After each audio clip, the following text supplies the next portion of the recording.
And I'm all about it's usually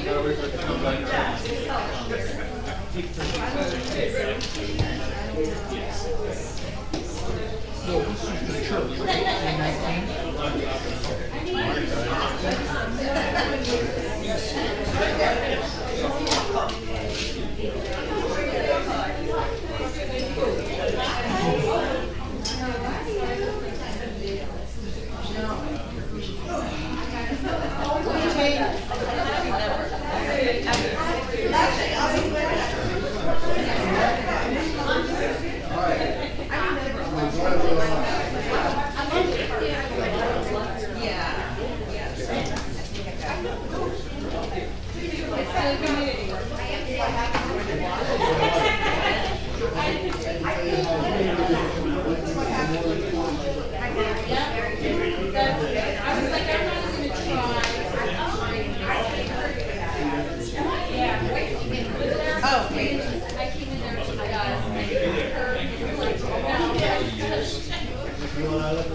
as far as I know, Brent's coming.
in a little bit. I'll never refuse one.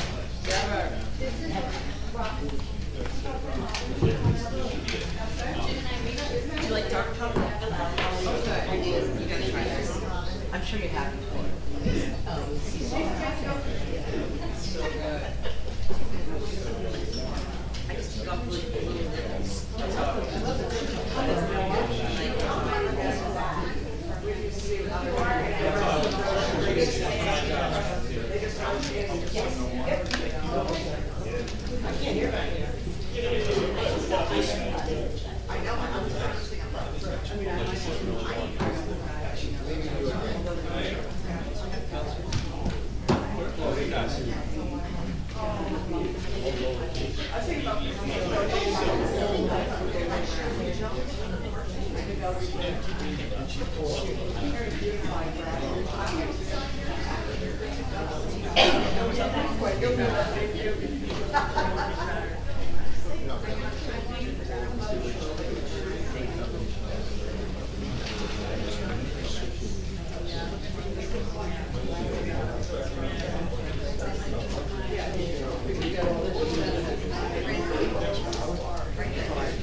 definitely try, I think that window.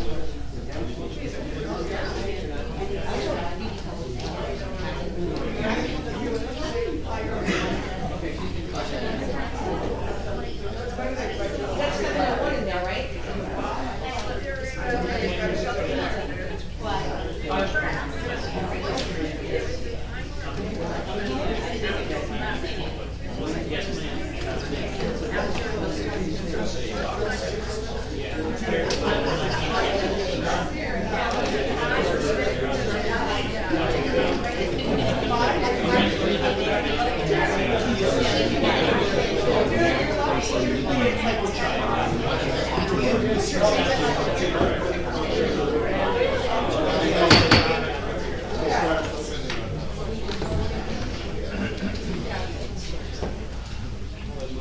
To the flag of the United States of America and to the republic for which it stands, one nation, under God, indivisible, with liberty and justice for all. I wish to announce that the 48-hour notice is required under the Open Public Meetings Act was emailed to the Asbury Park Press, the Co-Star, and the new Co-Star on December the 13th of 2022. That a copy has been placed on the bulletin board in the borough office and that a copy has been filed with the borough clerk. As a side note, as a courtesy to the public, this meeting may be attended via Zoom. If for any reason the Zoom portion of this meeting fails or is disconnected, the in-person meeting will continue and action can and will be taken. Ms. Lamarco? Absent. Present. Oh, okay, there you are. Hi, Meredith. Mr. Noble? Here. Mr. Gubatose? Here. Mr. Weber? Here. Mayor Fox? Here. Good evening, everybody, and happy Flag Day, June 14th.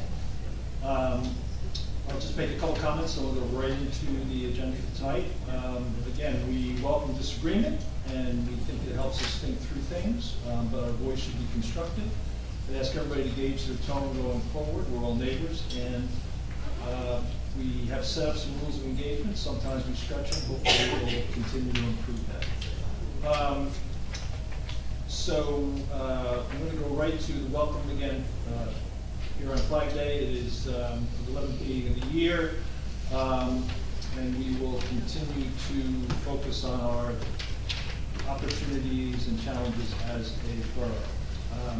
The first thing on the agenda is the public hearing, and before we do that, I just want to mention that Chris Clinton, Chris, could you raise your hand, is representing our CFO, Anthony Menino, who actually had a bit of a medical situation that he had to attend to. So Chris works for us and is pretty knowledgeable of the borough's finances and should be able to field questions as we go through the budget hearing, which we will start now. So the budget hearing on the introduced local municipal budget, we have a resolution 2023-177 adoption or amendment to the 2023 municipal budget that we'll look at in a bit, but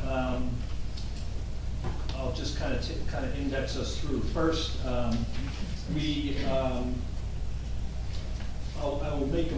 just kind of take you through what we're going to be doing tonight. I'll make a motion in a moment to open the hearing. We'll do a roll call vote, and then we will entertain any questions or comments on the introduced budget, which was introduced on, was it May 24th? Is that right? May 10th, I'm sorry. Questions will be answered by the administrator, the CFO, and we'll ask each, at that point, after questions or comments, if any of the speakers want to conclude their remarks, that's perfectly fine. So that's kind of the drill we'll go through, and at that point too, Mr. Fehrenbeck will make some comments at the end. So the first thing I want to do is make a motion to open the public hearing on the introduced budget of May 10th. Do I have a second? Second. Mr. Marco? Yes. Mr. Noble? Yes. Yes. Mr. Gubatose? Yes. Mr. Weber? Yes. Mayor Fox? Okay. The public hearing on the introduced 2023 budget is now open. For all those who wish to comment on the budget or ask questions, please come to the microphone and state clearly your name and address, and proceed with having any questions or statements that you have. again, I didn't hear Jay DeNoble's name called. It was called and I did say yes, but thank you.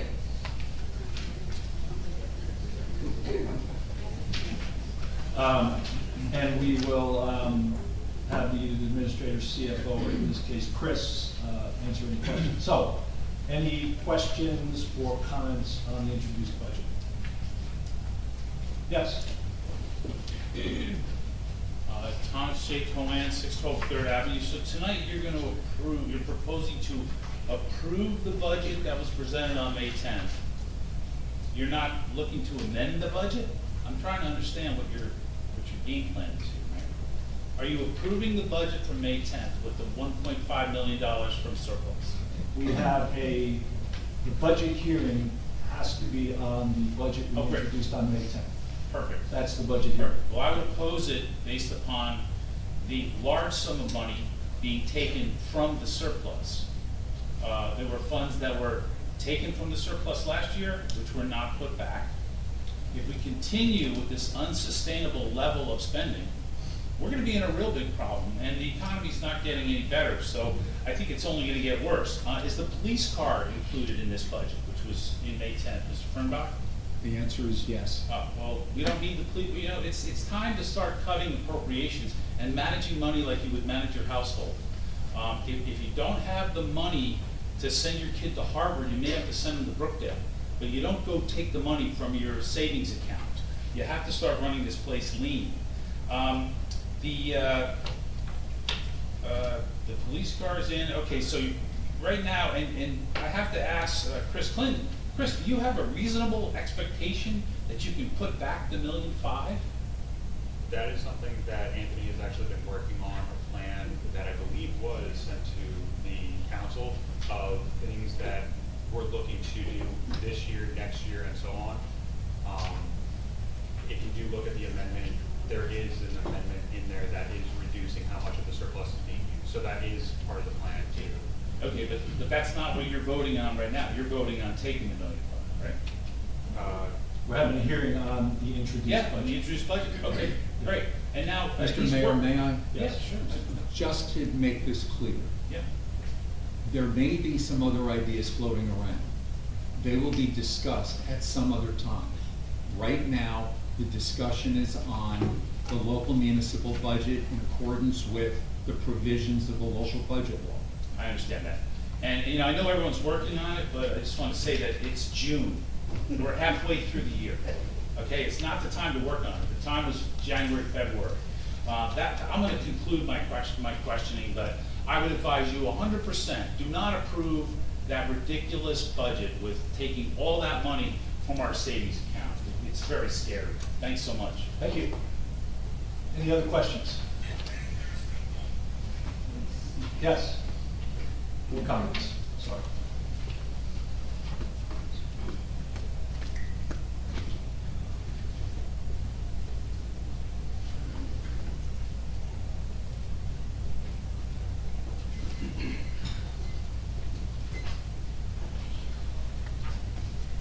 Oh, in favor? Okay, you're good. I only like 2 seconds worth of comments on this. Nancy Meadow, Ocean Park condominiums. I concur with everything Mr. Cohen said. You're not spending your money, you're spending mine. And interesting that finally we have someone from the firm that is our CFO, which is a whole other incident. But I did take issue and would like extreme detailed clarification on the page of the budget that mentioned the salaries for the beach utilities at, I don't know, some ridiculous amount of money, I think it was over $1 million. And then it showed the Social Security, which is our matching point, with Social Security being at 6.2%. None of this added up. Even if you take away that Social Security is only on $160,000 per employee, where I do find our employees hugely and grossly overpaid. We don't have that many making over that amount of money. So I seek clarification on that amount of money that you're claiming is unbalanced. And, once again, that's a really The big. Social Security in the beach or in It's total? right there on the page that showed the beach money. Beach, okay, I just wanted to clarify. 'cause it's Yeah, I didn't really- look at anything else, that maybe you don't know. Thank you. Thank you. Yeah, to clarify, the beach salary and wages is $1,505,500. Really? I mean, that's just absolutely, what do you pay those people? Those gate checkers make nothing. So again, none of that makes sense. And, You don't have to repeat it, I know. Greg, I don't know if Just you have explain it. So, we'll have to, I'm not sure on the Social Security, I'm looking at this, the 70, I think that's the statutory requirement for that, 75. You can leave it at Okay. As a point of order, Mr. Mayor, are we allowed to try to answer any of the residents' questions at this point? Well, I think that's what Greg and the CFO are here to do. Well, a significant question was raised about 1.5 million in salaries. Can someone answer that? Ms. Meadows? Yes. The salaries in the beach utility include not just lifeguards, not just beach checkers, not just the sort of seasonal full-time people that are associated, but it also includes allocations for personnel in the Department of Public Works, personnel in the Department of Police, and allocations that are set forth in a salary ordinance according to a document that I submitted to you approximately 4 weeks ago. I'm well aware of that. Okay. I find it, again, no breakdown provided by the CFO. I find it unrealistic that total is 1.5 million in excess of. And again, 6.2% doesn't calculate to the amount that's on that sheet. Okay. So I appreciate you bringing to everyone's else attention the volume of employees and who writes off and filters from the beach utility for part of their salary. I've requested that ordinance be redone. Well, I will just make this one mention, that not with Mr. Clinton here, but with Mr. Menino, I raised the same question regarding the Social Security allocation versus the salaries and wages.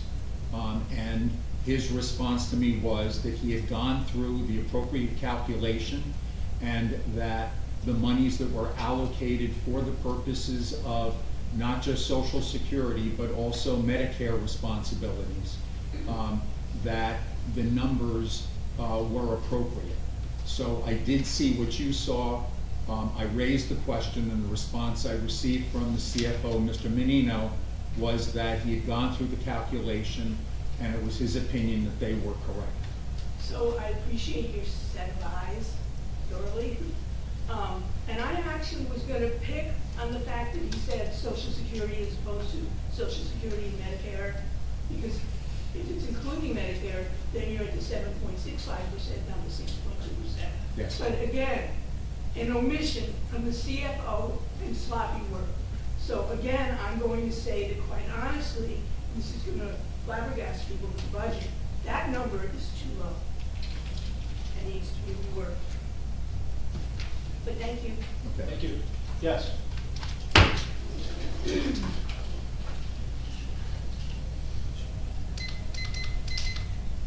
Brigitte McGuire, 610 Brindley Ave. I just wanted to say for the record, based on how I'm understanding this, so other folks can maybe grasp it the way I needed it to understand it.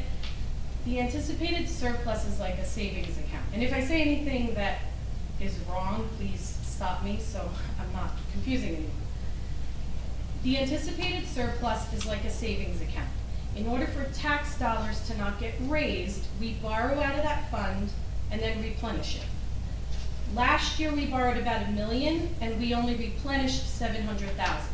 So we're shy 300,000 of replenishment back into our savings, and now we want to borrow $1.5 million. How are we going to fully pay that back if we're already shy 300,000? And if we can't borrow from there, then that means our taxes are gonna go up because we have to pay that $1.5 million. So spend is the problem. And I think, based on the bills list, which I'll talk about when that time comes, that's where our problem lies. So I would like to definitely focus on how we're spending our money, how we get more conservative with our dollars, period. And I just wanted to do that for the public. Thank you. Thank you. Anyone else? Yes?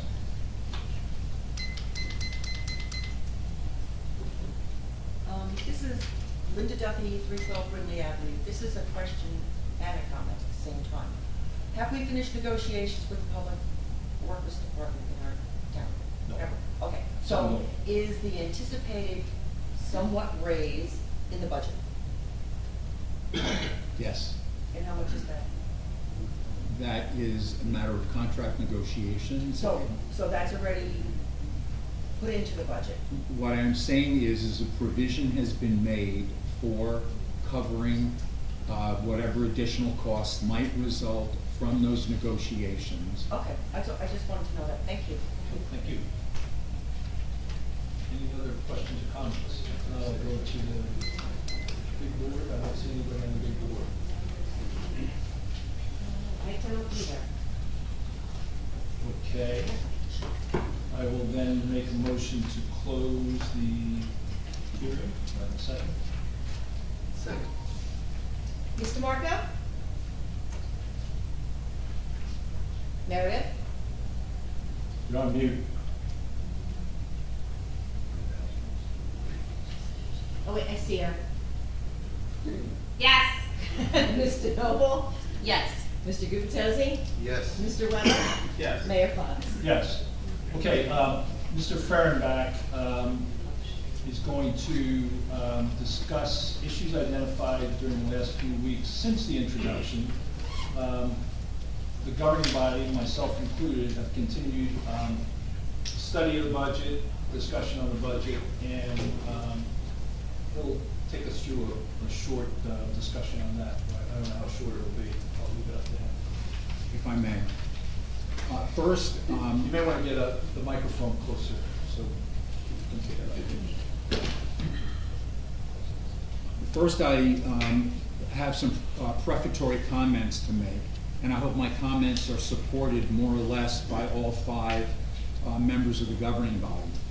I'm hopeful the governing body will consider amending the introduced budget. This anticipated budget amendment is the result of a consensus building process having been reached over a number of individual different perspectives and proposals which have been put forth. This difficult but necessary amendment, whatever its final form, should be viewed as a position of the entire governing body and not just a couple or a few members. Over the past few weeks, there have been individual discussions among governing body members, follow-up meetings with various departments, including fire and first aid, greater financial research to better understand the elements of the budget, and the demands on this budget to provide services to the residents as expected. These have been conducted by staff and governing body members alike. As the result of this added research, several conditions have become clear. Although in a stable position today, there was a common concern on the part of all regarding the long-term strength of the borough's budget and financial condition. This is embodied in the anticipation of surplus as a consistent revenue source, as has been commented on by several members of the public. There were also oversights by me when structuring the introduced budget that became clear after the introduction. These needed to be corrected if the budget were to be accurate. There were a few minor added revenue sources that could and so should be included in the budget. Many of these identified changes require a major budget amendment that triggers a public notice, publication of, and a hearing on a budget amendment. As the result of this deeper understanding of the budget and potential issues with the long-term health of the municipality, I and the Chief Financial Officer have proposed and strongly support that there should be less reliance on anticipated surplus to increase the ability of surplus to rebuild during the upcoming year and years. Reducing an anticipated revenue, such as the anticipated surplus, has a similar effect on the final tax levy amount as increasing an expenditure. It increases the tax levy. Recognize that the property tax levy is actually a residual or an end result of comparing appropriations and all other revenues, so that the final number ends up being the property tax levy. This recommendation that we are making would result in a $400,000 reduction in anticipated surplus. That would be taking the anticipated surplus from what was in the introduced budget of $1,500,000 and reducing it to the level of $1,100,000. There have been suggestions that that amount should be reduced even more.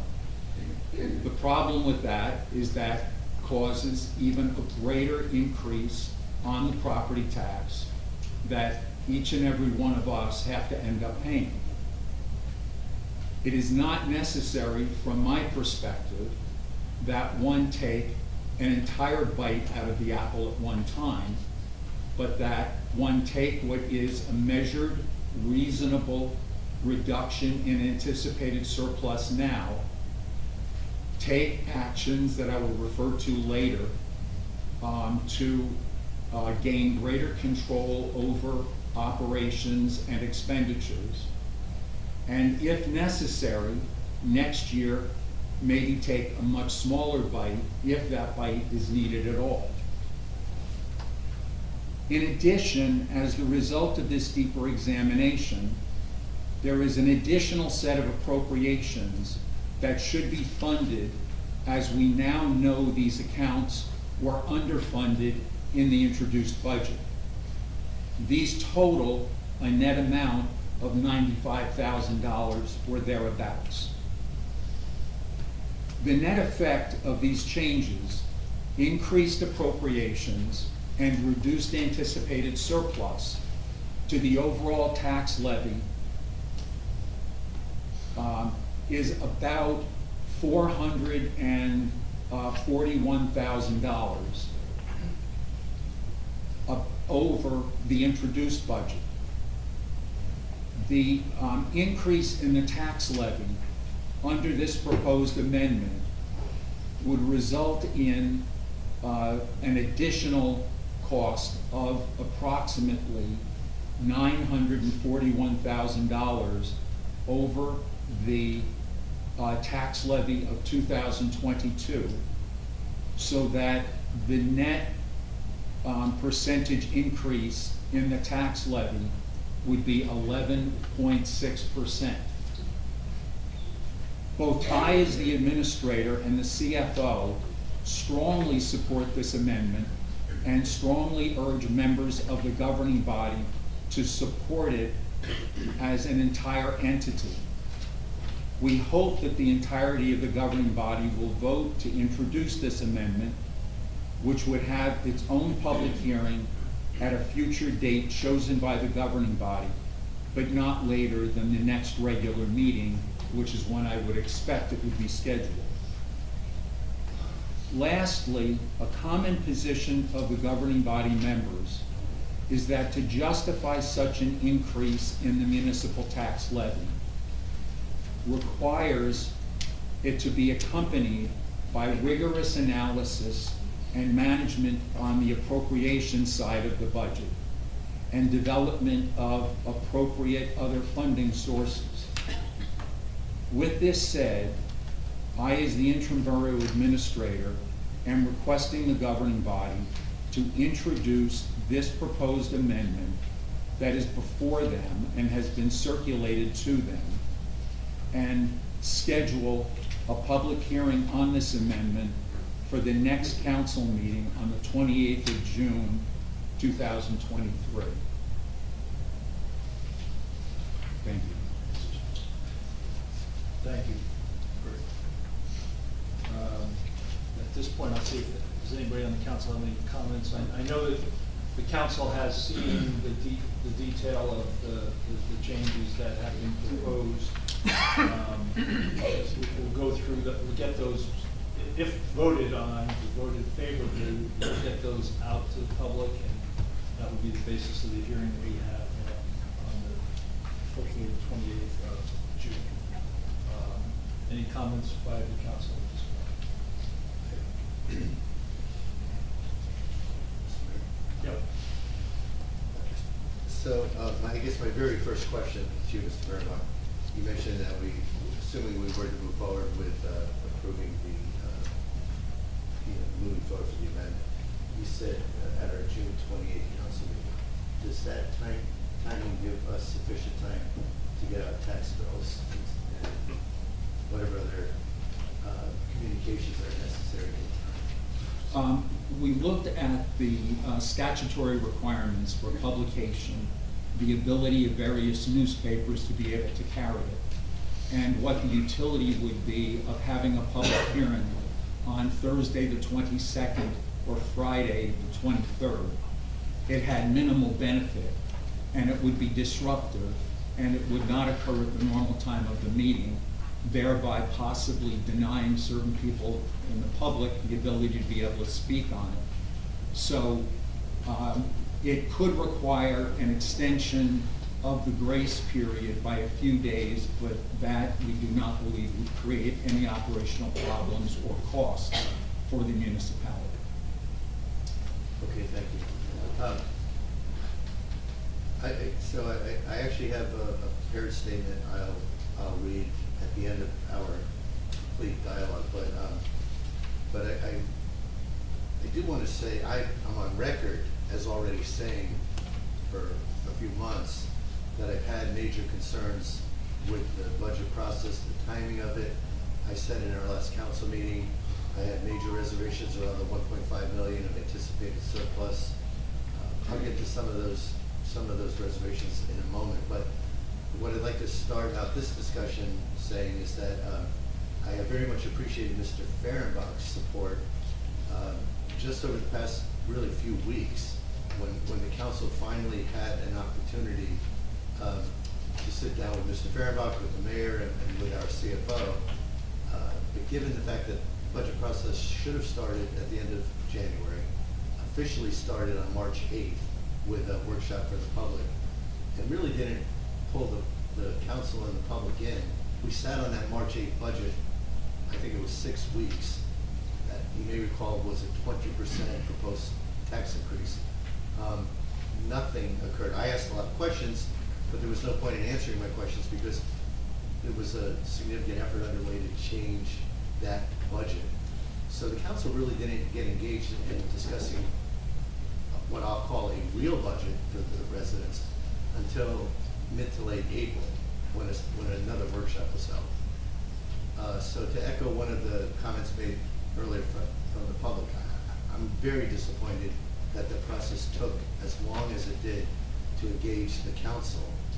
And I'm very critical of the process itself. But where we're at now, I want to make sure that I give appropriate credit, especially to Mr. Fehrenbach. And the reason for that is because he has been very diligent in trying to answer all of my questions. I would say he has answered all of my questions related to 2023 allocations. That's the budget we're talking about now, appropriations. Where I have run into challenges is as I've grown to understand the 2023 spend, I have been less able to understand the 2022 baseline. So think of it this way, when I'm, as a council member, when I'm looking at the 2023 spend, we go department by department, salaries, projected overtime, projected assumptions related to the cost. And Mr. Fehrenbach has done a wonderful job making me comfortable with 2023's appropriations. Now, that's good and bad. The good news is I understand it much better. The bad news is that the 2023 appropriations are very high. And as you heard, right now we're discussing a municipal tax levy increase that'll be 11.6%. So none of us are pleased. I think I can speak for the council. We're residents here, and none of us want to see a significant tax increase. But I guess what we've done is we've identified the problem. The problem is we're spending too much money. We have to stop spending this much money. The other very important piece, and I don't know how much I'll be able to engage you, sir, just because you may or may not be that close to the assumptions underlying our ability to replenish the anticipated surplus. But a very, very significant issue that we've also been discussing has been just that, the question of whether or not we can replenish this money. Think of it this way, if we're gonna tax all of us an increase of 12%, if we're also spending money from our surplus, because let's say the tax increase is insufficient to cover our ongoing spend. The problem with that is our dipping into surplus just creates more of a deficit. People in the audience have already said this. You can't dip into your savings forever. Sooner or later, you run out. It is not a sustainable way to build a budget. Mr. Fehrenbach mentioned moments ago, I'm one of the council members, at least, who's been questioning openly how much we should take from used and anticipated surplus to borrow from our funds. As recently as last week, I had a meeting with Mr. Fehrenbach and Mr. Menino, our CFO, and the mayor. And Mr. Menino, and this is where I don't mean to put you on the spot, I don't know if you can answer this question or not, but Mr. Menino took me through his best estimate at the time of our ability to replenish surplus, and his best estimate was around $700,000, similar to the amount we replenished last year. So we're now talking about using an anticipated surplus of 1.1 million. My last conversation with our CFO was he could get me pretty comfortably to 700,000, 750,000, but there was still a good $350,000 to $400,000 that he could not, walk me through. And the real conversation, so everyone knows, between me and this group, focused on, well, what other measures are there? Obviously, setting a budget is guesswork. So, there could be variances high or low by the end of the year. No one has that perfect crystal ball. So we could fluctuate. We could fluctuate down and not spend any surplus. We could fluctuate upward and potentially spend more surplus. My discussion with this group was, well, what can we do if we agree to move quickly to adopt a budget? And the answer from Mr. Fehrenbach, I don't want to put words in your mouth, correct me if I'm wrong, was it would give him, as our business administrator, the chance to begin to aggressively manage the budget. Once we adopt it, we can enter the numbers into our financial systems, and we can start to hold our spend accountable via our employees. So that, number one, I've grown to trust Mr. Fehrenbach's judgment. Number two, to me, that's a better answer than the one we have now, which is I don't feel we're managing spend particularly well. So I am anxious to, one, not delay the borough in terms of being able to move forward, and two, to really begin a more aggressive management. I've also talked to the mayor, Mr. Fehrenbach, and others about a motion I plan to make in a little bit that is going to request very specific next steps from our administration to help us better understand how we can more aggressively manage our spend as we go forward. So before I get to any kind of formal statement, I do have some questions. Mr. Fehrenbach, I warned you about this one an hour or two ago, but first and foremost, I've been talking to you and the mayor for a month or more about different commissions in the borough, different volunteer organizations in particular. I've got what I think are appropriate, comfortable answers budget-wise related to Sylvan Lake, Fletcher Lake commissions. I'm trying to think, there's been, the fire department. One that I have, and we've together wrestled with, is the first aid contribution. In this budget, in the budget we just are deciding not to pursue, as well as the amended budget we're considering, the current fund has $40,000 assigned, as I understand it, to a first aid contribution. Yes, and it's a 14% increase over last year's appropriation level. Understood. You have, I'm speaking only for myself, but in the past, other council members have agreed with me that we want to make sure we're able to support any legitimate budget requests they make. And I know they presented to us a request with supporting budget information for $55,000. So there is a $15,000 gap, as I understand it right now, between what they've requested and what we have in the current fund set aside. That's correct. Okay. Per our conversations, you and the mayor have asked them to come back to you with a breakdown of how much time they devote to each related activities. I understand that to mean there might be a possibility to close that $15,000 gap by perhaps utilizing some of the beach utilities funding to support first aid. Correct, yes.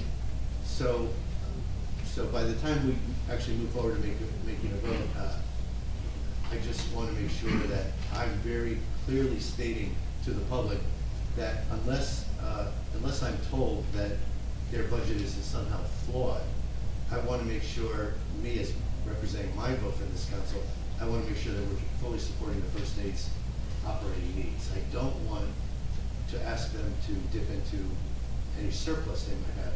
I've talked to them and they told me they've reduced their surplus effectively 3 of the last 3 years. So I know that's one of the outstanding questions, how much surplus remains. To me, that is not relevant to me personally. I want to make sure that we, the borough, are supporting their operating budget.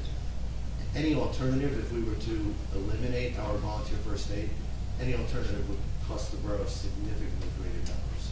So I want to make sure I'm clear on that. I'm fully aware of your position on that. I've indicated to you that in reviewing it with Mr. Menino, we believe there is sufficient flexibility within the beach utility to be able to meet that target of an additional $15,000 for first aid squad.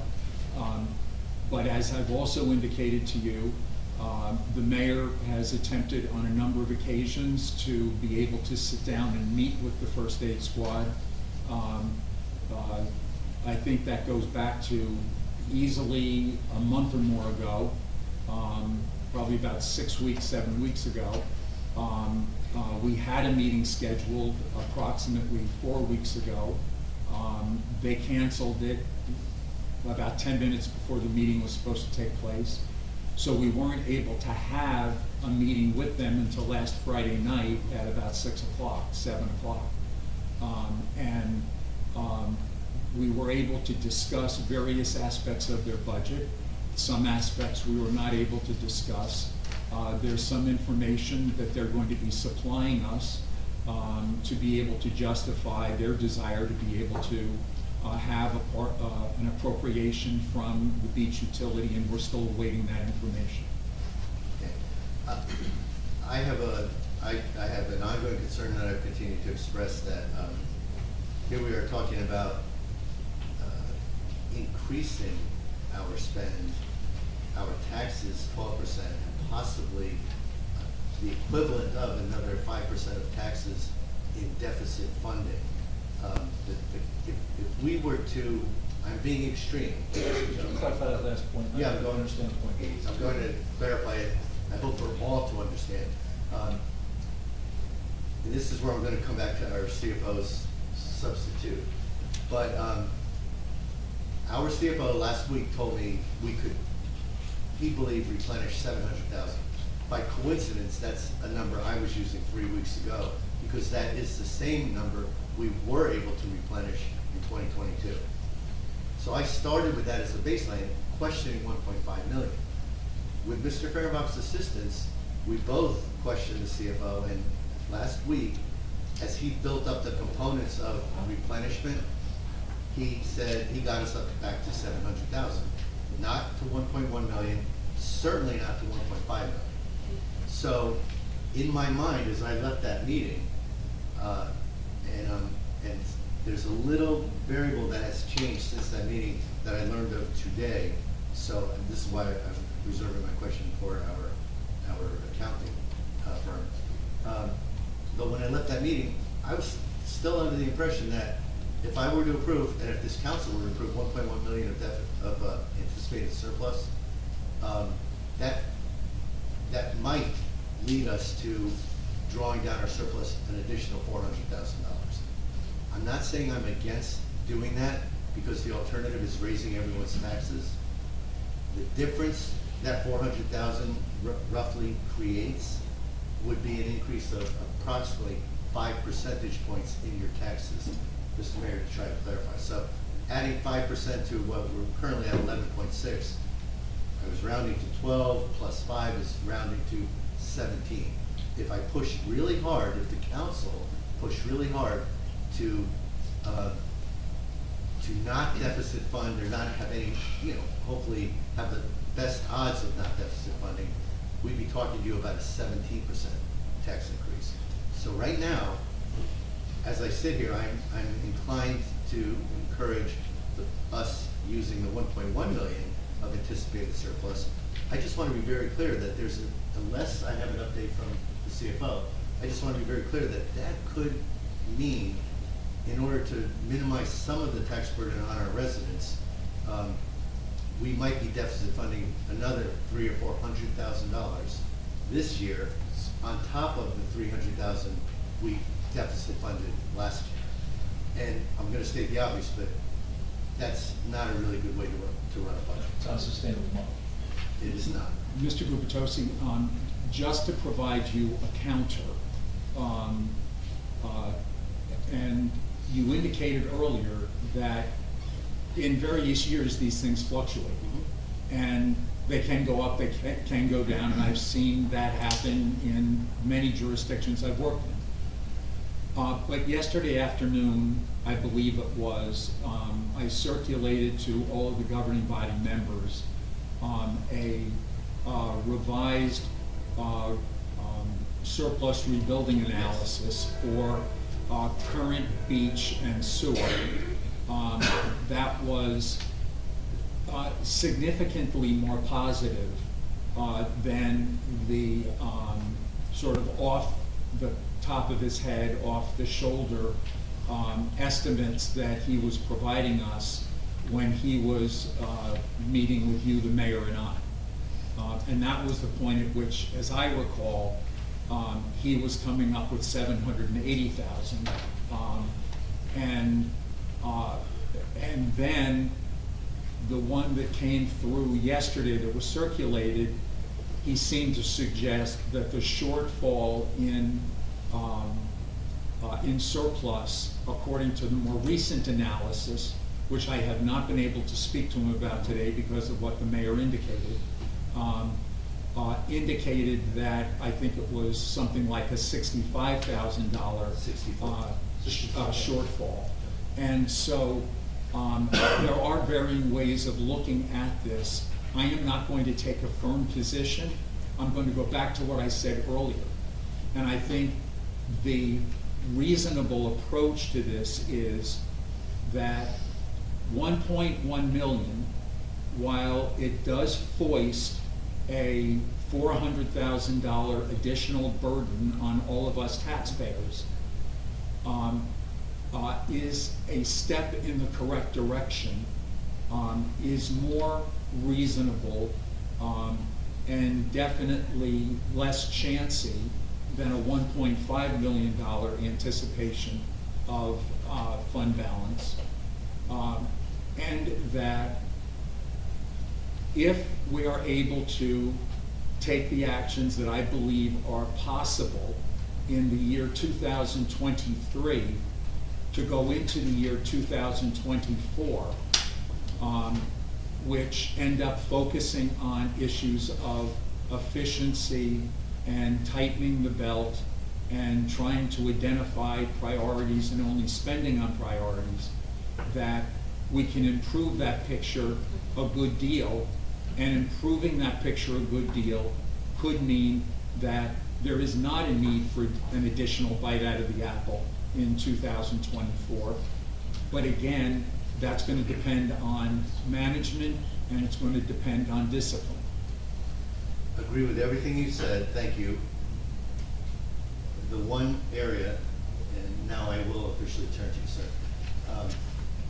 Even you, Mr. Brownbach, said you're still not clear on how that analysis from last week, where off the cuff, we were at I had 770, you say 780.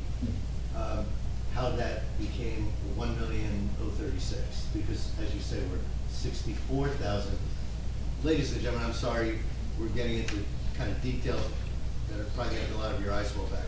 But I left last week's meeting with the CFO believing that there was a reasonable chance we were going to be deficit funding $400,000 above and beyond the tax increase that we would vote for. That was close to 12%. That $400,000 concerned me. I received a notification yesterday, was it, Mr. Brownbach, that the new replenishment number, the new under replenishment, instead of being potentially 400,000, was now only 64,000.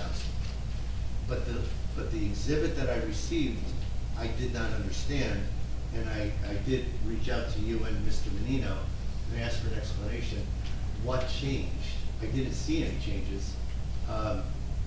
It was relatively unclear, at least to my relatively untrained eye. But I'd like to ask, do you know if we could piece together the $1 million of replenishment, like where would that come from? I would actually have to do more research into that. I was not included in the rebuild process, I'm sorry to say.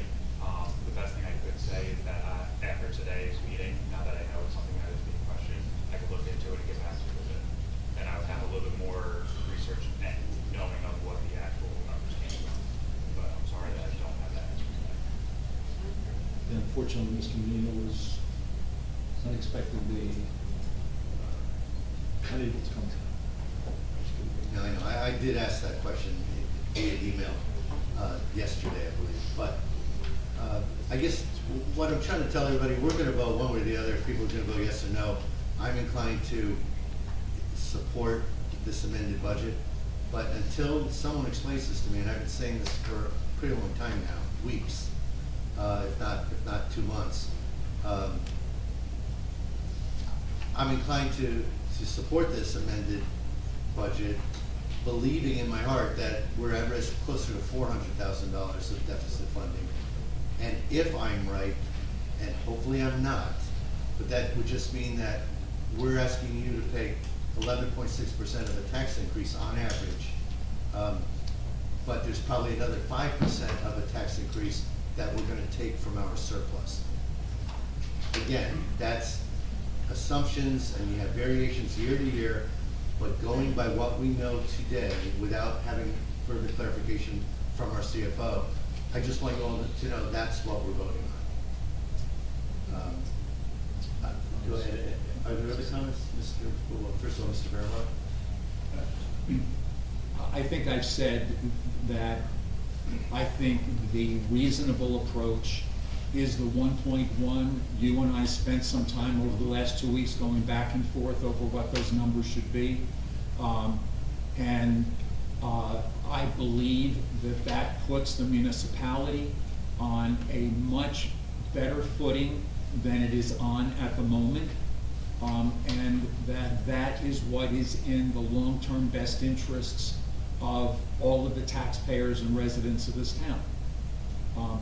If there is an interest in reducing services, there has to be a longer budget. And as I indicated to you, and I think I indicated to other council members, I know I indicated to the mayor, that budget process needs to begin almost as soon as this budget is adopted and we are able to have a financial system that can provide us information that will assist us to then be able to control those expenditures. Thank you. It's very commonplace to, I would say, threaten the public with reduced services. If we have to cut the budget, we have to reduce services.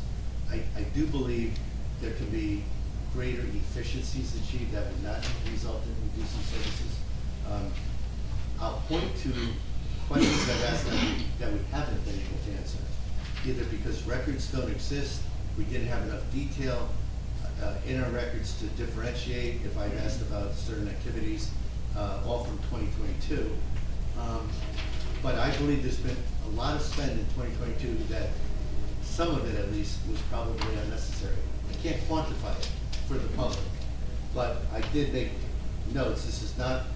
This is just reading the public questions I've asked that I don't have answers to. In 2022, I don't know what the cost of materials were for all of the borough offices that were built, refurbished, that being the mayor's office here, that being the BA's office, that being other administrative offices, that being the Biazzi Center offices. We spent dollars on materials. I don't know how much. I've asked the question. I'm told that either we may not have recorded the numbers correctly, or there'd be a large burden on our employees to track that down, a burden that they don't have the time to work on. I also asked a very similar question about those offices. How much overtime did we pay those employees? Again, we may not have had the systems in place tracking that. We may have. We don't. I have not received that answer. I've asked for, actually, Ms. DeNoble has asked more than I have, for the use of borough resources for festivals and for events, and that in many, many instances, we don't request reimbursement for a lot of our services. DPW has actually raised concerns to me that they are often blamed for having large overtime budgets when they're asked to support given functions, festivals and so forth, that they have no control over, and yet if they exceed their overtime targets, they feel from a public standpoint, they are blamed for that.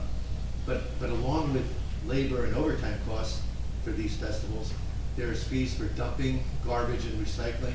There's the use of equipment that we often don't get reimbursed for, containers and so forth. We often have to tell different events to provide a porta potty of some sort. Many times we have to pay for that. I also asked in 2022, I am aware of at least 3 different, what I will refer to as ad hoc consultants that were hired. I've given our administration the names of those individuals. I've been told repeatedly, a couple of times at least, no payments were made to these individuals. I asked about 1099s, I asked about W-2s. I've given the names of one of them has a consulting firm's name. I found a bills list item that actually $2,900 was paid to one of these people. And without getting into the details of these individuals, all I'm saying is I'm asking for funds I know were spent, and I'm being told we have no record of spending these dollars.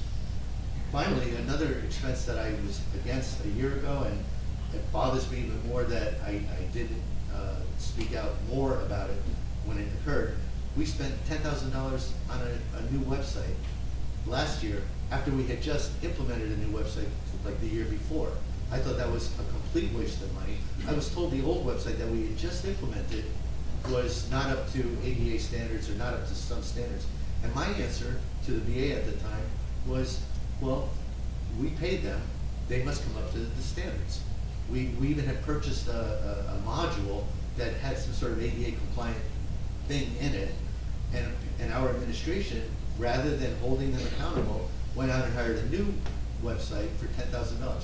So, Mr. Grambach, to your point, while I am aware that there's always a risk of having to cut services, I think before we cut services, we have to cut fat. And I think there's too much fat. And let me just tell you something, that when I was doing a similar review in another municipality, the person speaking to me said, Greg, if you keep on staring in that rearview mirror as you're trying to drive forward, you're going to have an accident. My objective here is to simply try to identify what are the problems now, what are the problems that can be solved going forward, how do we make the organization more efficient, Agreed. how do we end up reducing, to the extent we can, the demands that are placed on the property tax. There have been various attempts in this organization to do that.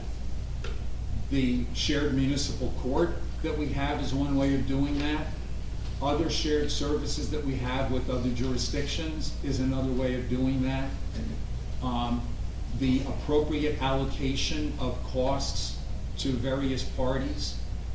The item I mentioned about 3 weeks ago that I haven't been able to attend to because we're dealing with the budget was dealing with special events and how we control those special events and what costs they place on public works employees, et cetera. And those are all things that we have on a list to start working on as soon as we're able to get to it. Great. I admire the adage of looking in the rearview mirror that your colleagues share with you. My adage that I'll share with you as well is people who don't learn from the past are condemned to repeat it. It's true.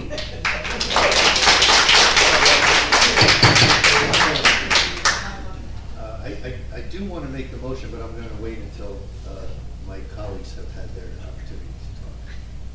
I'm fine. I want to thank you, Greg and Al. I read all your emails. It was very informative. I do feel we are spending too much. I'd love to see a plan on how we are going to cut spending. I think we need better bids, not hiring consultants. I'm still waiting for a list of vehicles. I know you mentioned an auction, but I don't know when. And there's just a lot of more questions that need to be answered. John? I want to make sure Al's done. Make sure you're done. I am going to make a motion, but I'm not everyone else. I'm happy that we're changing the amount of anticipated surplus from 1.5 to 1.1.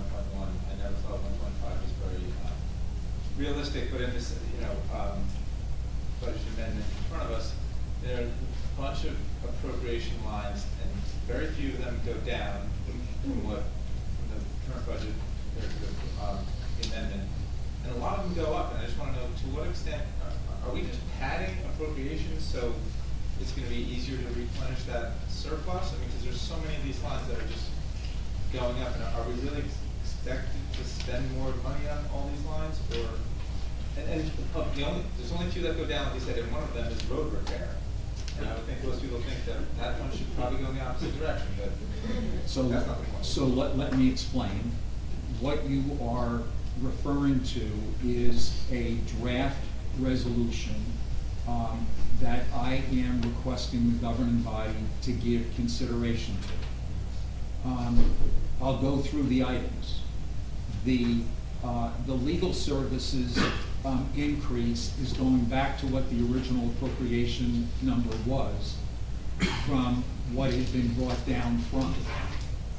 That includes primarily the costs of a special master that has to be paid in order for us to deal with the Fair Share Housing Corporation and the COA regulations.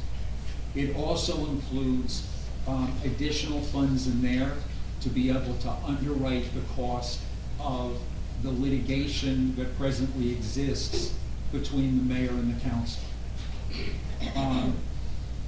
The additional $16,000 that's shown under zoning is specifically related to an underestimate of the amount of money needed to be able to fund a program called GovPilot that is used by the UCC people the code people, the assessor's office, and others, and it's allocated among 6 different offices. But zoning didn't have anything in there. That is to be able to make sure we meet the obligation that the municipality has this year for that particular service. The $12,000 increase in insurance is dealing with the issues of not having taken into consideration all of the costs for first aid and fire, picking up their insurance responsibilities, and also being able to cover for some of the deductibles. Police went down because I inappropriately overfunded the crossing guard costs. The municipal court, when we did a detailed analysis of what the salaries and wages were in that area, we ended up finding out that we were running $35,000 short of what was needed to be able to fund all the positions in that court. Some of that is offset by the additional monies that we're taking in from Allenhurst and Avon, but that's shown on the revenue side of the budget. Road repair and maintenance went down because it's going to be offset with the Clean Communities grant that the municipality has received and now can anticipate. Recreation is down because we did a closer analysis of the costs of salaries and wages in that unit, and that was able to be reduced. In the utilities, many of those were reduced when we went into the introduced budget, and we ended up finding out that several of them, given our first set of billings this year, were running low, and we wanted to make sure that we had it accurate. There is no padding in any of these appropriations.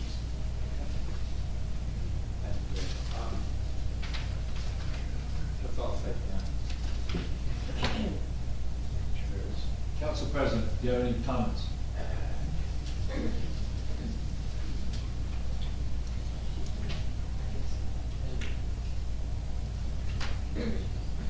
There we go. Yeah, I just want to say that I'm always deeply concerned when cities start adding double-digit municipal tax increases to the community. It makes Bradley Beach unaffordable for young families and for seniors that live here. Unfortunately, it looks like we're paying for some past spending decisions, and we should take this as a lesson to start the financial analysis process sooner, as well as the budget process much sooner than in previous years. So, thanks. Okay. Thank you, Council President. Do you have any comments? Yeah, I do. So, in this change, we did add about $95,000 of, as Mr. Fernbach articulated, for really refinements to spending that we dug into.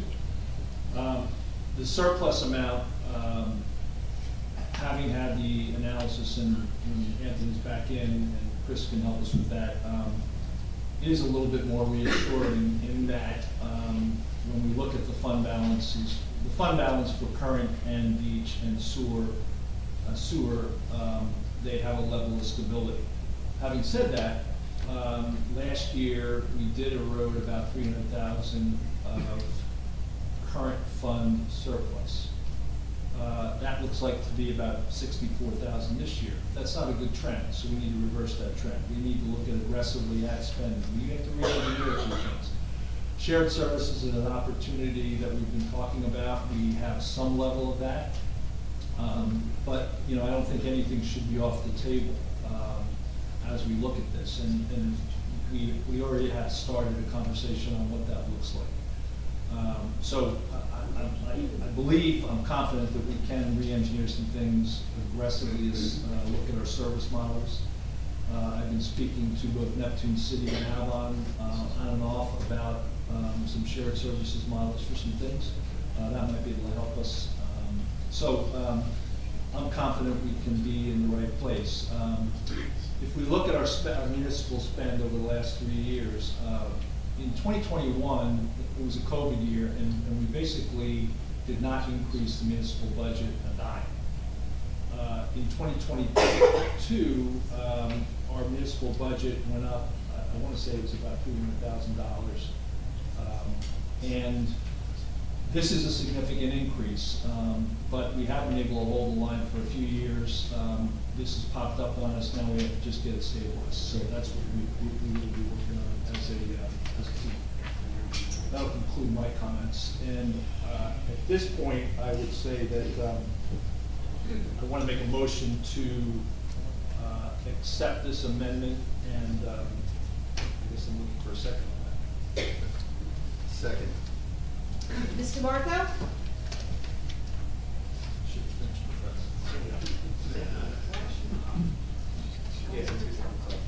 Yes. Okay, I saw your thumbs. Mr. Noble? No. Mr. Gubatesi? Yes. Mr. Weber? Yes. Mayor Fox? Yes. Okay, thank you all for the feedback. Mr. and, Mayor, I'd like to make a motion budget related. That's okay? Budget related or?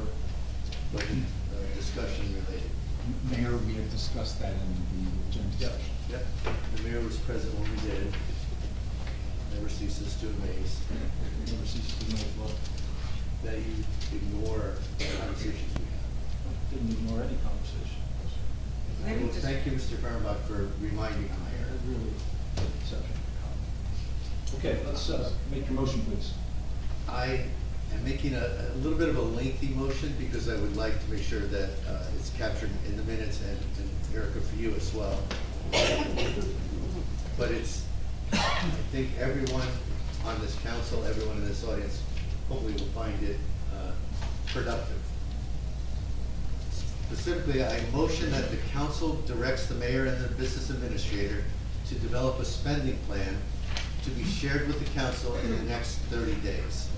This spending plan will, 1, aggressively reduce spend for the remainder of 2023 and for 2024, including restrictions to the extent possible on new hires, overtime, discretionary dollars spent under other expense budget categories, procurement practices to ensure competitive pricing of materials and supplies, potential savings opportunities or revenue growth opportunities tied to shared services, vehicle and equipment management, increased use of purchasing collaboratives and discounted services, negotiated discounts related to professional services firms as appropriate, revenue enhancement opportunities related to borough services, e.g. code, construction, police, etc., and perhaps other. Secondly, along with aggressive reducing spend, define and develop a policy for managing the use of borough properties by applicants to require A, appropriate resources are identified and provided to the applicant, for example, porta potties, rubbish and recycling containers, tables, chairs, etc. B, reimburse from all applicants get reimbursement from all applicants for borough costs related to labor, materials, equipment, setup, cleanup, waste and recycling disposal, etc. Indemnification for the borough against injury, accidents, etc., and reimbursement for property damage. Again, leaving in other open to further interpretation. So that is my motion. I am looking for a second. Can I ask you a question first? Please. A while ago, I think several code enforcement officers ago, we were informed that all the fees that we're charging for pretty much everything, which is really low and out of step with other towns, would that be captured by this?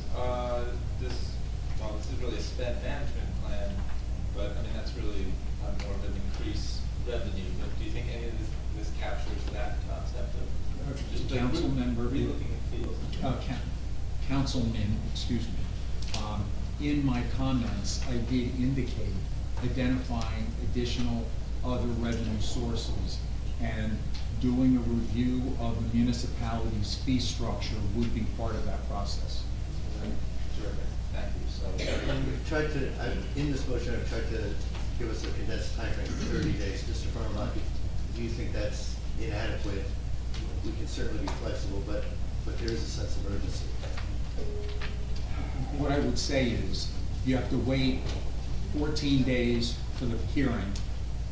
Then there's another, whatever, 7 to 10 days before we even are able to get a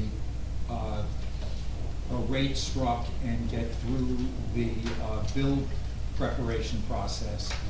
And it takes at least, after the 14 days, 5 to 7 days to be able to get Edmonds to get the budget up and running, when we can then finally get a report.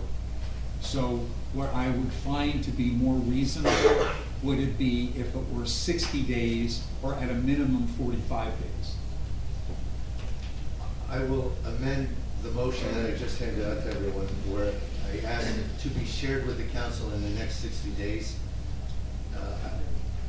I'm sorry, within the next 30 days to 45 days. Second. Mr. Marco? Thumbs up. Oh, okay. Yes. Thank you. Mr. Noble? Yes. Mr. Gubatose? Yes. Mr. Weber? Yes. Mayor Fox? I'm going to abstain, and I'll give you the reason why. I appreciate this document. I wish I would have seen it a little bit earlier. I had a lot of questions. Sorry. We have order, please. A number of these things that I could ask questions around policies, procedures, and timing. Can we do these things in that context? I actually have a list myself of some things that we've already started discussing that we could incorporate into this. I just don't want to agree to something that either we have issues with or we're not being inclusive. So the motion's going to pass anyway, so that's my reason for abstaining. Thank you. Thank you, Al. Okay. Let's move to the next agenda item, which is a workshop on revisions to chapter 310. I'm not sure who wants to lead that workshop. Councilman Weber, is it you or? Me or Al?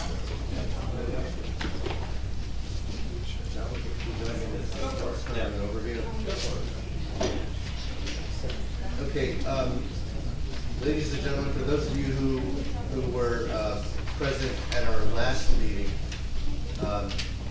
we at least discussed the possible introduction of changes, amendments to our noise ordinances. And last meeting, we were very specifically focused, we even had a draft language, very specifically focused on changing construction to limit construction noise in the summers on Saturdays as well as Sundays. Sundays already exist. We were going to expand that limitation to include Saturdays. And what we heard from the public was there were a lot of other questions that they wanted us, the council, to address. There were a lot of unique situations that they were raising. Is construction for commercial only? What if my neighbor's out in the backyard with a jackhammer creating a new patio or something? Is that construction? And Councilman Weber and I both had also identified areas that we were not focused on in the last meeting, but we had identified areas in the current ordinance that just seemed a little antiquated, referencing the use of steam engines and some other things that probably were not as relevant today as they might have been when the ordinance was first drafted. So what Councilman Weber and I have done is pulled from other ordinances. I can assure you none of this did we create on our own. But we did look at other beach communities because we wanted to make sure that we were trying to get an apples and apples understanding of what others are doing to manage noise, especially in the summer months. And what most of you, any of you who looked at this redrafted series of amendments, you would have noticed a lot of changes, but many of them are very inconsequential. You know, wordsmithing, creating a little better titles, a little better descriptions. Some paragraphs were struck completely because they were just dated, or we consolidated them. And then we added a couple of new paragraphs or subsections, if you will. Subsections that we didn't have, but we saw in other communities that we thought were relevant to Bradley Beach. So what was shared with the public over the weekend and the last couple of days covers 90% of the changes we envisioned.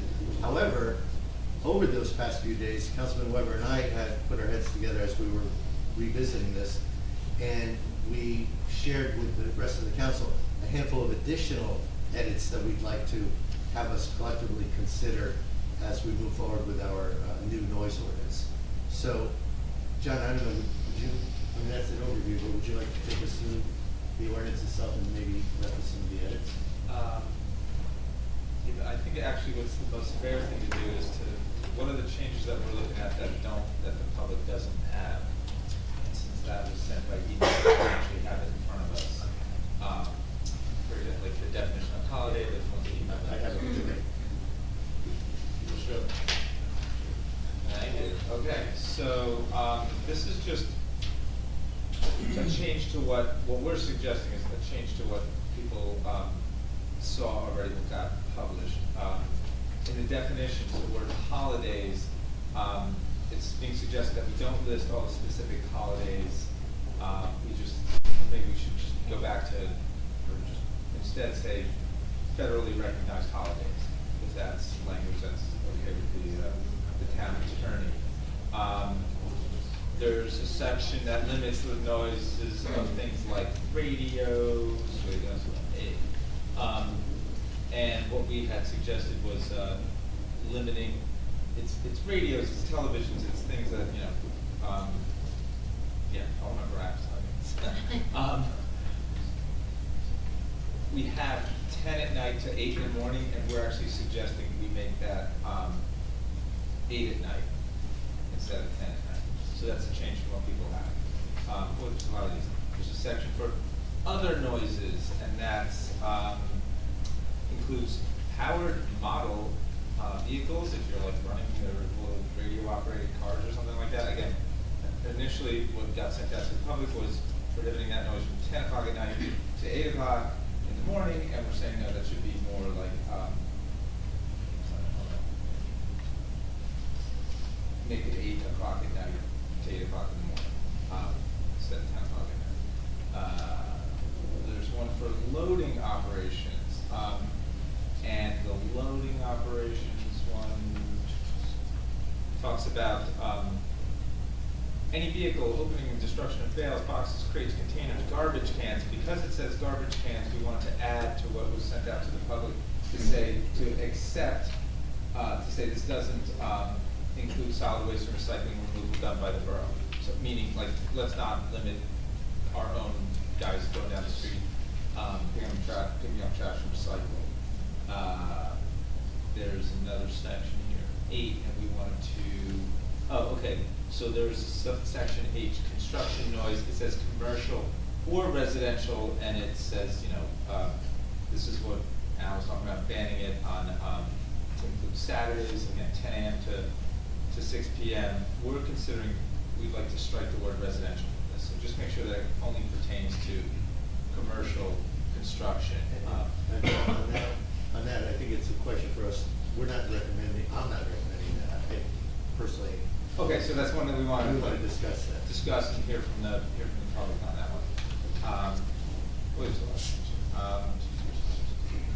Next one is, in that same section, where again, construction noise, we're limiting commercial and discussing residential. There's an exception for if this is, it's an emergency. And in the language that we have, it says like, if there's an emergency and a permit has been obtained from the building official, I just wanted a frank discussion. I don't know if I'm prepared to answer this, but if somebody has to do some kind of emergency construction, how can they get a permit on a weekend or something like that? Should we even include that language, or should we just get rid of it because we call in? Call and they can write a permit. I don't think we write a permit, but they can approve something. tree comes down or there's a fire.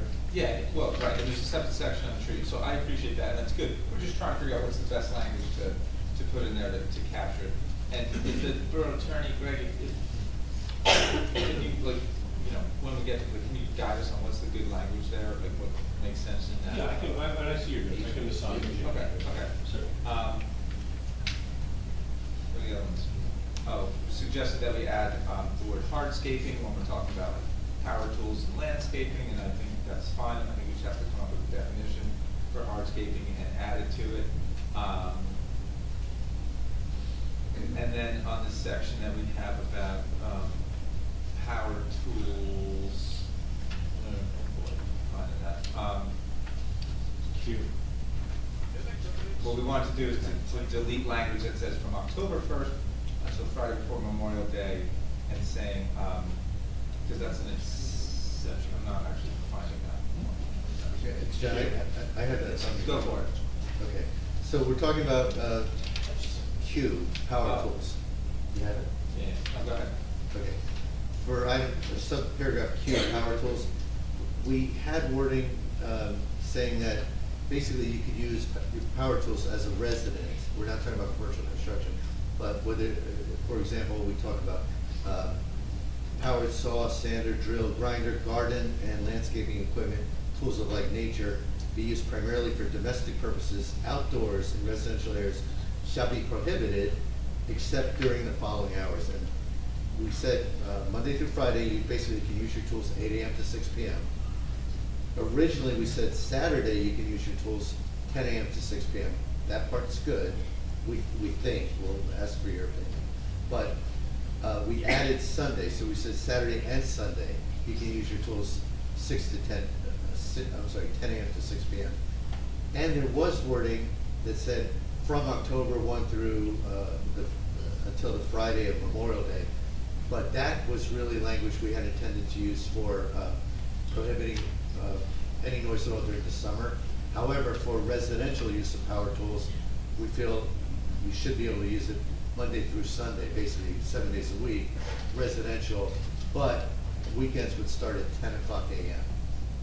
So that was that particular adjustment. Then, John, do you want to go back to S, I think?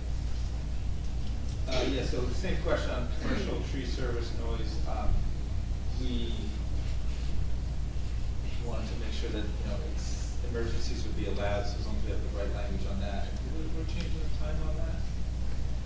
So, yeah, we want to ban commercial tree service noise, you know, Monday through Friday, 8 a.m. to 6 p.m. That's like all other construction noise, and then Saturday, 10 a.m. to 6 p.m. And again, this is commercial tree service noise, which have to make sure we have some kind of exception for an emergency in there. And then finally, the last two question marks: should we add a section for fireworks? My knee-jerk reaction is that, well, fireworks are already illegal. I don't know that we have to say like noise from fireworks is then illegal, but let's talk about that. And then for enforcement, should we specifically say that enforcement should include code enforcement during working hours and then the police after hours? So those are sort of the question marks on what got handed out to people. Is that Excuse me, could you re-explain Saturday, the restrictions? Sure. So what we're proposing, and kind of depends on most, like construction noise, for example, that is gonna be banned. Construction noise again. There we go. 8 a.m. to 6 p.m. It's already banned on. The exceptions are 8 a.m. to 6 p.m. And then on Saturday, the exception would be 10 a.m. to 6 p.m. essentially in the summer. We would, Yeah. we would not. That makes no sense. Exactly. Go ahead.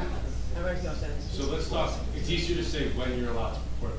Because actually this, and just so the ordinance does both. Sometimes it talks about the exceptions, sometimes it talks about the rules. Sorry about that.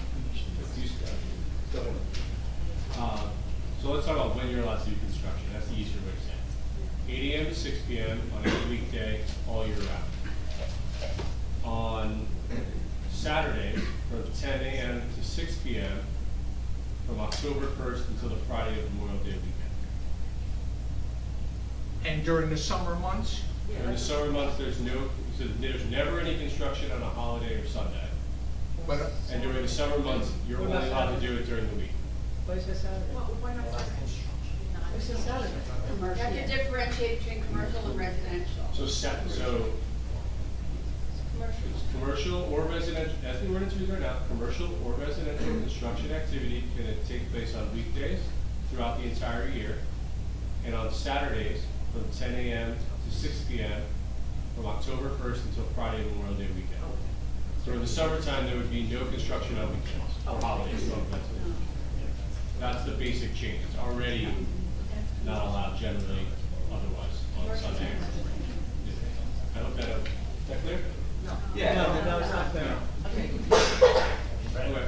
I'll say it again. You can do construction, whether you're commercial, residential, wherever you are, on weekdays from 8 a.m. to 6 p.m. throughout the entire year, and on Saturdays from 10 a.m. to 6 p.m.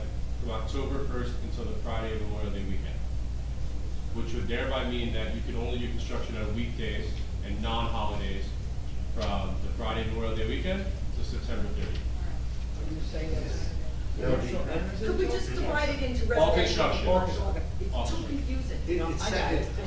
The challenge, let me address that, it's a great question, and the challenge is, we've talked to residents, we've got residents who say, my next door neighbor is a contractor, but he's fixing his own house.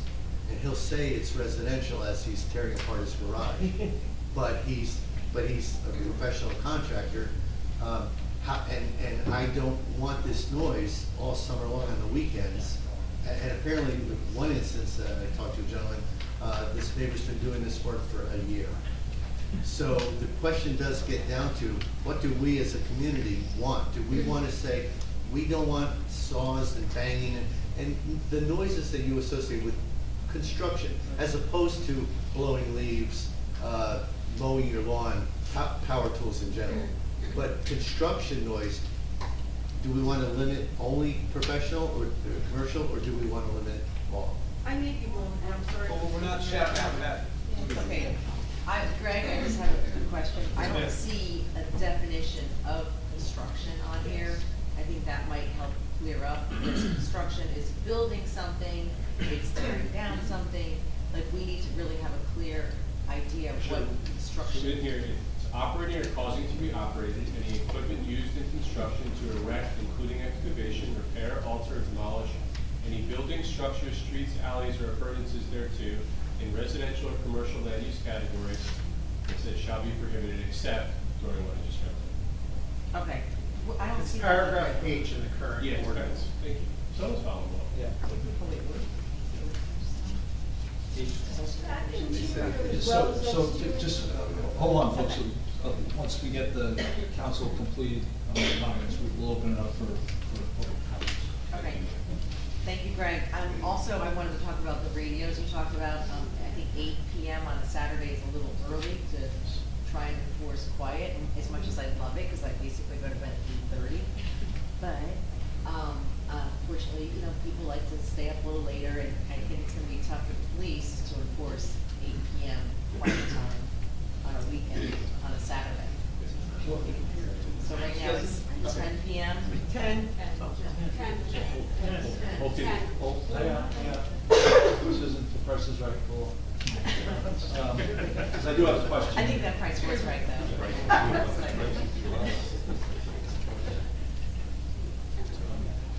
Yeah, I wanted to direct a question to Lieutenant Browning. Have you reviewed this, or so the enforcement arm of this is going to be primarily the police.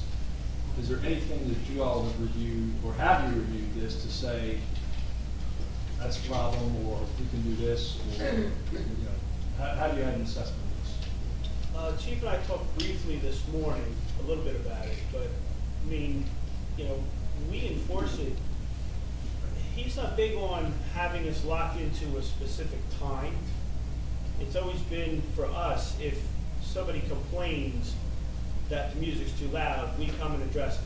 We try to give them a warning, say, hey, listen, this is too loud, whether it's a band, a live band, a TV, a radio, a car, whatever it is, and we say, you've got some complaints, can you please turn it down, if it's a birthday party, whatever.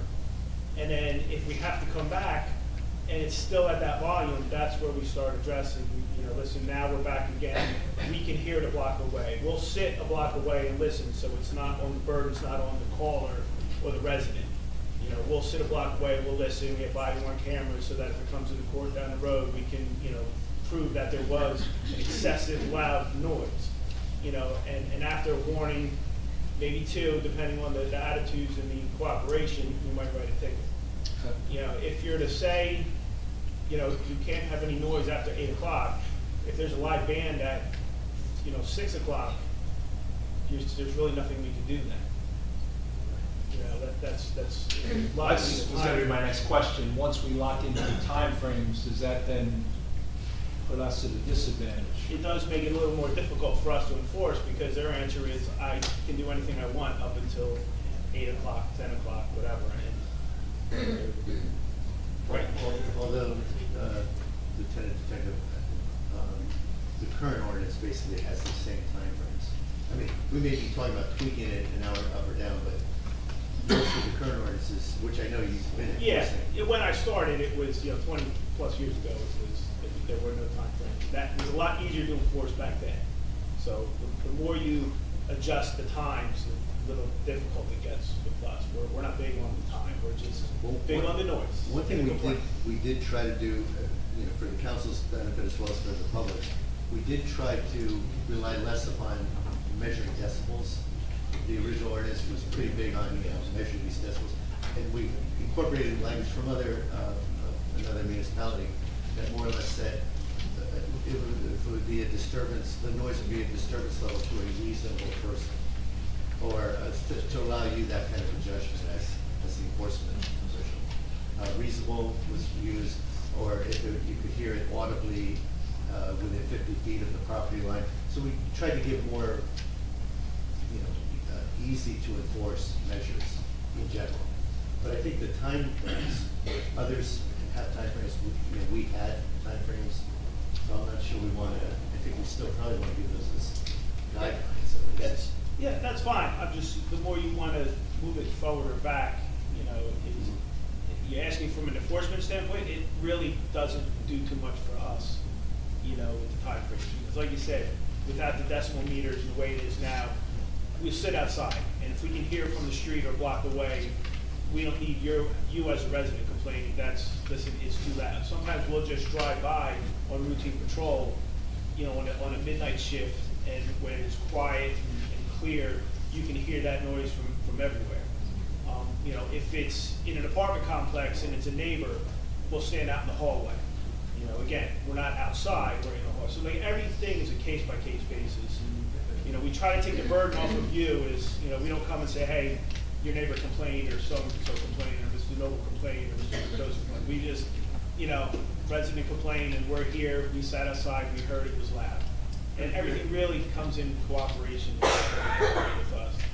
Most of the time they're compliant, you know, even the summer visitors and people that we have, the younger generation, you know, we give them a warning, we identify them, we take them, we make it very clear, you know, and we also explain that if you get a ticket, we check records, we keep everything is maintained. Before we even go, we check and see if they've gotten warnings before, if they've got tickets before. Because if you get a summons and then we come back for another summons, the fines increase every single time you get a summons. So we explain that to them as well, you know, and we have pretty good success with, you know, just navigating through that. Okay, thank you. I want to ask one question of the attorney, Greg, with the changes that we're contemplating. I think you have them. If we introduced but made some of those changes, are those changes that can be made without a reintroduction, or are they? I mean, they regard specific parameters and days, so I think those are substantive changes too. You think they are substantive? I believe they're substantive. That's kind of what I was thinking. I have a comment and a clarifying question. First, I just want to echo Councilwoman DeNoble's sentiments. I think that 8 o'clock is too early as well. It's June 15th and it's daylight out. It's still 8 o'clock. And then my other, just to clarify, I had concerns about the emergencies language. So did I understand correctly that Mr. Cannon, you're gonna go in and just make sure that what says, you know, section H subsection 4 and then 301-4 kind of makes sense? Yes, yeah, for the. Perfect. For the, Thank yes, you're on you. this email, so, yes. I had a question on the memo that Councilman Gutierrez sent out last night. Further suggestion related to communications, will advise all residents, homeowners, landlords, and renters consider using reverse 911 mayor's newsletter, post on the website. Send insert. I'll hear you. Can't hear you. Oh, I'm sorry. There was a comment on advise all residents, bracket, homeowners, landlords, and renters, consider using reverse 911 mayor's newsletter, post on borough website, send insert in tax letter, post at Borough Hall. I wasn't sure what that was tied to. Mr. Mayor, let me explain. Obviously, the public's not privy to this, but I did send an email, Councilman Weber and I did, just advising the council that we were adding some additional potential edits.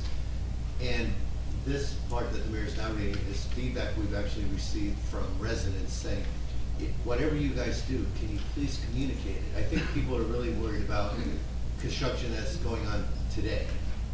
And, I understand. Okay. Got it. So it's how many different ways can we communicate? Got it. So this is more the change management, any change we do, got it. Thank you. Yeah, and it's a good point. I mean, we could tell contractors when they're getting a permit, or we could tell, you know, we should make sure they understand. I don't know to the extent that's done right now, but just to make it clear that this is the rules. I think it is done now, but, Okay. yeah. Okay, so I want to, if we're all done, I want to open up for 10 minutes for public if they have comments. Yep. Yep. No? Oh, you're next. Challenging the channel on 414 Monmouth Avenue. So I had submitted some comments and some of them were articulated this evening, so thank you, I appreciate it. So in terms of, say, professional landscapers, are professional landscapers allowed to work on Saturdays? They're in season? In the summer season, according to this? That's my understanding, yes. That they are? Yes, we're only prohibiting construction and commercial tree removal services on the Saturdays. Okay, so then additionally, I had actually, submitted the request to contact all of the various contractors. I think that's very important, so they're aware of it, not just when they come in for permits, but if the borough has all of these contacts in active, the active files of each of the residences that are in construction or whatever, that they be notified that we proactively do this. Because very often there are construction professionals who come and they have absolutely no idea that this change has been made, and there's a lot of construction work that is going on Saturdays. And especially when if we're going to be implementing this in the season while we're making these changes, I think it's very important. Again, it takes some of the burden off of the residents to have to get into something with their neighbor, which is very uncomfortable, or to contact the police. So I appreciate it. Thank you. Thank you. Okay. Yes. Anita Nazario, 116 Brook Avenue. I think not having maximum decibel level and not having some kind of curfew time makes it too arbitrary. We've witnessed some incidents just on our block. A neighbor complained and the police came to our neighbor's house at 1:30 in the afternoon because she felt that the kids that were swimming in the pool were being too noisy. Or people talking on the porch, and it's just too arbitrary. And it's inevitably winds up causing problems with the neighbors. I'm not talking light bands or anything like that, but music on the porch, 9:30 on a Friday night or Saturday night in the summer, is perfectly fine as long as doesn't exceed but I think we need decibel and curfew time, so that it's not arbitrary. I'm sorry, the second thing you said, decibel and And curfew time. curfew time, I'm sorry. Yeah, curfew time, so that it's not just arbitrary, and somebody can't just complain that kids are being noisy at 1:30 in the afternoon. Yeah. Kids are noisy. Yeah. Yeah. Thank you. Thank you. Yes.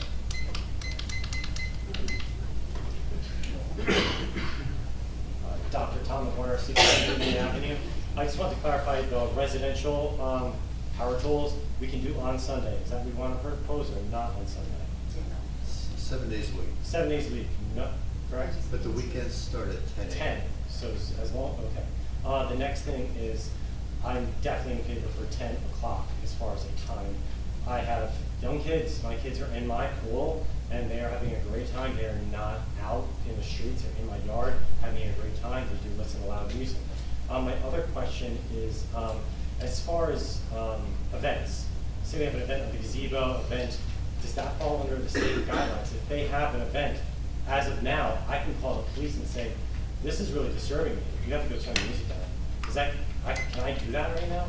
Yeah, that happens now. I'm sorry.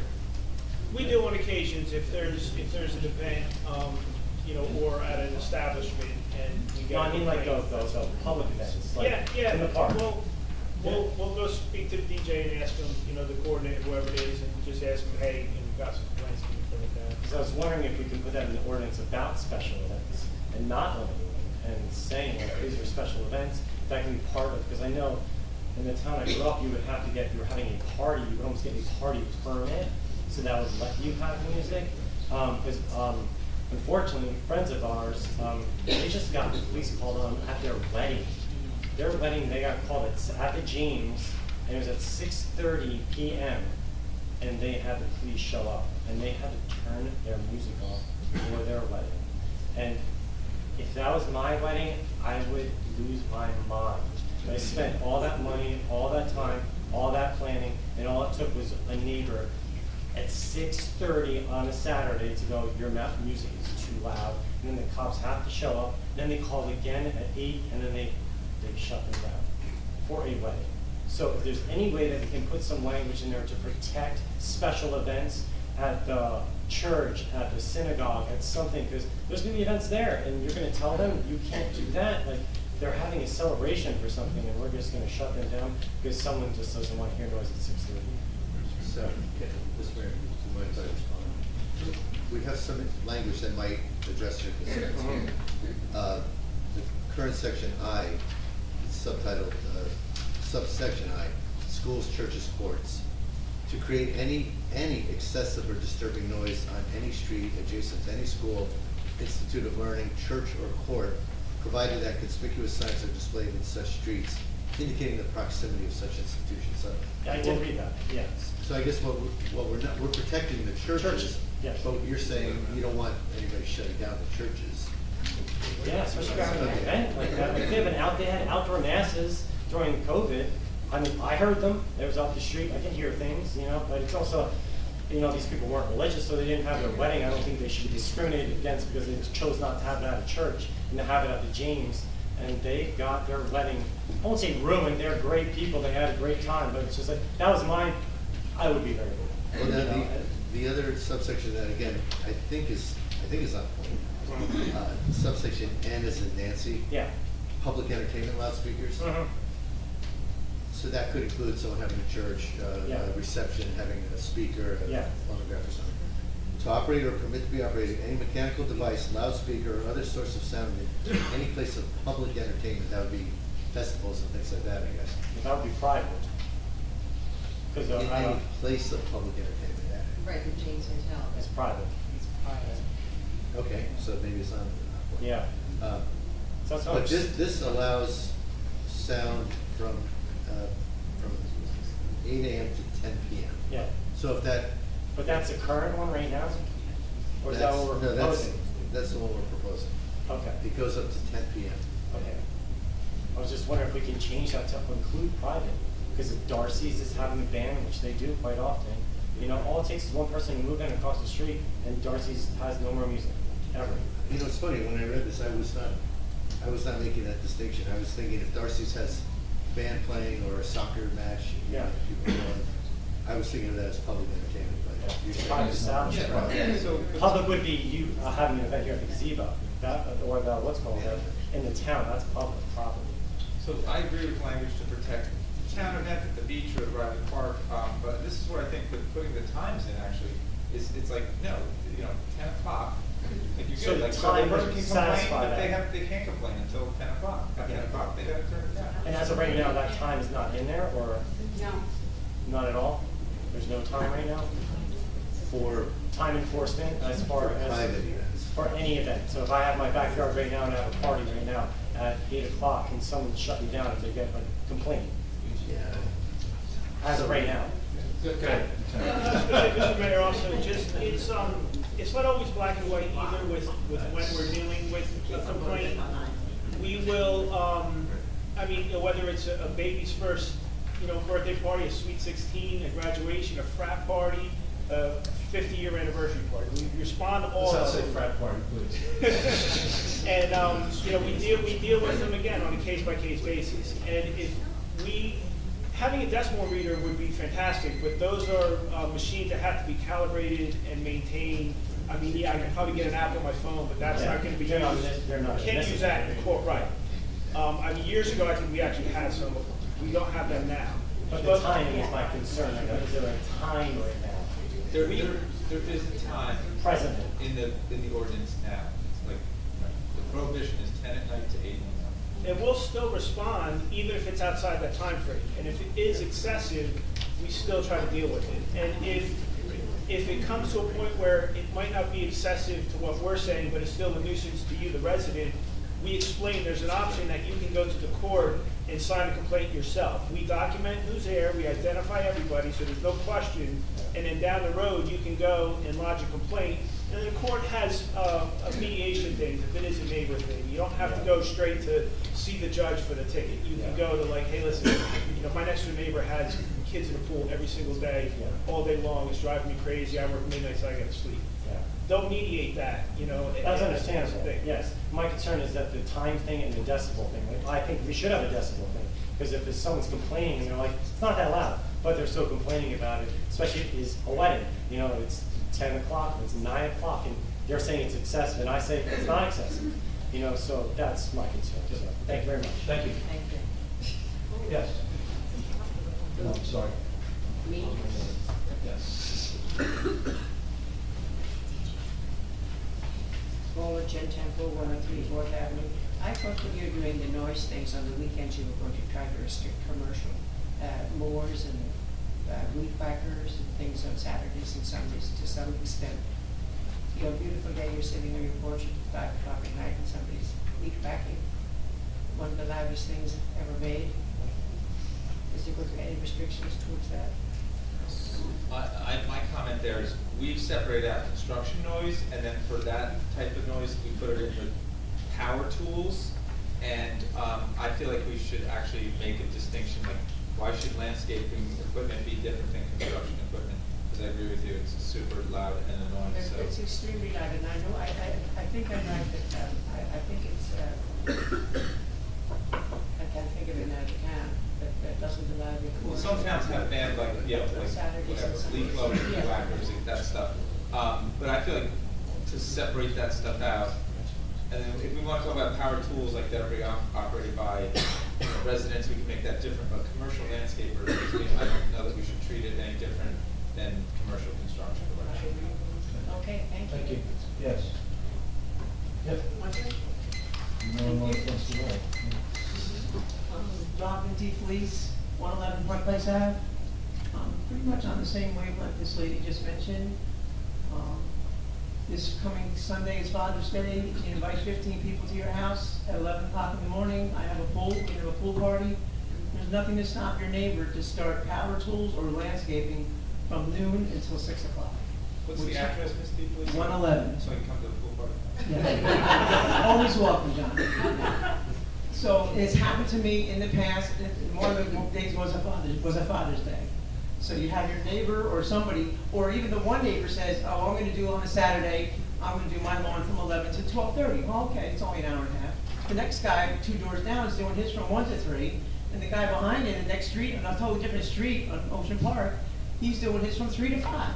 So you have it the whole day. I mean, we work all year round so that we can enjoy 10, 11 Saturdays and Sundays in the summer with some peace and quiet. And on my street, we haven't had it.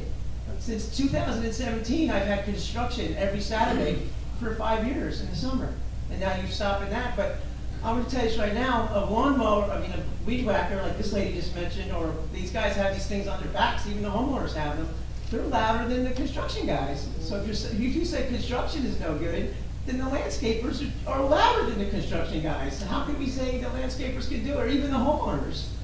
And if you're a homeowner, if you have people at your house, say from 11 to 6, okay, they have to do something. Maybe we could do it, we'll pick a few hours. Maybe they could do it on Saturdays and Sundays from, I don't know, 1 to 4 or 2 to 5. And then it's not at breakfast, lunch, and dinner, but, the people are coming down on the weekends. If you gave them 3 or 4 hours, maybe in the afternoon to do it, you wouldn't, I sit on my porch every Saturday morning and Sunday morning. I don't want to hear it on Saturday or Sunday morning. I don't want to hear weed whackers. I honestly just don't. And I know a lot of people who don't too. If you need me to get signatures or you need me to do anything like that, I'd be more than happy to provide them. But I just think we're trying to enjoy the summer as best we can and to give the people who do that work themselves a couple of hours.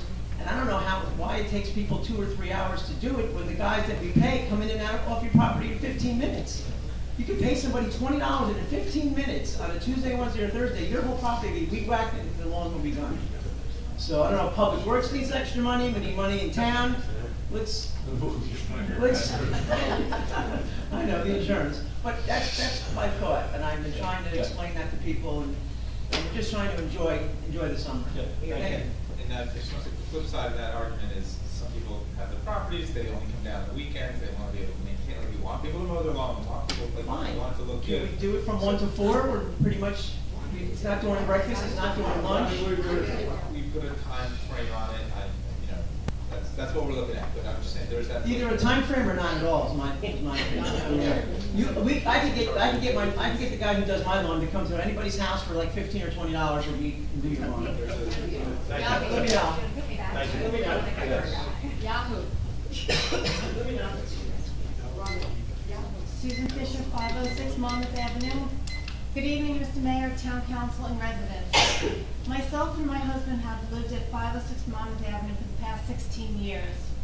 In regards to ordinance 2023-9, Chapter 310 noise, we are supportive of homeowners working to improve their homes in our beautiful resort community, but after enduring 16 months of continuous weekend-only rehab and construction, and going into the second summer season of more construction, we urge the mayor and town council to pass this ordinance. Anyone who has walked past our job site on Monmouth Avenue or our next door to us can empathize with our situation. I work full-time from home during the week, so weekends are very important to us. We consider ourselves to be good neighbors and understand the noise of weekday construction, but would like to have peace during the summer weekends to enjoy our family and our backyard, and have been unable to do so for the past 2 summers. So we ask that you please say yes to amend this ordinance 2023-9, Chapter 310.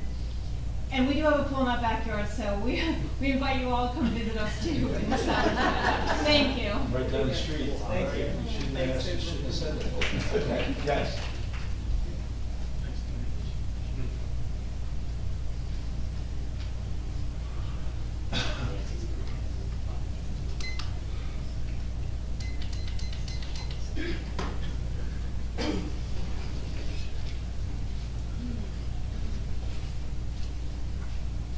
Nancy Meadow, Ocean Park condominiums. This is one of those things that you can't make everybody happy. Personally, I don't want anyone's noise. I don't want pool parties. I don't want neighbors in the backyard. I don't want weed. I want none of it. And I heard a thing on TV that said, I just heard from my doctor. He said I tested negative for patients. That's where I am, and that's where I am with all of you. Being that said, Mr. DeMarco made a comment regarding daylight. in approximately 7 to 10 days, daylight will be shrinking. So I find that comment something to eliminate. I've said for years, contractors need to register in order to do business with the borough. I will repeat that, because I've learned tonight that when I say things enough, sometimes it gets heard. I'm not clear because I didn't hear, and he's left. Could somebody please clarify, when you say construction, was that including interior as well as exterior? So if somebody wants to cut with a, wet saw the tiles for their bathroom inside their garage or even inside their house, is that included? So are we talking just exterior construction or interior? So, it says construction noise. It says operating or causing to be operated any equipment used in construction. Where are you constructing? Inside? Right, it does, so, like, it doesn't say, so, Okay. I mean, as we heard before, I would imagine there's. I think something like that should be clarified, in all seriousness. Because if not, then, you can have, noise coming. In addition, I believe you said landscapers were excluded. Now, landscapers don't only have the horrible sounds of weed whackers. They also multitask, do pavers and things like that. So, clarify again. I'm not telling you, again, well, I did tell you what my opinion was, silence 24/7. But like everything else in Bradley Beach, could we try to get it right the first time? We do an ordinance, we pass it, and then oopsie. It would just, however you go, and I really do think the starting is with having the contractors register if they want to do business with Bradley Beach. Thank you. Thank you. We'll take two more comments. We're kind of over. If other people have comments, we can just email them to Erica and we'll address those with people. So, yeah. Are you the spouse of the person who just talked? I am. I should pick somebody else. Not that your comments weren't good, I'm just trying to spread it out. Well, when you hear me, you might agree. My name's Steve Ecker, I live at 506 Monmouth Avenue. And anybody that's on Nextdoor may have seen a post I made a few weeks ago. 7,000 of you saw it, so it was a very popular post, and it had a lot to do with the construction site of my next door neighbor that's now stretched out to 16 months. There's a couple things I want to say about that, but first, this was this has been an ongoing thing with us.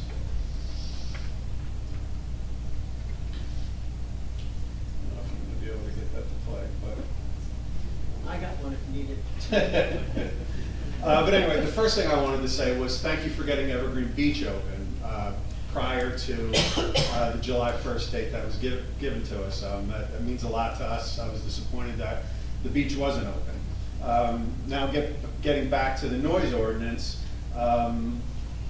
after I put the post up on Nextdoor, only one person in the township reached out to me. And now, since then, I've sent a couple of emails to people on the town council, the business administrator, the clerk, and I just feel like I'm kind of getting stonewalled. I haven't received any answers to any of my questions. I was given a 24-day lead time for Oprah requests for the documents that I need to make informed decisions going forward. And at this point, I feel like the township is not, the borough is not protecting us at all. Now, it's fairly new that we've pulled you into this because we've dealt with this on our own for about a year, but we're past that point now. And I'm disappointed that I've sent emails and pictures, and not only have things not improved at the job site, but no one even answered any of my questions regarding what's going on over there. So going forward, I would like to see, and I think one of the reasons is is that you guys are too hung up on this budget. That's why when the budget drags off into June, you guys let things like looking after the taxpayers slide a little bit because you're so worried about the budget. If the budget was done ahead of time, maybe you guys would have more time to answer citizens' concerns over what's going on at the job site next door. So those of you that are sitting here that got emails from me that didn't answer me, I hope you will answer me soon because I'm really, really running out of patience, as is my wife. It's been 16 months of unadulterated Saturday and Sunday construction. Thank you. Thank you. And I'd be happy to talk to you after the meeting. We haven't talked in court about this. Thank you. Yeah, we have one more. This will be the last one before you stand here. I'll pass it to TJ, did you want to go? Well, I had my hand up. We only get one more. Please do. Go ahead. Thank you, sir. I'll pass it to TJ. Thank you. Thomas J. Cohen, 612 3rd Avenue. I'm not a big fan of the code office doing the oversight of these ordinances. You really should be the police department. I've interacted in many towns along the shore, a lot of shore parties. It's a hard 10 o'clock. You're done. Police show up at 10 o'clock. You wrap up the noise. You can sit and have a cocktail and wrap up your night, but it's a hard 10 o'clock. And I think they do a great job in Asbury Park with Summer Stage. Boom, hard 10 o'clock. They're breaking it down at 9:45. So I think it should be 10 o'clock. The police should be the ones to take care of it. And I do want to thank the council for doing this. This ordinance is a long time in coming. We are a quality community. We should have quality of life, and this will help us avoid conflicts between neighbors, and I think it is a wonderful ordinance. So thank you for taking it on. Thank you. Okay, again, any other comments, you can just email me. Actually, if you could please email council comments and questions, send your email there. What's the email? Okay. the Come next- see me after the meeting. Okay, The thanks. next item on the agenda is a proclamation. I'll read, excuse me, I'll read the proclamation, Borough Bradley Beach, Juneteenth proclamation. Whereas Juneteenth, also known as Emancipation Day, is the oldest known celebration commemorating the end of enslavement in America, and whereas Juneteenth is a day of reflection, a day of renewal, a pride-filled day, it is a moment in time taken to appreciate the progress and contributions made by African Americans to this society. And whereas Juneteenth is inclusive of all races, ethnicities, and nationalities, recognized by Americans everywhere as a symbolic milestone in our journey towards a more perfect union. And whereas it is a day where we take one step closer together to better utilize the energy wasted on racism, Juneteenth is a day that we pray for peace and liberty for all, a celebration of freedom.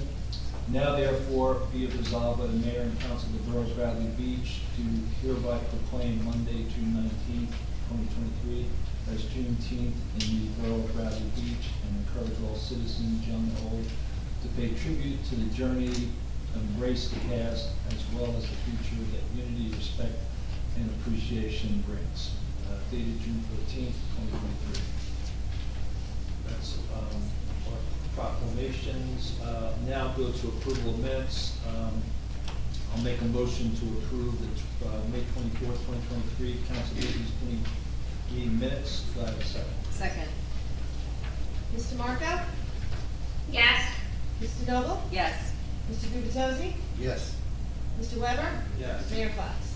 Yes. I'll make a motion to approve the minutes of the May 24th, 2023 executive session minutes. Sorry. Mr. Marco? Thumbs up. Thank you.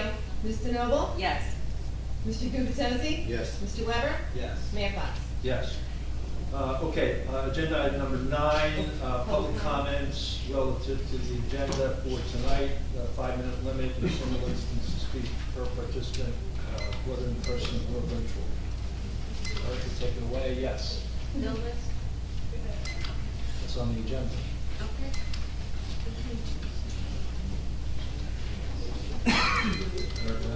Yes? What? We're doing public comments, right?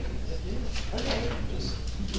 Encouraging Encouraging you to do what? Oh, gotcha, okay, never mind. Good evening. I have a couple of questions regarding the bill list. I noticed that on page 1, and it's Clark, Payton, and Hines, there's a February invoice and an April invoice. And the total amount is for $7,778.75. And it says special litigation expenses. What was the litigation? I mean, As I described earlier in the evening, the municipality is involved, as almost every municipality in New Jersey is, with compliance with fair share housing requirements that were originally set down by the Council on Affordable Housing, COA, and have now been taken up by the courts. A special master was named by the courts for the borough to be able to oversee the negotiations and possible litigation between the borough and the Fair Share Housing Corporation. The court identified a special master. That special master is sort of like a judge, but in the process, the municipality has to pay for the time of that person. Clark, Payton, and Hintz is the employer of the person whose name I believe is Mary Beth Lonigan. Yes. Who was named by the court to serve as the special master. These are the billings that are coming in, and that is the reason why I indicated to the council earlier they needed to make at least a $35,000 appropriation more into the legal services account in order to pay for this special master. could you please explain to me, Master? I'm a little ignorant on it. Well, special master is the term that has developed over the last 15 years or so for people who are assigned by a judge to be their eyes, ears, and analyst. And that person acts as if they are the judge and they oversee the negotiations that take place, or they become a part of the litigation that eventually occurs before the judge that is in charge of this case. But this is a firm that's an architectural firm? Well, they're planners. And planners. Yeah, and she is a planner, and she's been involved in affordable housing for at least the last 25 to 30 years. I've been familiar with her name. Only when I came here did I realize that she had been identified as a special master. Okay, and then again, I noticed that it's a late invoice, February, we paid February, and here it is June. The February invoice is not late. It's not? No. If that's when they send it, that's when It they send it. depends on when it comes Okay, in. I'm just asking, okay, now there's one other, and this is not to be personal about this person, but I noticed on page 5, there's an individual that was providing a service, and he was paid $1,000 for Memorial Day parade. But now why is he being paid $550 for tourist development? Because that was for a different event. That was for the Mediterranean Festival. The $1,000 was for 2 days of services at the Memorial Day Parade. And if you go further down, the $300, he was hired to provide music for a dance that was conducted by the Recreation Department. Yes, but it said, okay. Good. Okay, thank you. You're welcome.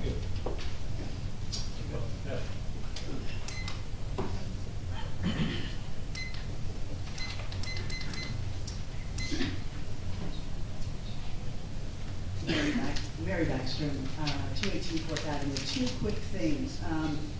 First of all, I live on 4th Avenue, and I love 4th Avenue. I'm literally talking about the avenue.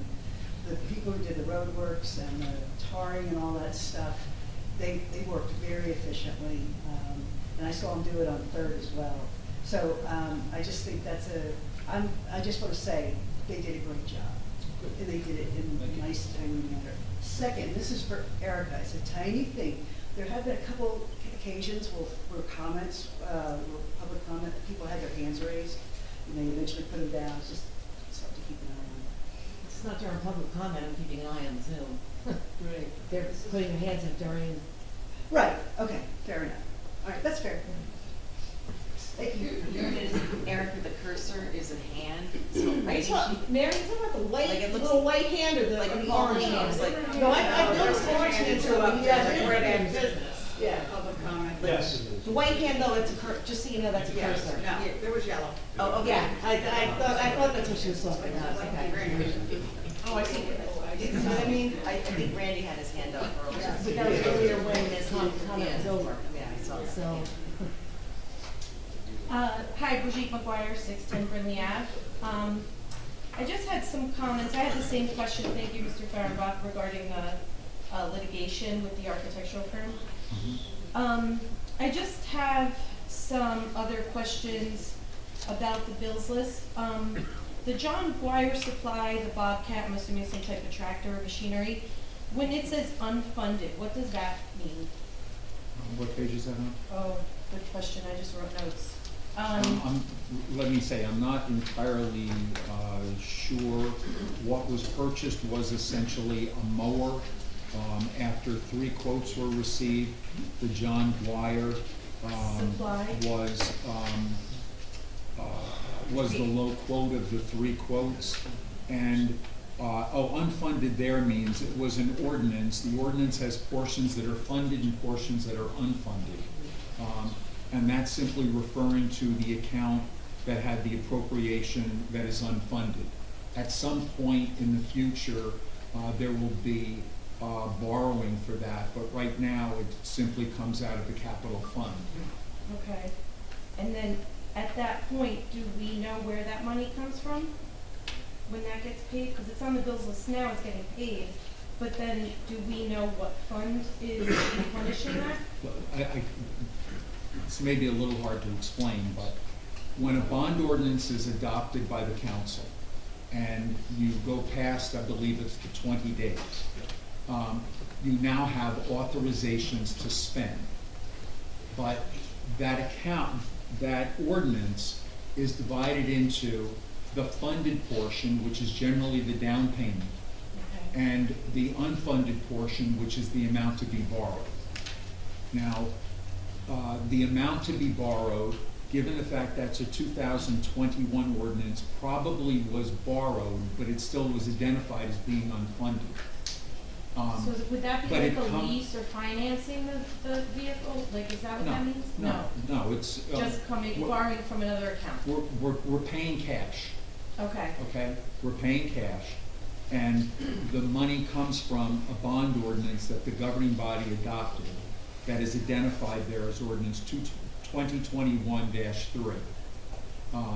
And the unfunded was the borrowing portion of the two-part ordinance. But if it's 2021, the probability is that money has been borrowed as bond anticipation notes at a minimum. Okay, this is just going over my head. Well, I'll definitely save this for you another day. Okay. To not bore the public, because I'll have a lot of questions. Okay, just a couple other things, and what I'm gonna bring up, it's not about how much it is, it's more about the organization and how this is being organized. So, for instance, Foremost Promotions, a promotional company, I looked it up, you know, it's pens, scratch pad, tote, table runner, again, not a big deal, small things. Some are listed as office supplies, some are listed as miscellaneous. So for something that simple, you know, if it's a promotional pen, if it's a bunch of promotional pens, maybe that could be under like promotional or marketing for recreation or tourism or whoever the department is that's like giving out pens or something.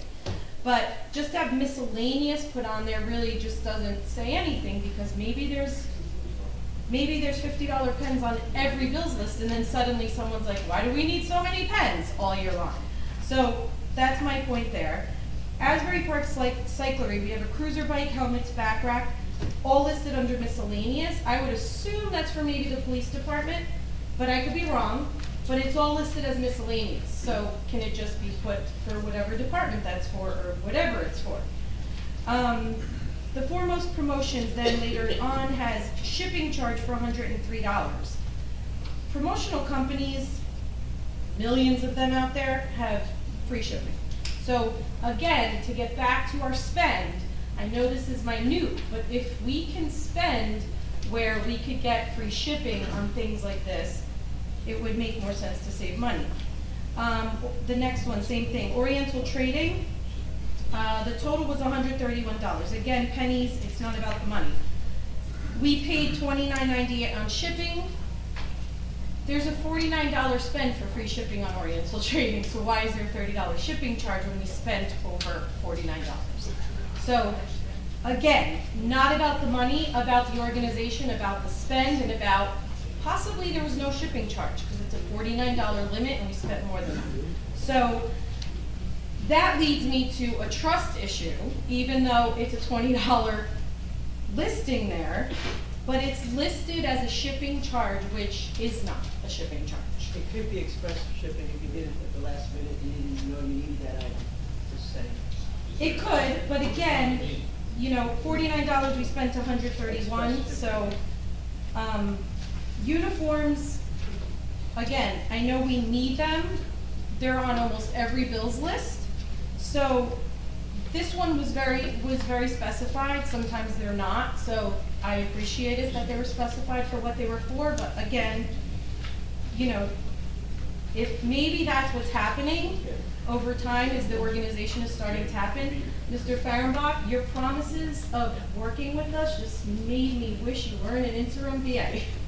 Because I would love that, and I love the idea of that, but I'm hoping that we have a BA put in place with years and years of experience, and that their resume is filled with knowing how to do a budget, knowing how to document spend.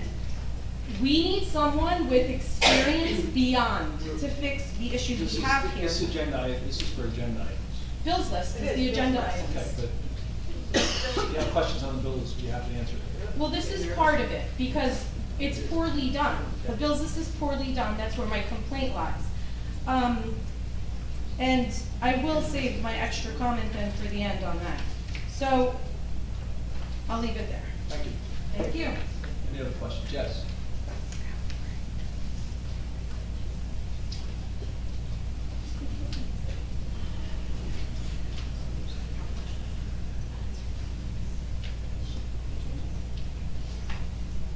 I have a question on the bills list too. Name and address.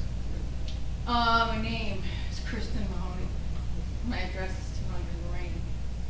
Avenue. You can't hear me? No. Let me move it closer to me. I'm vertically challenged in the least. GovPilot. I know that we had a meeting a few months ago. Was this what was presented at that meeting when we were talking about how to manage things, and we were talking about, is this gonna usurp, you know, Bipley and things like that? I see it on here, we have like a $30,000 spend for it under software and hardware. I know that it's a municipality management software system, and we have 7 licenses for it. So what are we using GovPilot for? Greg, would you want to just take that? It's primarily used for uniform construction code, fire prevention code, other code enforcement activities. It's used for zoning. I'm trying to remember. Mercantile licenses? Oh, mercantile licenses. It has a series of modules that are related to block and lot issues. Right. And there are several competitors out. Spatial Data Logic is one. Jungle Laser is another one. But as I understand it, they were evaluated here. The town, I think, used to have spatial data logic Okay. and moved off of it Okay. because of the expense of them to Okay. GovPilot. But it provides a data management Right. capability. I know you can do pet licenses with it and things like that. So this is our first year using it, then I'm supposing. So this is an initial license fee. It's not a yearly license fee. Does anybody know? if I think it's this is a recurring yearly license. Yeah. It's a year, so I believe that's it's an yearly. expenditure we're gonna incur every year. SPL was the same. As it was, Yeah. okay. Well, we'll see how it goes. I mean, hopefully it'll help us manage, some of the things we need to manage better. And then there are 4,430, it's under weapons, I assume, police department, unless we have, maybe we have our own weapons. What, is that just for new POs who got new weapons, or weapon maintenance, or, I mean, I know we're not out here buying them 14s, because you usually I get them. do not know the answer to that specifically, but I'm sure I can. I mean, probably ammunition, because we have, it's about time to qualify, we have to qualification for it. Does he buy with the qualifications about? That is typically Yeah, the it case. is. Police weapons cost more than Oh, yeah. No, it's Oh, 4,000, absolutely, yeah. 4,000, Yeah. that, which is a lot, that's a lot of ammo for qualifications. I have to find out. I can tell you from prior experiences, having gone through the questioning of a police department with 112 officers, that I ended up having a bill that was somewhere in the order of $80,000. So, Okay. So now we're at 20, so we're, okay, or so, right? I did ask you a question about the police, about 3.5 months ago, I sent you an email with a follow-up, I still haven't gotten the answer, maybe you could look in those emails. That'd be fabulous to get an answer. Okay, thank you very much, appreciate it so much. Thank you. Yes.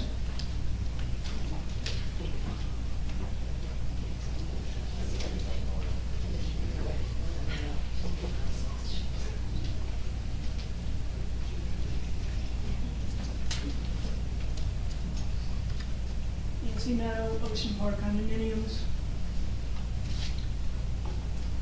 I will be commenting on individual bills in a minute, but I would like to say that as I have been diagnosed with negative patience, every VA, every administration that you have had has said that they would give more information on bills.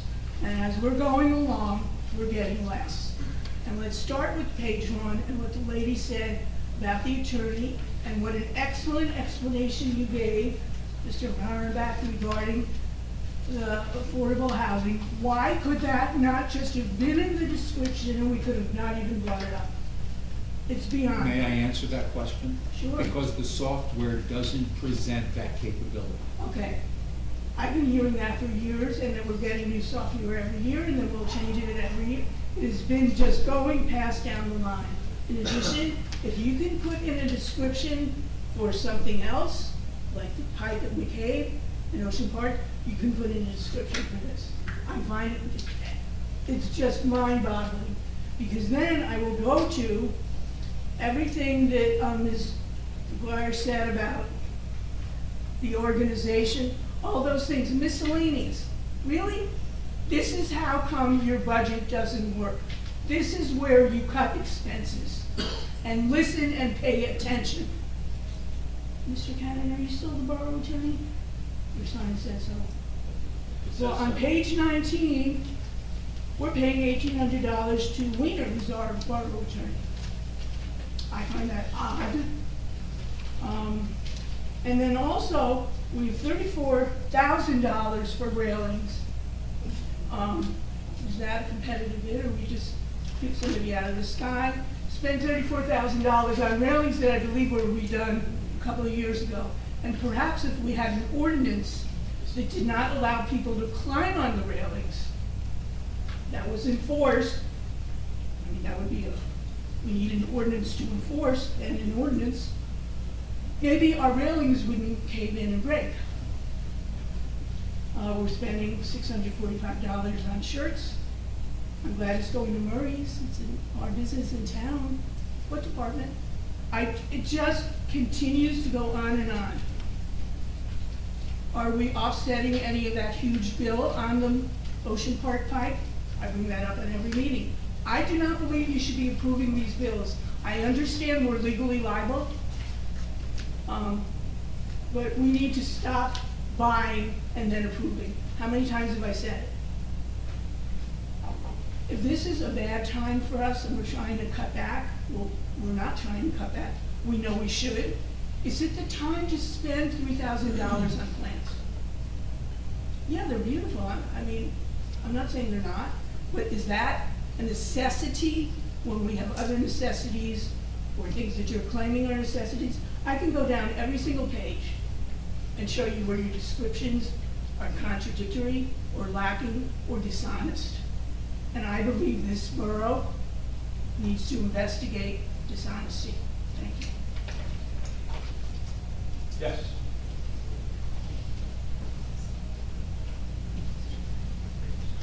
Shauna Greenblatt, 414 Monmouth Avenue. I'm just going to take 30 seconds to add something to the discussion on the Chapter 310. If we are considering, and this is on the agenda, so if we're considering including not permitting weekend landscaping, professional landscaping, then I would suggest for the sake of parity to also include tree removal companies, because that's a really loud noise. Sure. At least as loud as the landscaping. So that's for weekends, and that's again something that, you know, these tree companies would need to be advised that they are not permitted to do so. Maybe Shade Tree can pick that up, I don't know. Let's see. I also had some questions on the bills list, and some of them were answered. But I'm just wondering, is there an opportunity to have an understanding of a real comprehensive spend, including labor, on some of our larger events, like Memorial Day, July 4th, whatever contributions the borough has made, whether by manpower or equipment to the BBVCA 130th event last weekend? Is there a way, because when I see things in the bills list that reference some of the larger events, we're just seeing piecemeal based on that particular 2-week period of bills. So, Mr. Fehrenbach, I'm asking, is there an opportunity to actually see an accumulation, a total cost of what we spend on Memorial Day from the borough, including labor? What the borough has invested in the private event that took place over the weekend? I think residents who were not at that event. There are two different questions, I think. I'm asking for an accountability to understand what is spent on events, larger events in town. So one is Memorial Day, July 4th, and any other large events where we're doing these big bashes. You know, personally, I know that when times are tight financially for us, we hold back on certain things, or we cut costs, or we cut corners in terms of spending. I'd like to know, rather than just seeing wreaths and this and that for Memorial Day on this particular period of the bills list, to really see what we're spending, what we spent this year, what we spent last year for these events. And that includes whatever investment the borough has made in the private event that took place over the weekend. Within the last month, I have suggested to the mayor and the council that we ought to develop a policy along the lines of what you just suggested regarding special events that fall into various categories, to be able to have a complete understanding among the mayor and council as to what the actual costs are as the result of either they being special events of people from the outside coming into the municipality wanting to use its facilities, or people from within the municipality wanting to be able to conduct certain programs. That has begun, but we're not there yet. And doing that after the fact is difficult for what you just described. Doing it before the fact, which is what the policy is trying to create, would then achieve that objective. And for the public to see this. I mean, so to look at the bills list, it's hard for me to really understand whether we've overspent on some of these celebrations. And if if, let's say again, with overtime with the DPW, because their manpower is often required for these events, the overtime cost, that becomes part of the cost of the event. So I think it's really important for us to understand that when, and Bradley puts on a lot of events and it's wonderful, it's great in terms of the sense of community, but I think a lot of money is being spent and perhaps we can be a little more prudent in the way that we spend it.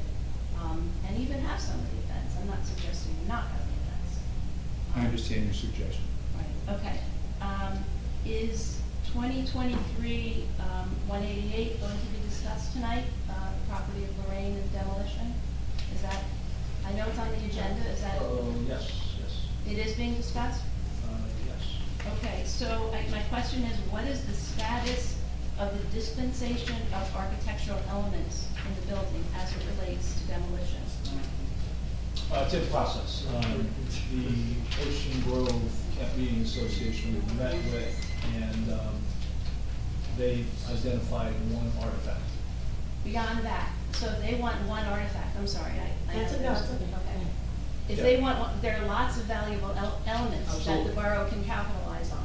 Correct. Right. So we've contacted a couple of salvage operations, number one and number two, in the RFP that we're doing, that will have a salvage element in it. And a bidding Well, that'll be process part of or that, something? yeah, yes. Okay, so all of that will be presented, because it's not a obviously not straightforward demolition. Oh, no, no, no. Yeah. No, no. Okay, thank you. Mr. Mayor, to key on what just happened, because of the added complexity that we've been able to identify in terms of developing the specifications, I was going to be requesting that 2023-188 be removed from this agenda as we are attempting to put together an RFP for those services. Great. No, I knew that. I didn't know if you were going to discuss that any further. That's why I said it was. Yeah, and I was not gonna, You weren't going to go into that was as much as I was going to say. Oh, I'm sorry. I thought, okay. And then to have it, and then to request of the governing body that they remove it from the agenda tonight. Okay, I didn't realize you were going to actually not have a conversation. Okay, thank you. Yes.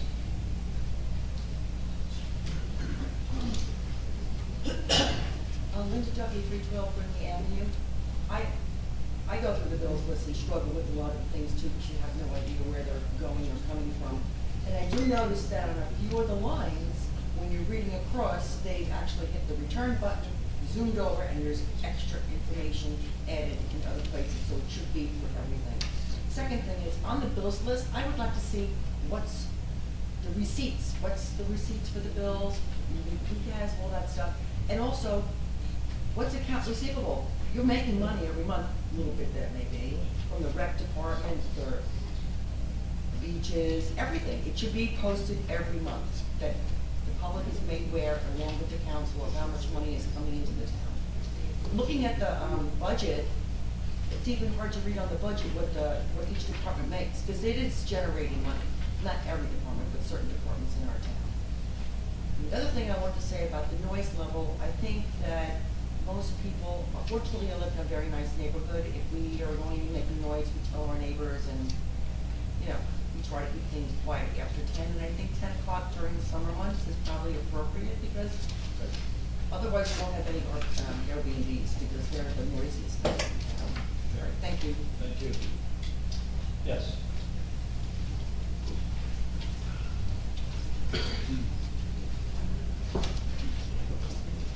Paul Champagne, 411.5 Lorraine Avenue. This is about resolution 188. If you're going to withdraw it, I won't go at length on this, but one item chat about the value of some of the assets, such as the stained glass windows. I've been doing some extensive research trying to find out exactly the source of those stained glass windows, and in talking to stained glass experts and showing them images, we've discovered that one of the windows at least may be a Tiffany Studio window. And just, I don't know if you've read the press within the last couple of months, but a gentleman in Philadelphia bought from Church for $5,000 a couple of stained glass windows, which were just identified at auction as being Tiffany Studio windows. and went for $750,000 each. So, I mean, you know, basically, there are extraordinary assets in that building. The stained glass windows are top quality. They're really excellent. And also the organ, which the Ocean can't read, association that doesn't seem to have any interest in, is actually historically and very interesting, and it's actually a very valuable organ. It's quite huge. It's not just those display pipes that you see over the altar. The organ is buried in the fabric of the building. And it's actually something that should certainly be not lost. The building itself should not be lost, and we are still actively trying to complete applications for historic registry, both in state and federal. And we are working with Monmouth County, and I think you should be aware of that. This building is recognized not just as a historic asset, it is just an incredible asset for this town, and to try to sell it for a profit is just criminal at this point. The process, to me, has not been fair. We were promised that there would be a presentation from the former VA in a workshop on alternative uses for the property, other than demolition. That never came to pass.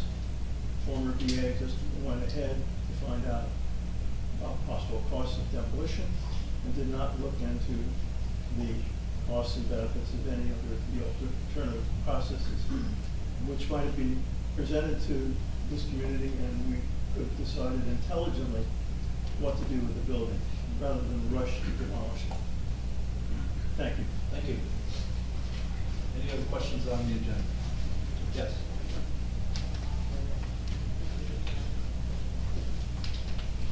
I assume we're still talking about 319 Marine, right? No, we're talking about the agenda, any agenda items. Yes. 188, yes. On the agenda. Yeah. Yes.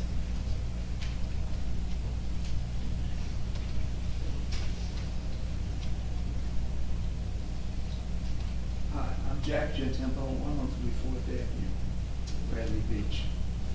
I want to point out just a couple of salient facts which just follows up Paul Champion's remarks. In 1904, architect William Cottrell built a building in Asbury Park, which has been recognized and is now on the National Historic Registry, the National Historic Registry. In 1900, Mr. Cottrell built the church at 319 Lorraine, designed and built the church at 319 Lorraine. A far more interesting building, as far as I'm concerned, than the one which exists in Asbury Park. However, we deserve some consideration on trying to get this on the National Registry, because it is I think, a terrific asset. Point Pleasant Beach 2 weeks ago, bought, or is in the process of buying, the National Guard Armory in Manasquan, it is, but it's administered by the Point Pleasant Beach. Everybody's on the same page. The mayor, the council, they're spending over $1 million to buy the building. And it's going to be, in effect, a community center. They're not going to call it a community center, but they're going to use all the facilities and for meetings, lectures, whatever, very similar to what we had thought was going to take place here at 319 Lorraine. My point was Ocean Grove. I'm switching here now to Ocean Grove. They have the great auditorium. They have the camp meeting cottages. They have the pier which they just built. They have, which is recognized as an architecturally famous little town. We've got something just as good, maybe even better, at 319 Lane. and we're gonna knock it down. I'm sorry, maybe this is rehashing some of the stuff, but I think it deserves some reconsideration. Thank you. Thank you. Yes.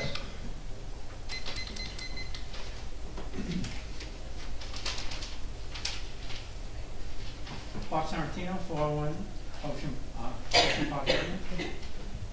Just going to follow up on the last couple of speakers. Shortly after the Methodist Church was purchased in 2020, Mayor Engelstad put out a message to the citizens of Bradley Beach for volunteers to form a committee to restore and create a community center in the church.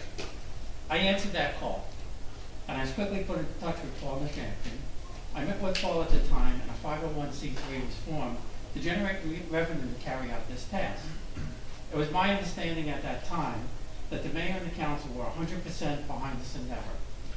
At that time, there was never any question, and I recall that the town would first protect the asset, a term that in the last year has been used a lot. For reasons never explained, this was not done. It is my belief that the people of this town have been misled over the past few years and have been told that public funding and/or grants were not available, that in-kind contributions or money contributions were not permitted, and that the building had to adhere to 100% ADA compliant. Most, if not all, of this was inaccurate. It is sad that in the same time that we celebrate the 130th anniversary of the town, we are taking a vote to demolish a landmark that was built only 6 years after the formation of the town. I do understand the non-binding vote, but that was not to spend $10 million. Since that time, to my knowledge, there has not been any effort to explore any other options or revisit funding. I would also ask Mr. Cannon, can you explain why one of the council members cannot vote on this fiscal matter and what precedent there is to do that, or not to allow it? You mean Mr. Weber? Yes. He lives next door to the property, and there's case law in New Jersey. So Mr. Weber lives next to the property, and more specifically legally within 200 feet of the property, and therefore he's not able to participate in what the project might be or otherwise because the courts have said he has personal interest in it. But is that purely from a zoning, or is that because I see this as it's a money thing, not just a zoning thing. So is that zoning? It has to do with the proximity of the land. So that I could find the case for you. Yeah, I'd like. Yeah. So sure, if you want to give your email address, I can email it to you within. But long story short, and there was a case in which there was a council that made previously left the property into a public park, and there's people that challenged that action because they thought it cost too much money in the town, and the council would do live within 200 feet of the park. It was determined to be a conflict. And that's the source. So in other words, the mayor or no other council member could vote on anything pertaining to any property within 200 feet of their property. I wouldn't say anything. I would say specifically property. So it depends upon what you're doing with the property. I mean, anything with any property is very relevant. I mean, what the property is going to be, building it into something else, making it something else, all that is clearly a conflict. Just like if you're somebody sitting on the zoning board and your neighbor comes in for an application, because it directly affects you, you have to accuse yourself in that situation as well. So it's okay, both. Yeah. I'll give you my section. So usually I'll have you rate it because so you don't have to say it out loud. There's a lot of microphones. Yeah, okay. Can I ask just one quick question about the budget also? Could you clarify when you say 11.6% increase, for a taxpayer? Is that on an overall tax bill, or is that only on it's only on a municipal bill? Municipal. The total tax bills right now is sitting at about 6.3%. Okay. Yes. Okay. So it would be only on that portion. That's a big difference. That's correct. Okay. Thank you. Sure. Yes. Herb Kenny, 16 Brindley. I have a couple of comments and questions about the budget. First, I think it's really sad that the council tonight had it actually draft an ordinance to control spending in the town. I think that's ass backwards. That really should be coming from the CFO, the mayor, and the BA, and I apologize, you're the interim. But your previous BA You know, when you have cost overruns, you're blowing through money. It shouldn't be the four members up here that have to wake up people to tell you to stop spending money. Okay, anyone who's run a business, runs a home, you know who controls the purse strings, and to sit here and just say, we're gonna spend it, 11.6, that's okay. That's not the way to do it. Second question, I've been now to probably 5 straight meetings here, and for some reason the CFO never shows up. He's sick, I understand that, that's not my question. That's all right.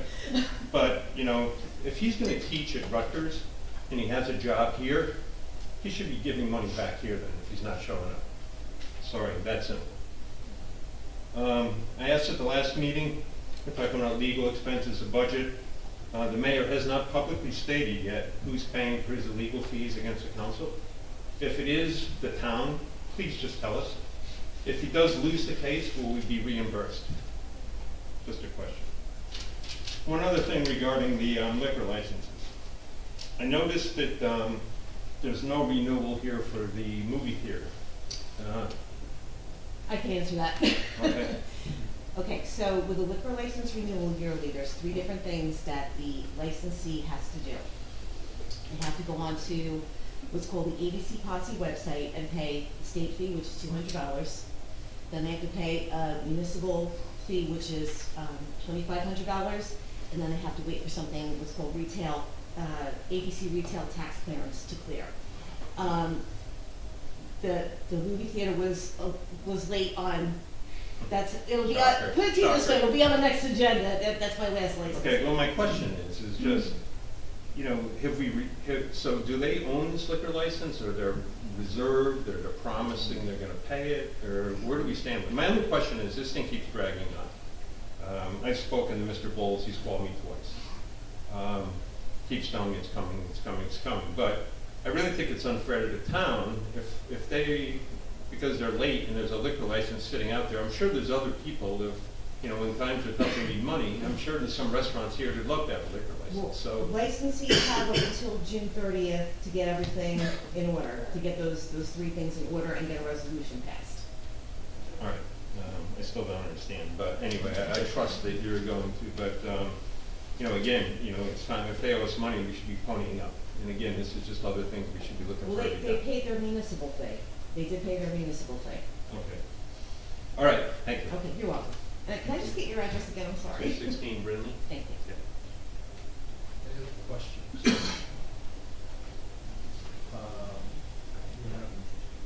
Randy, on the board, we have. We have Randy. Yeah, questions? Randy? Randy? Randy Manel, 506 3rd Avenue, Round Beach. Thank you. Everybody can hear me? Yes. Can everybody hear me? Yes. Larry, when will the sewer project be done?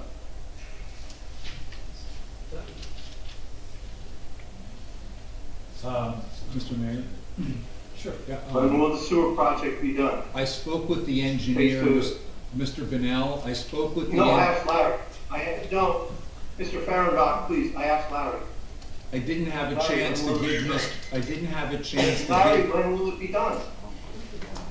I did not have a chance to give the mayor or any of the council members the update I received late this afternoon from the engineer, Mr. Freda. May I provide you the answer? No, I'd like to hear it from Larry because he is the guy who runs this town and he should know the answer to this. I'll have to defer to Mr. Fahrenbach because there's a question. Okay, so what you're saying is you're the mayor of the town and you don't know the answer. Yeah, that's right, because the answer. Okay, now my second question. Well, I'm going to say it on the first question. Larry, here's my second question. Well, you're not going to get a second question, sorry. You don't know the answer. Okay, you don't know the answer. So you're not doing it. Well, actually, Second question. I don't want to provide an incorrect answer. Larry, I don't want to provide an incorrect answer. Clock back on my 5 minutes. You can speak to whatever you want, and when you're done, I'll ask my second question. Well, so the answer to your first question is there's one piece of the sewer schedule that has to be completed, and that's grading and seeding, and I'm sure that's what Mr. Fehrenbach got an update on, but if you don't care to hear it from me, I don't know the answer to that question because Mr. Fehrenbach deals with the engineer on that. So what's your second question? You should know the answer, Larry. You're the guy who runs the town. Yeah. Second question. You had a $1.5 million spend increase to our budget that you presented. The primary platform for your campaign as mayor of this town was making Bradley Beach more affordable for the middle class. How is a $1.5 million increase, that's over 10%, how does that make Bradley Beach more affordable for the middle class? Give me a 2-sentence answer, if you can. So the answer to your question is that if you look at, it's not a $1.5 million increase. Okay, enough. You answered my question. You're lying. Thank you. And everybody knows the answer. Thank you very much, Larry. I'm done. Well, okay, let's go to the next. Any other questions? All the questions. Let's move to the next agenda item. Mr. Mayor? Yes. If I may, for you and the members of the council, Mr. Frater reported this afternoon that regarding the project, he has been in touch with the contractor. The contractor has informed him that he will be back next week for the purposes of finishing the project. The landscaping. The landscaping, which is the only remaining thing for the project. He also indicated that the information he gets from contractors is generally right about 80% of the time.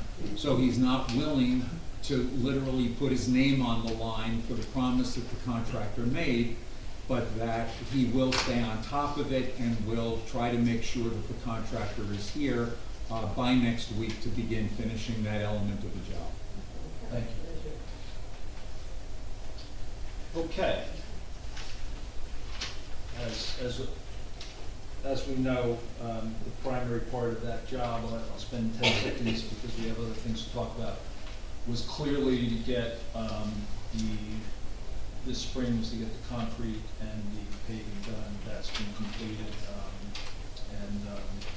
As I think Ms. Duffy said in the back, she's very happy with her Fourth Avenue. Okay, let's move to introductions. We have 2023-9 ordinance amending Chapter 310 noise, revised general ordinances to update noise regulations to address current issues and nuisances within the borough, especially during summer season. I say we're still working on it, and I have absolutely no problem tabling this, but let's hear from other people what they think. Yeah, I mean, I agree. It's disappointing when we table it, we lose 2 more weeks to revisit this, at our next meeting. And, some of the more significant elements of this particular ordinance were addressing noise during the summer. So the more time we lose, we have to introduce an ordinance, then we have to wait 2 more weeks to adopt, then we have an estoppel period of another few weeks. So we're going to try to get this done as soon as we can to capture at least some of the summer, but I agree, I don't think there's anyone in this room or anyone on Zoom who would disagree that we still have some kinks to work through before we get this right. So you want to make a motion? Anybody else want? I wish we can get this done, but I think there are changes that need to be added. I will make a motion that we table ordinance 2023-9, ordinance amending Chapter 310 noise. Second. Mr. Marco? Thumbs up. Thumbs up. Mr. Noble? Yes. Mr. Gubatose? Yes. Mr. Weber? Yes. Mayor Fox? Yes. Ordinance 2023-08, bond ordinance providing for sewer improvements along Park Place Avenue, appropriating $500,000 thereof, and authorizing $475,000 of bonds and notes finance a portion of the cost thereof authorized in and by the Borough of Valley Beach, County, Wow. New Jersey. Put your microphone on, please. I'm sorry? Can you put your microphone a little closer, they can't hear you back there. So I'll make a motion to open the adoption hearing for 2023-08. Second. Mr. Noble? Yes. Mr. Marco? Yes. Got you guys confused, sorry.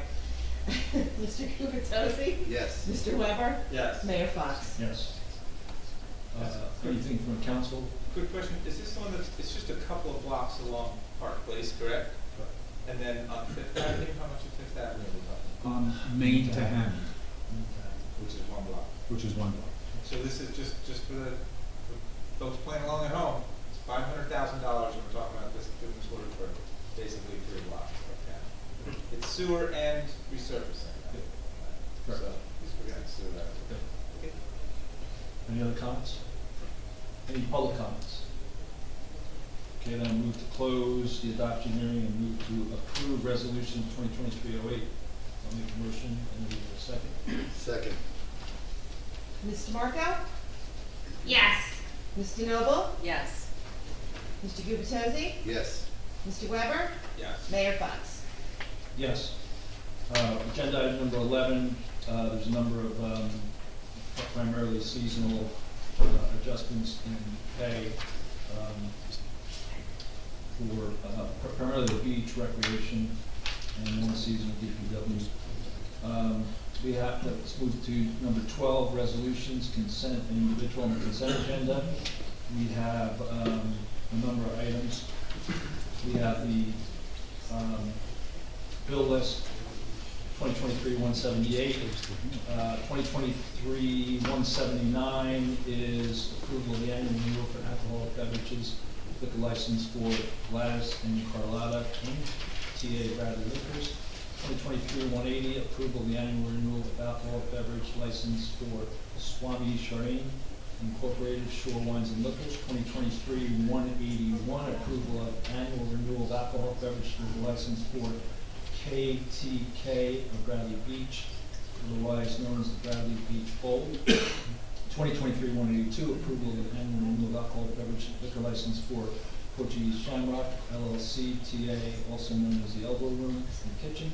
2023-183, approval of the annual renewal of alcoholic beverage liquor license for Uva on Main Street LLC, also known as Pagano's Uva Restaurant and Wine Bar. 2023-184, approval of the annual renewal of alcoholic beverage liquor license for Vic's Bar and Grill Incorporated. And 2023-185, approval of the annual renewal of alcoholic beverage liquor license for Garcie's LLC, also known as Garcie's Tap. I will make a motion to approve the consent agenda. Do I have a second? Mr. Marco? Yes. Mr. Noble? Yes. Mr. Gubertosi? Yes. Mr. Weber? Yes. Mayor Fox? Yes. Individual resolutions, we have 3. The first is 2023-186, approving a block party request on 500 block of Burlington Avenue for Saturday, July 15, 2023, from 5 to 9 p.m. with a rain date of Saturday, July 22nd, 2023. I'll make a motion to approve 2023-186. Second. Mr. Marco? Yes. Mr. Noble? Yes. Mr. Gubertosi? Yes.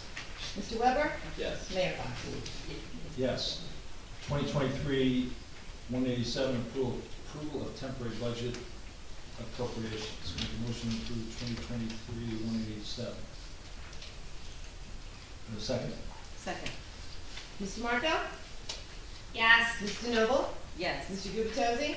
Yes. Mr. Weber? Yes. Mayor Fox? Yes. 2023-188, I'll make a motion to table that. Second. Mr. Marco? Yes. Mr. Noble? Yes. Mr. Gubertosi? Yes. Mr. Weber? Yes. Mayor Fox? Yes. Next agenda item is, excuse me 1 second, lost my place. I think it's, there are no announcements, so we go to mayor and council reports. Let's start with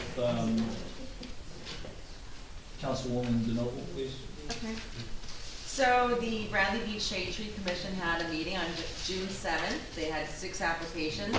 They all paid the $50 fee. We thank them because all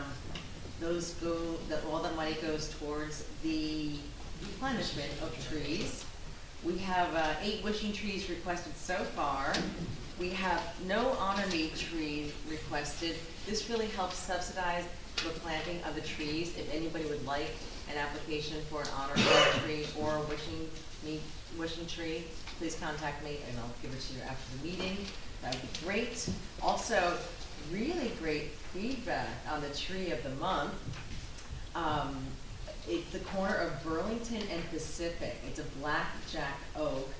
I got to meet with the Parasols, which have a beautiful property and a family with deep Bradley roots. You see what I did there? So it's on Facebook. Check it out. Beautiful, great looking tree. So then with the school, let's see. The Washington trip was a huge success, even though they lost half a day because of the smoke. It was a great time had by all. The DARE program had a ceremony. The students graduated from the DARE program. Congratulations to them. The 3rd grade had a civics field trip to the Borough Hall. The presentation was made by Mayor Fox on how government is structured and works. I would have loved to attend it as a councilwoman, but unfortunately I was not invited. The PTA postponed the school carnival to June 3rd, and it will be held at the rec center. The 8th grade graduation is tomorrow night. School's out for summer. Tourism, there's a lot of events coming up. June 19th to September 1st at the gazebo. They'll have Mondays, opera, and hustle lessons. Tuesdays, salsa, line dancing. Fridays, DJJ. July 6th is, also this coming week, June 24th to the 30th, the Alliance Week will have something every night. July 6th through the August 17th, Thursday concerts at Newark Avenue Beach. July 15th through August 2nd, 5 p.m., Saturday summer concert series. Fireworks are going to be held July 3rd. July 4th, the Chuck Lambert will be playing at the gazebo. July 9th is Park Fest.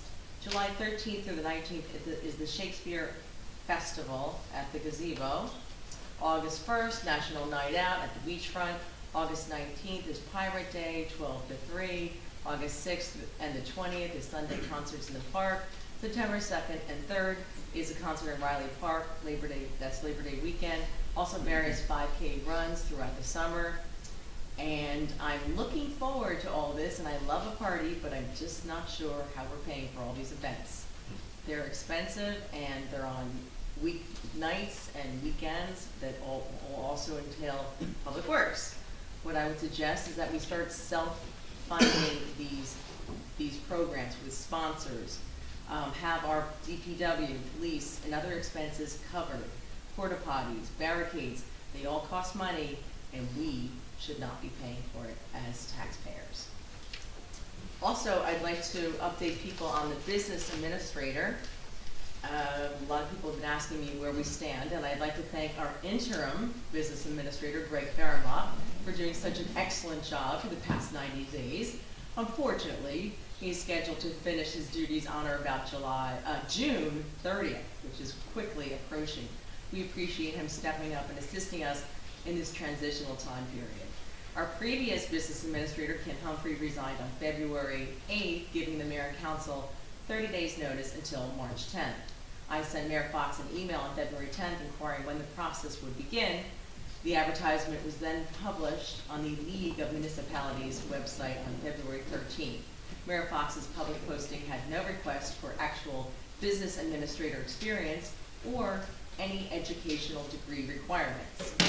We received 23 resumes, some from very qualified individuals, many with extensive business administrative experience and master degrees in public administration. We interviewed 3 proposed finalist candidates chosen by Mayor Fox only on the afternoon of May 4th, and we as council members gave our advice and consent to the mayor for one highly educated and experienced candidate out of the three that he presented to us. We expected the nomination of this individual to be on the May 10th Borough Council agenda. Now, we are almost 6 weeks past that date, and no nominations have been made by Mayor Fox. In addition, we are now at 125 days since Mayor Fox has given notice of Ms. Humphrey's resignation. This is far too long to leave the borough of Bradley Beach without the full-time administrative coverage it requires and deserves. There is no reasonable excuse for the mayor's delay of over 4 months, and I would like to make a motion for a vote of no confidence in Mayor Fox's handling of the business administrative search. Do I have a second? Second. Erica? Mr. Marco? Abstain. Mr. Noble? Yes. Mr. Gubatose? Yes. Mr. Weber? Yes. Mayor Fox? I'll abstain, and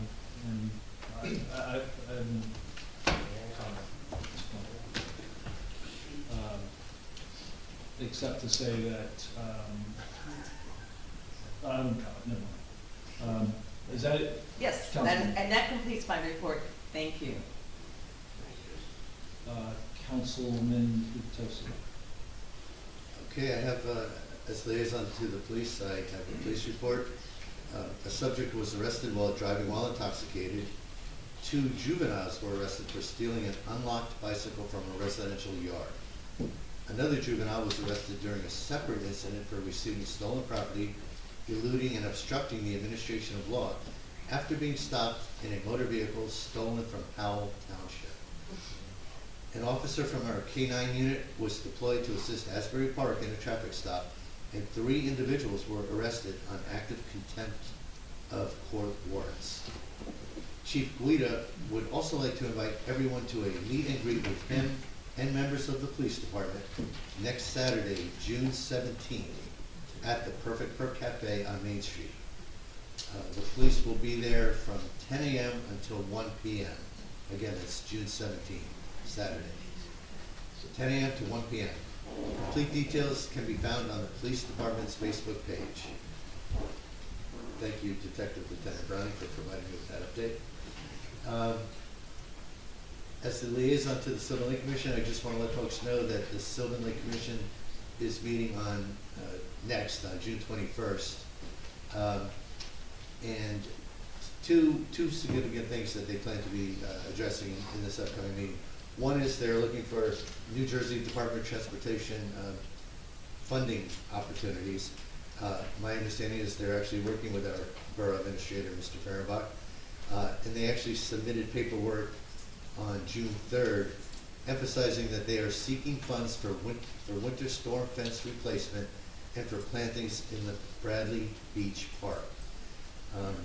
The walking path concept was eliminated from the proposal. And for those of you who have been listening to my updates over the past year, it seems, we've gone back and forth on the walking path, but it was officially eliminated from the application. And I believe CME has been involved in that process as well. I should call out Dan Mabai.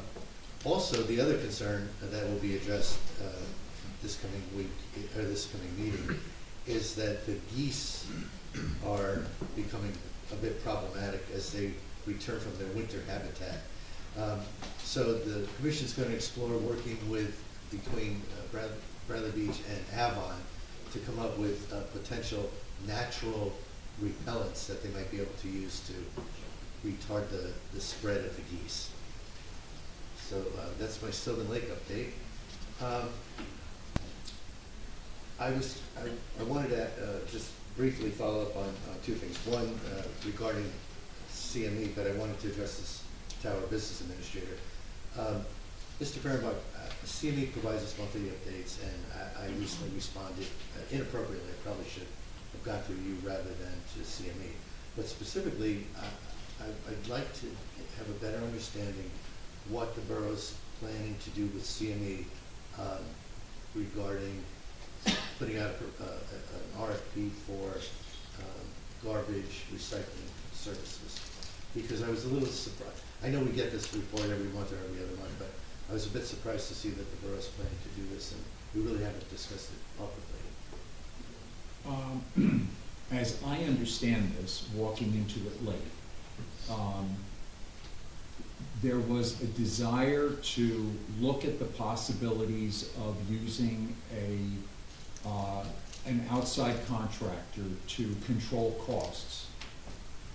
I don't know if that originated from one or more members of the governing body, or it originated from the previous administrator in response to questions that arose from the governing body.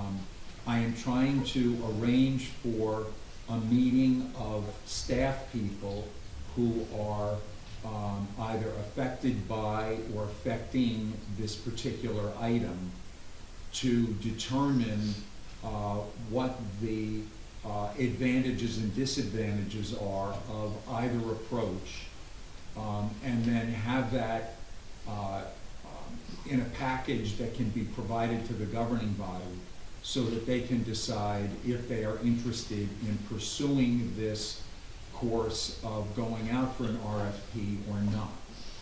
I shouldn't say an RFP. In solid waste, it is a bid. So going out for a bid or not going out for a bid. And there are certain potential consequences if the municipality chooses to do that. And we need to be sure that we don't put the borough in some potentially libelous condition as the result of going out and then deciding not to pursue it. So we've got to deal with that because frankly, I was shocked when I saw that that was being worked on because watching the reactions of a number of administrators and managers over the past year and a half when they have been getting renewals from their private contractors, basically saying that they've been seeing anywhere between 30 and more than 100% increases in the costs of it. So what we will do is we will do that analysis, develop a report, and then provide that to the governing body as a suggestion as to how to proceed. Okay, thank you. I share the similar bias to what you just described. There's part of me that is very anxious to see your report because I'd like to see if there's something that will surprise me. What I expect is that this is largely a waste of our resources to explore this, unless we're going to seriously look at outsourcing to a firm we might spend over $1 million, probably well over $1 million. And then have to also deal with whatever ramifications that might mean to borough employee staffing. Because if we're hiring outsiders, that means we'll have to do something with our current staff. So I'm against echoing what I said earlier in the day. I don't think every spend item is going to necessarily, that we cut, is going to necessarily deprive our residents of services. I think this is an example where with all due respect, Mr. Malik, it's not your fault that we asked you to do this, but I think this is an exercise in futility, and I don't know how much we're spending. Well, I would argue that, and I'll go through why. There isn't only an inside-outside element of this. There's also how can you look at the process and significantly automate it or improve it. So my involvement in this conversation goes back to probably sometime last year, and the question was, could we automate this process? A number of municipalities have what they call a one-armed bandit, a truck that actually picks up your waste and gets rid of it. We were also looking at the time, and we made some good improvements. We were getting some short-term disability issues with some of our waste guys because we didn't have a clear set of procedures around bulk pickup, which we've cleaned up dramatically. And our bulk pickup now is done systemically, either in the municipality, on the street, at specific times, or at the yard. That's cut down on our short-term disability. We've had employees hurt because they're doing the traditional lifting of heavy weight. So, you know, and this is a back of the napkin, but we could probably get to an automated system in about a 3-year payback, which would eliminate about 6 to 7 people in the context of physically lifting garbage and putting in the trucks. We can then redeploy those folks in other parts of public works potentially, or cut costs. So that is an option, an opportunity we should look at as we're doing this. So I don't think it's not only just outsource, insource. You got to have those reference points of what's it cost you today, what's an outsource model, what's an automation model. So that's the analysis that has to ensue from my perspective. So, first and foremost, an exercise of this undertaking, I would have thought would have at least been shared with the council, just to talk about the strategic vision of automating waste and recycling pickup. Secondly, I only know a few years ago, 4 or 5 years ago now perhaps, when we moved inside, we fired or did not rehire the existing contractor. Their bid at that time, 5 years ago, 6 years ago, was over $1 million. And we deemed that, I wasn't on the council, we deemed that to be too cost prohibitive. It was a 30% increase. Yeah, it was about a $300,000 increase. But that is over $1 million. Point being, it should be well over $1 million, perhaps closing in on $2 million, if we were to look at similar scope of services today. I also know that at least the DPW salaries in the current fund, I know there are allocations to the beach utility as well, but the current fund is 1.1 million. DPW's total salaries in the current fund. That current fund includes waste and recycling, removal. They certainly have additional salaries. I don't know the breakdown. It's not provided to the council in our total reporting. Mr. Fehrenbach has shared some with me personally. But there are extra dollars of DPW salaries and wages assigned to the beach and some assigned to the sewer. Bottom line is, I don't know how we're going to somehow make this pay for itself within 3 years when any cost would have to exceed the cost of the total salaries and wages that we're charging for DPW now in the current fund. So again, I look forward to seeing this analysis, but I have a very strong belief that this is going to be a waste of borough resources, and I'm really hopeful that that any external experts that we hire to perform this will be held to a fairly strict fee basis, because I think we're spending money once again where it doesn't make sense. That's my take on that. And my final question, as part of my comments and report, is Mr. Fehrenbach. I was actually very excited to hear that you at least are talking with the mayor about developing a policy for tracking the cost of a number of these events. You mentioned earlier the questioning. Well, I sent it out to all 5 of you. Okay, I missed it. I didn't pick up on it. But I'm very anxious to see that, and I'm wondering, can we, whatever you're planning to do there, is it something we could expand to actually take a step back and look at the broader bills list and address some of the other concerns that were raised this evening? Because you're talking about helping us track event costs, which is great, but to the extent there are other opportunities to fix Edmund's reporting. Let me say, I have worked in 30 municipalities, one way or another. I have never, ever seen the number of questions that arise in this place regarding a bill list. I have never seen the number of questions about the descriptions that are involved in here. I can tell you personally, having dealt with Edmunds in most of these jurisdictions, that I've personally had somewhat the same complaints, because going through and trying to understand what a particular department may be purchasing is limited. You need to understand the code of the department to know which department it's coming from. You need to know the coding of that particular municipality that they're using, because so much of it is based on numbers, or sometimes a letter or two before the numbers. The miscellaneous that was discussed tonight is a sub-account that is in every municipal departmental account and is used because there are so many varieties of things that people purchase that it can't be covered by the chart of accounts that is available from the state. The state provides what is called the flexible chart of accounts. I refer to it as the fixed chart of accounts because it's the only chart you can use.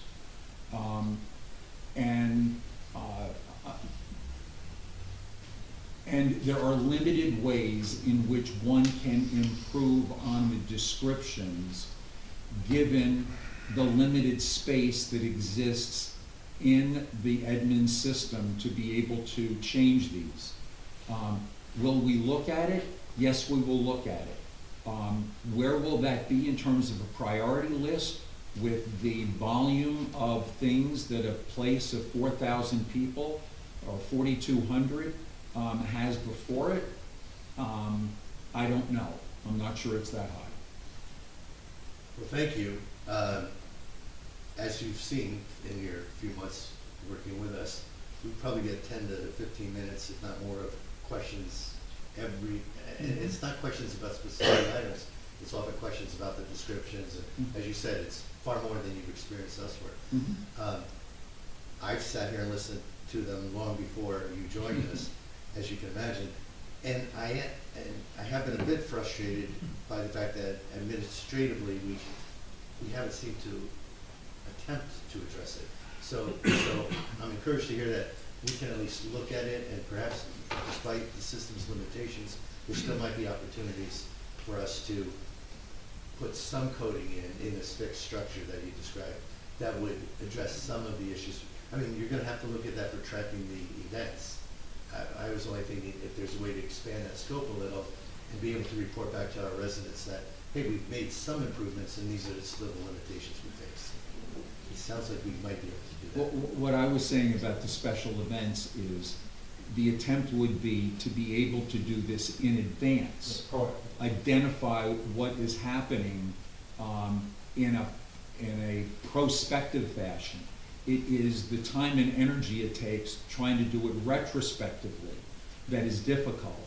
But if you set up essentially a formula in advance and the information is laid out in advance in that formula, that's a whole lot easier to do, and that's the way I'm trying to approach this. Not go back and look what the other ones may have cost, but going forward and trying to identify. But that process might also include more consistent coding. Could. Okay. I don't know, but it could. Okay. We'll probably, as a council, come back to you with maybe a more formal recommendation, but the idea would be, if you're already going down that path, you might be able to guide us as to what specifically you can and cannot do. I just want to make sure we take action. Thank you. That concludes my comments and questions. Thank you. Councilman Webb. Sure thing. Believe it or not, we haven't had a meeting since we had Memorial Day. Memorial Day was great, right? It was great. I want to thank every single one of our volunteers that helped make that day great, because it was great. At the same time, I support all these efforts and inquiries and inquisitions, or whatever you want to call them, about what does this cost us? Because we can do these great events, but everybody deserves to know what they cost the town. And decide, like, is this good? Do we want to do this? Do we want to do it differently, or spend less money? Similarly, the 130th anniversary was great. I had a fantastic time, and I again want to thank every single person that volunteered at that event, because it was really, really great. If you were not there, you may not know that there was a trivia game regarding Bradley Beach history And if you were there, you may not have gotten all the answers, but this is one of the many services that I provide. So here they are, and the answers. And there's 14 of them, so we're gonna take a while for this. What was the original name of Fletcher Lake? And that was Goose Pond, but they probably would have accepted Duck Pond as well. Which early family had the first motor car, first building lit by electricity, and first telephone in town? And that was William and Ella Painter, and that's Painter spelled with a Y. You're all learning history. You guys can take notes, it's okay. What organization funded the creation of the Bradley Beach Library in 1913? That would be the Women's Improvement League. Which famous Hollywood heartthrob graduated from BBGS, the grammar school, in 1922? And that would be Cesar Romero. That's what everyone knows that. Who said it? Except for Erica. Yes, okay, Erica. Who was the first postmaster of Bradley Beach? That was Catherine E. Bickerton. I'm just surprised as a woman. That's fantastic. Okay. I have no idea what this has to do with Bradley Beach, but what show / movie opens with the song Summer Lovin'? That would be Grease. I don't know what that has to do with Bradley Beach, but maybe somebody can tell.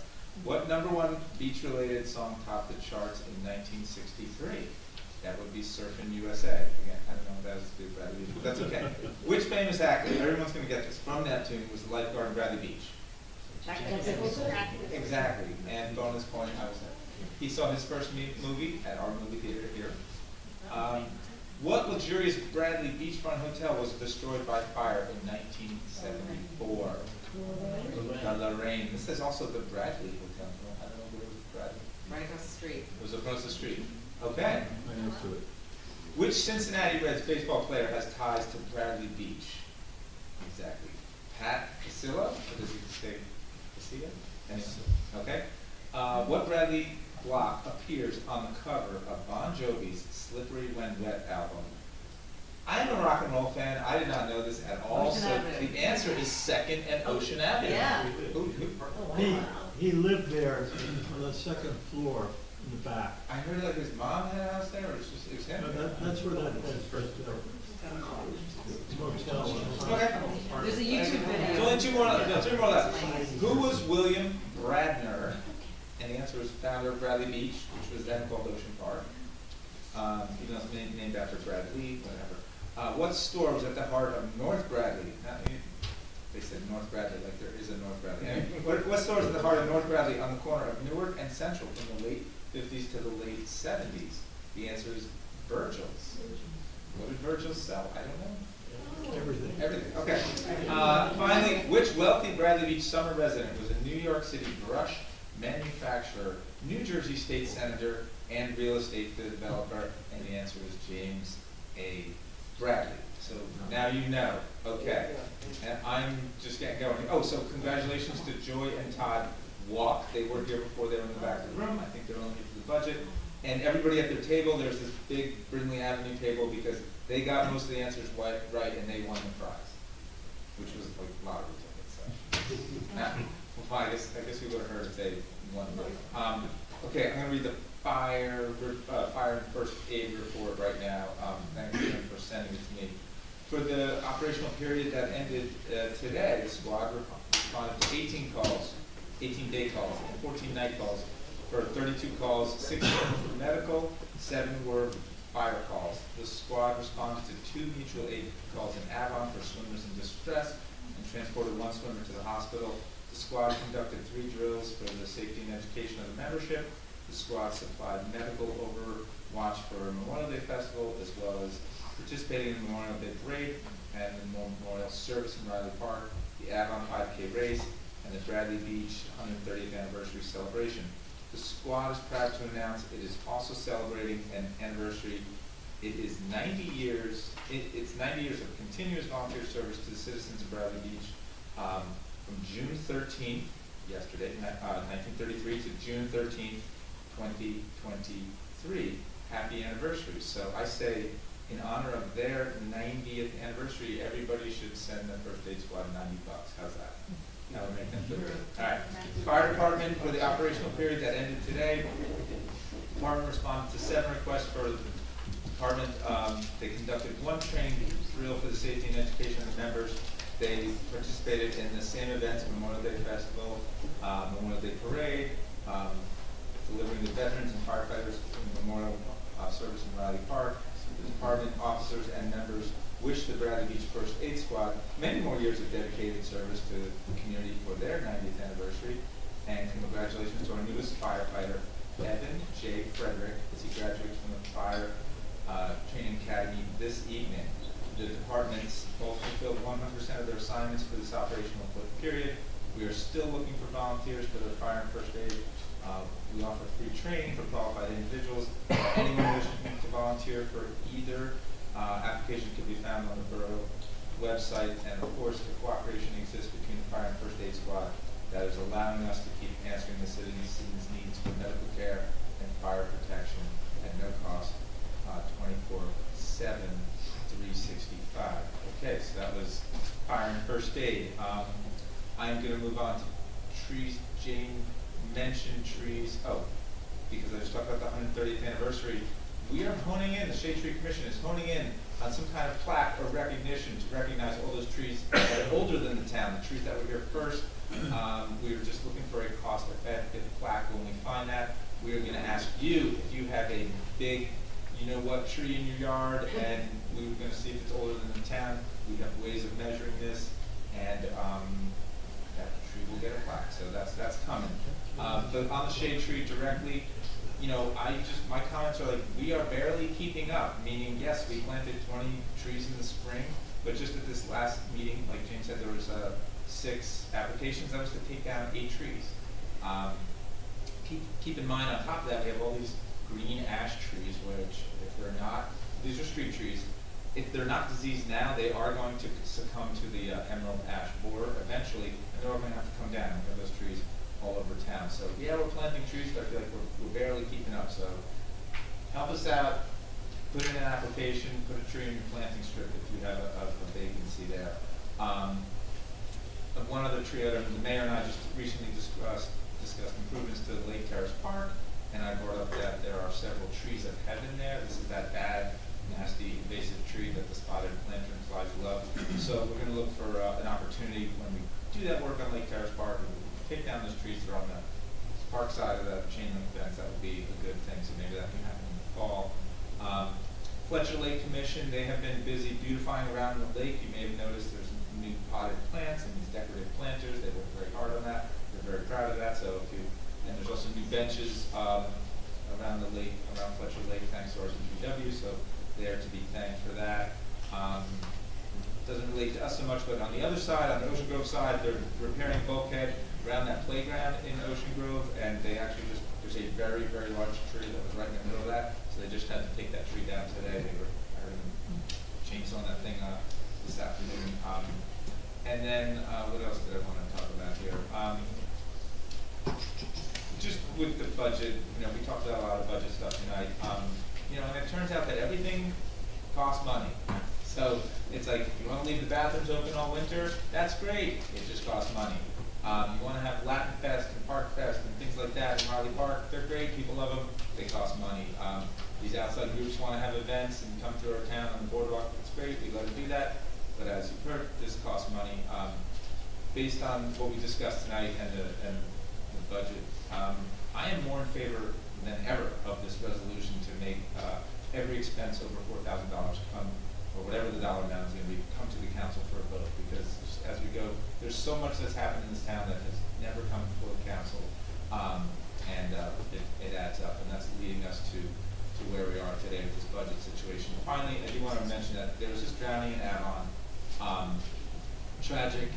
The surf was pretty calm that day. It was actually very calm. I was kind of shocked about somebody mentioning anything about rip currents. It was just really, really calm that day. And I talked to our chief lifeguards, and they said that those people were near the rocks. They were either on the jetty, either they walked out on the jetty and entered the water, or maybe accidentally even that way, or they just went into the water right next to the jetty.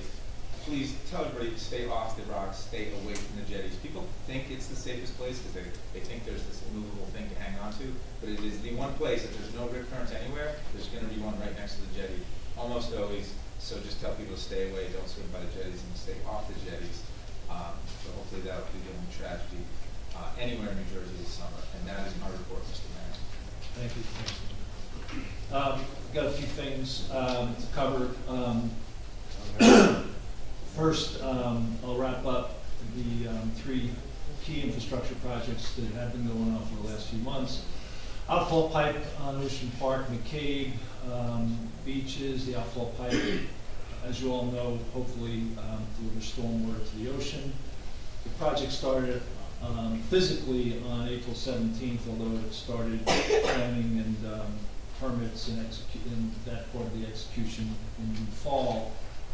We completed the project yesterday, June 13th, about 2 weeks earlier than the commitment date. McCabe and Ocean Park beaches were open last weekend, completely on June 9th. The big thing about this whole project is we really avoided, I think, a significant issue on the promenade. That was the initial plan. Public Works, OEM, and myself pushed back very hard on not utilizing the promenade for entry and exit of all the equipment and materials. In doing that, we used Evergreen Avenue as our point of entry, and I'm an Evergreen Avenue beachgoer. I went to the Second Avenue entrance the last few weeks. I kind of actually found it a nice change of pace. But as of yesterday, all beach operations are back to normal. Evergreen Avenue is complete. You might notice the orange police barriers up for those who go to Evergreen Avenue Beach. They're temporary. Last year, because that's one of our only entrance points for vehicles, the Moby mats were really getting ripped up last year, so we put up storm fence.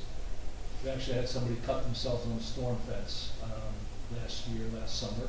So we're trying to figure out something that's a little bit more simple and elegant than those orange barriers, because it looks like a little bit like overkill. So Public Works is working on that right now. So if you're not aware of that, so the project is complete. Hopefully we'll get something a little bit more toned down as it relates to a barrier. We'll work on that. Phase 2 of the sewer, curbing, driveway aprons done.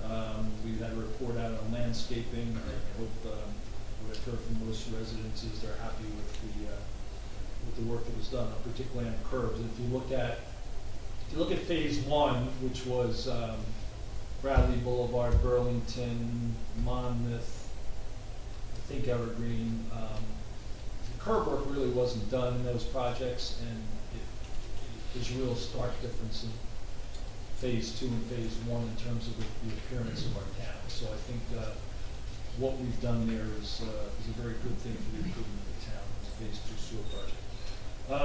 We completed the joint project with Fletcher Lake, the walking bridge, and it needed a facelift. We might have a little ribbon cutting on that in the next few weeks with the Fletcher Lake group. We're working on that, but our chair has been out on medical kind of leave, so hopefully we'll be back in the swing here soon. So those three projects are kind of in the complete column, but we do have a few projects that we are initiating. The biggest is the replacement of the Biazi roof at the Biazi Center. We had a kickoff meeting with the architect and contractor on June 5th, Greg and I. We expect to start work next Monday. We haven't got absolute confirmation of that, but it's not the 19th, it'll be the 26th. They're committing to a 2-week project, and we're in the process of gathering a couple of bids for mold remediation in case it exceeds the allowable amount. So we're working on that right now. We did bring a mold remediation guy in, and I'm sure he'll do a job, but I don't know who else will. We will be summarizing some upcoming projects in the coming weeks. We've mentioned the Lake Terrace Park project. We just want to get that kind of firmed out. We've got this Park Place project. We've got the Fifth Avenue project. We are going to take the summer off from a road perspective and a digging of anything. So hopefully we won't have any disruptions. A couple more things. Eighth grade graduation is tomorrow night, as Councilwoman DeNoble said. As she also said, the class came back from Washington Friday, but no, last Thursday. On Friday, Chief Guida, Council President DeMarco, and myself spent about an hour with the students. We did this last year too. We talked about their trip, and then we really talked about careers in federal, state, local government, what responsibilities there are, and encouraged them to engage in careers in government service. Things like we put up a picture of the specials that we just hired. It said this could be you in a couple of years, because we hire specials that are high school kids and early college kids. We just try to encourage that with them, and it was a good session. Although they were a little bit tired, I think they maybe stayed up a little late when they were in Washington. The 130th anniversary, last Saturday, a couple of people mentioned youth success, participation by our community, over about 400 people when you look at who was under the tent and outside of the tent. Wonderful event, our promenades, a reflection of the spirit, unity, and fellowship that I think defines Bradley Beach. I'm grateful to the leadership and the 25 volunteers who spent about 1,500 hours pulling this off. I think it was a good way to continue our success in the summer of 2023. Library summer reading began June 12th, runs through August 7th. The program is open to all ages. You can register through the library's Reading Challenge website. Adult Zentangle color workshop is tomorrow, Thursday, at 5 o'clock. This is used different colors to pop your tiles, such as gel pens, graphic pens, charcoal pens, etc. The space is limited and registration is required. The Yarn Circle is Wednesday, June 21st. You're invited to bring your own knitting and crocheting to the library. Health and Wellness Book Club, Thursday, June 29th at 6 p.m. The first meeting of the club will establish its purpose and how it will operate. The club will be facilitated by Jade Naples, a Bradley Beach resident, and it'll really put a lot of interest in wellness. It's in partnership with the Mayor's Wellness Campaign. It's also registration required. Recreation, next senior meeting is June 28th from 12 to 3 at the banquet hall. I think that's the last meeting before summer. And also hopefully in the fall we'll be in Biazi and they can go back to normal. Summer camp starts June 26th, runs through August 11th. Summer Bocce League will begin first week of July. We've got a lot of health and wellness activities coming up on the beach. Salt Soul Yoga, as an example. We'll be holding a 6-week soccer clinic on Tuesday night, starting on July 11th for the middle school students, which is pretty exciting. Rec is also working on the second annual Back to School Bingo event for August, accepting school supply donations. That was a huge success last year.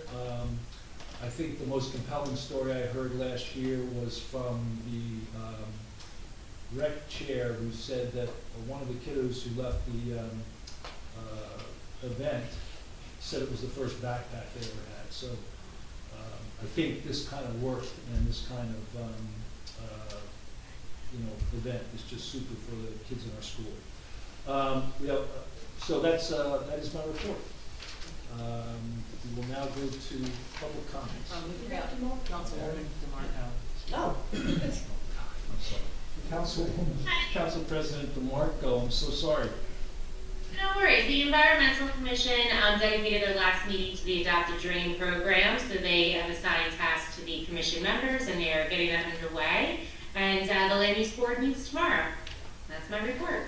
Thank you. And again, apologies. I got wrapped up in my report. Sorry.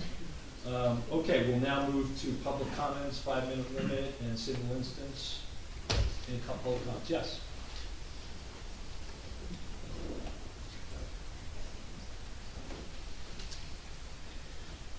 Rich Destin, 600 3rd Avenue. Excuse me. At work, I held the white flag. I waved it. I got picked first. Standing up help too. Thank you. And also thank you for the updates on goings on in the town, especially with regards to the construction at the beach. A lot of people were very concerned, so those newsletters, I think, were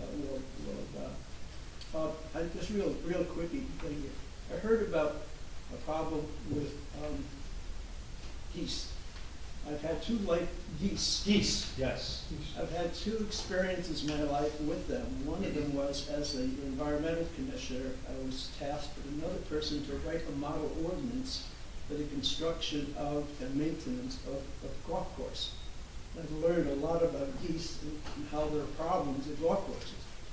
The only way that they found that worked is around the ponds that they built is to have tall grass. Riparian garden, yeah. Yeah. Okay, second experience, in 2003, I moved to a private community I had a house at the periphery of the community. I had a lake about an acre and a half size behind our house. I never saw as many geese anywhere that I see them there. The community spent a lot of money. They do fireworks almost on a daily basis. They have dogs that never caught a goose. You just fly. Border collies, yeah. Been to that mountaintop too. My friend YouTube and I got together and I learned the way to do it. I bought a very fast, remarkably easy to control boat, and I harassed them for about 2 weeks. And I talked to somebody that used to live next door to me about 2 weeks ago. We were talking about it. And I said, what about the geese? Did they ever come back? He said, strange, odd. Oddly enough, they have not. Once in a while, some stop by, but never like they had before. So I would recommend a cost-effective way of doing this. It's a lot of fun. You can get some volunteers, buy them a boat for a few $100. No more geese. No, I appreciate it. No, I've never heard that one before yet. But we did speak to the Fish and Wildlife, and we are trying to look at a riparian garden concept. So, thank you. Yes.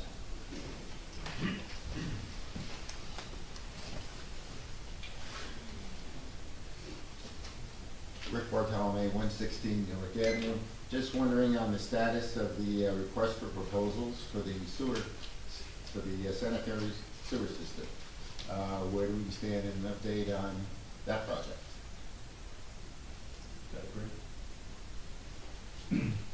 I haven't been able to even look at the material. Given all of the other things, that has gone to the wayside. But I've got to deal with it sometime in the next 2 weeks because I think there are only 3 weeks left on the item before an action has to be taken. Okay. So it'll happen soon. Can I ask how many proposals did you get? 3, I believe. Mm-hmm. Thank you. Yes.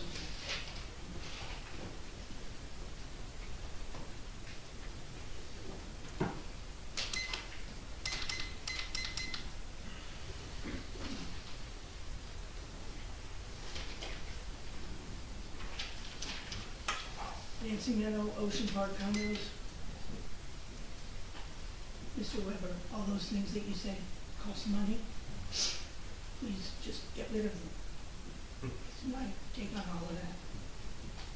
Mr. Furmenbach, it's my understanding, based on what Ms. DeNoble said, is that you're only here until the end of the month, which thank you for being here. So I think you're overly ambitious in trying to do a P&L on special events that, how many years have I been asking for? I am so overjoyed that you finally get my point. And personally, it's not so hard. I'm old enough to have used green ledger sheets. If it can't be computerized, you take the amount that we saw spent on an event and you put it down and you add them all up. You can do it on Excel if you don't want to use a pencil and green sheets. I was against the disabled beach access plan for this year because I didn't believe that Bradley Beach could do it properly. And I sort of found doing it improperly would be a bigger insult.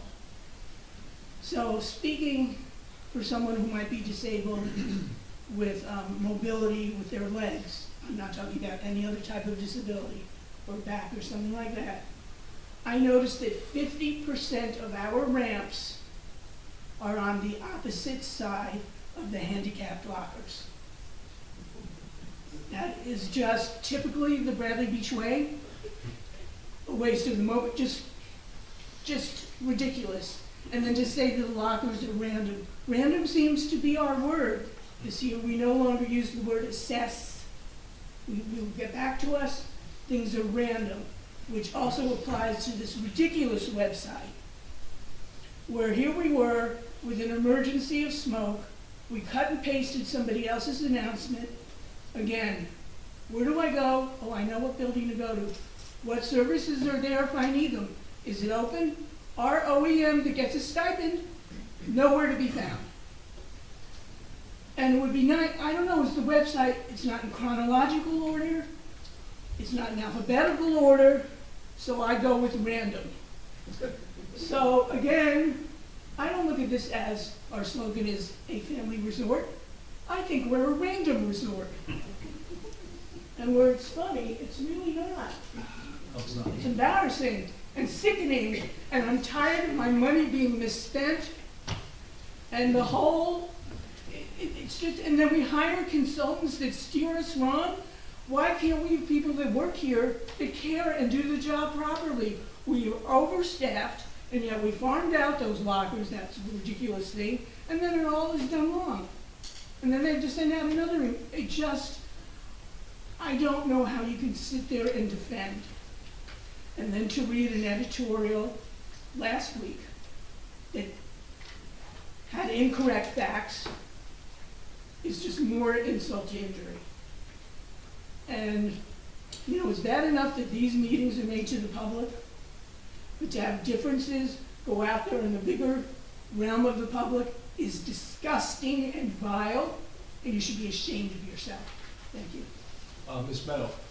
Ms. Meadow. No, I'm sorry. That back here? Is that back here? Oh, no, that was there. No, that is yours. No, it's not. It's No, been here the whole no, time. that's Camaro. That, oh, okay, never mind. I will show you my bag. I don't know. I'm sorry, it's a, it was a gift. Oh, This is my bag. I think he has a gift. no, Nancy, it's a gift for you. It's for it. It's an I'll take- OEM. I'll take that. It I'll has all, take it. it has all the details for OEM in it, I'm sorry. Somebody else wants it, that's fine. I picked it up at the OEM, yes. Can I go?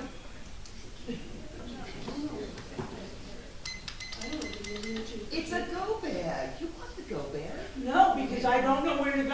I don't know what to put in the go bag because I don't know the facilities. So I find this really another offensive thing Yes. from you. Yes, Ms. Duffy. Okay, all right. I'm so sorry. Linda Duffy, 312 Brindley. I did find this listed in, I'm not even sure if it was our bylaws, with chapter 5, 23.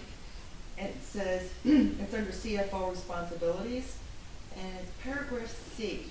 And it says, make monthly reports to the mayor and council of all receipts, expenditures, commitments, and extended appropriations. Has that ever been done? No. Why not? It's listed under their responsibilities. Okay.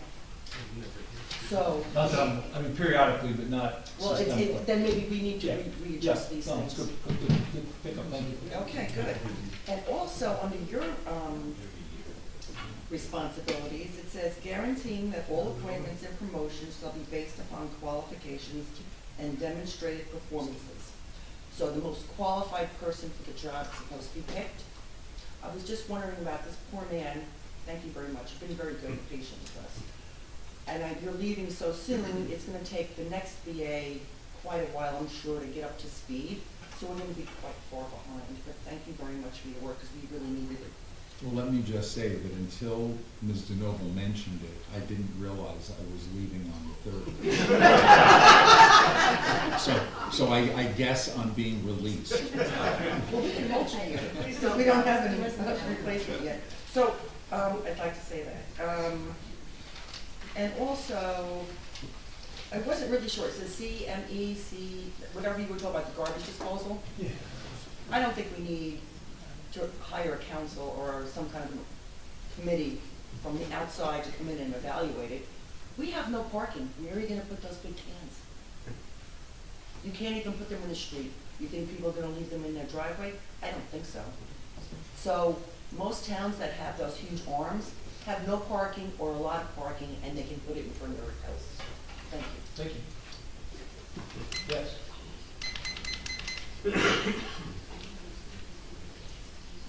Steve Ecker, 506 Monmouth Avenue.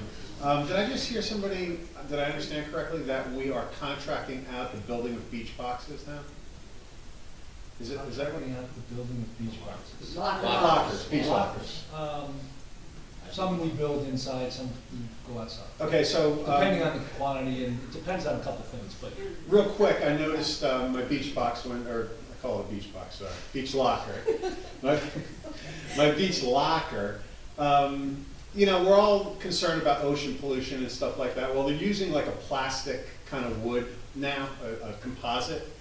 And inside of my I guess it was fairly new beach locker, there was a ton of plastic drilling, like shavings left behind on the beach. So people whose chairs are there, they're going to pick it up, they're going to walk down to the ocean, and all that plastic is going to end up in the ocean. We're concerned about microplastics and pollutions. If you could have the contractor please vacuum those out when they're done building them, it would be very helpful to our pollution problem. Thank you. Thank you. Any other? Yes.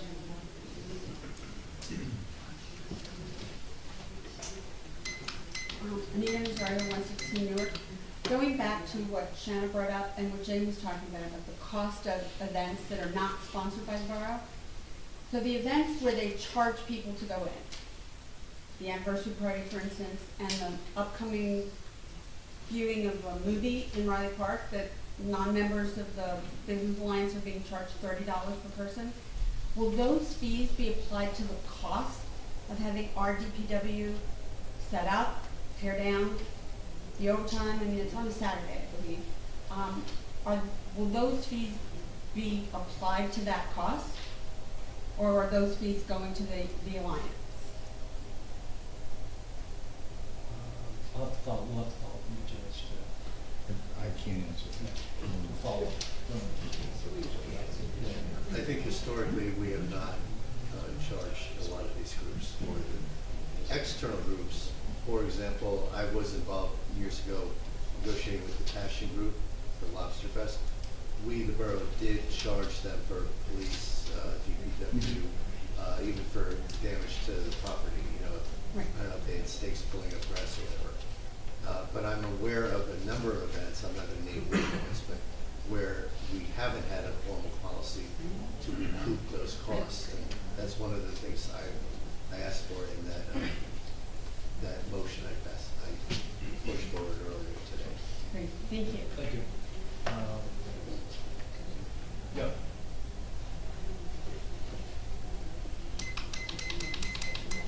Dr. Tom McGuire, 610 Brindley Avenue. So I did hear about the geese as well. I had a patient, she worked for the USDA and did the wildlife management for the geese. They killed a lot of them. But she has protocols so they can implement. So if you need the contact, I will get you her contact.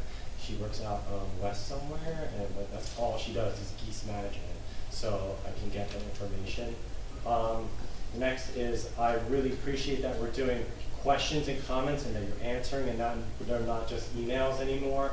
I really appreciate this. Is my only time to actually sit up here and talk to everyone about these issues. So it really feels good that you're talking to us. Next is, John had brought this up, the spending threshold amendment. I remember you were talking about it a long time ago. Did that get passed, or is that still not hanging in the air? I don't remember if that got passed. It was passed, but it's currently in limbo until we resolve the lawsuit. Is this part of the lawsuit? It's part of Chapter 5. Okay. That was probably my next thing I was going to lead into. Since no one else is going to talk about it, I'm going to talk about it because it's really ridiculous. I just read both of the briefs, and I'm not a lawyer. I do watch a lot of Law and Order, but my favorite shows.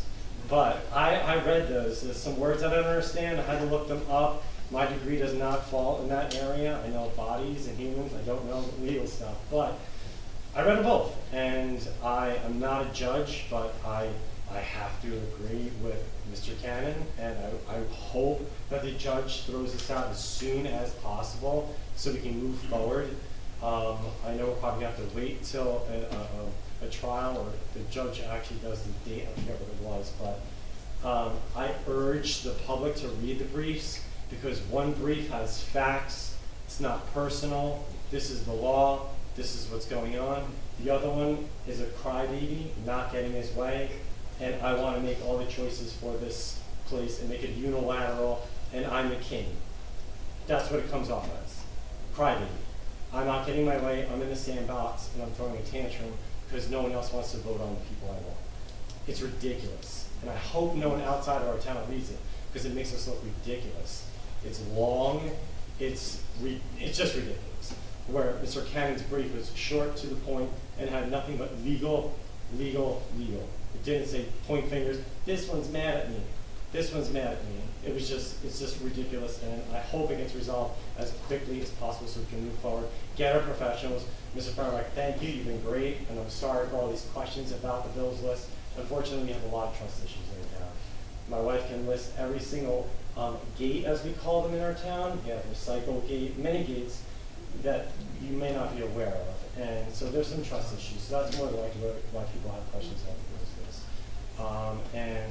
One more thing, because I know Randy talks a lot, and his hand is up there, and I see. No, this was in my yard. I just wanted to read something, because I wanted to look this up since I was in this legal mode, and I wanted to look up rules of like, what can we say, what can't we say, and I just want to let you know, Mr. Mayor, because you've attempted to cut him off, and as long as he is not threatening violence, not hurling obscenities, or attempting to take over the meeting, which happened here once, and nothing happened, so that was a terrible precedent.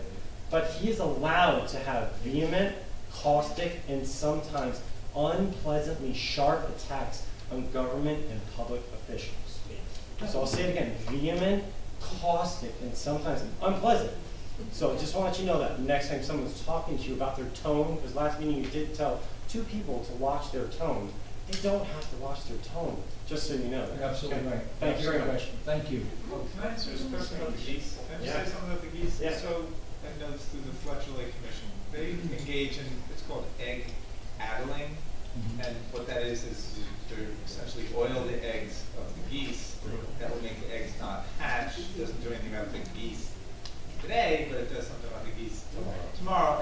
And the reason they do that, instead of just going and break the eggs, because if the geese come back and like, eggs are broken, they just go make more eggs. Yeah. And so this just bakes them out. They just sit on the eggs and they keep sitting on them and nothing ever happens. So we do have some things that So there are, yes, and I don't know if it's not actually members of Fletcher Lake Commission, but they do, I believe they contract with somebody to do that in Fletcher Lake. And Sylvan Lake too. It's the same contractor for Okay, all. same contract. Yep. Yes. Goose control. Cruise control, that's it, yeah. We have, on the screen, we have Randy. You have a first name?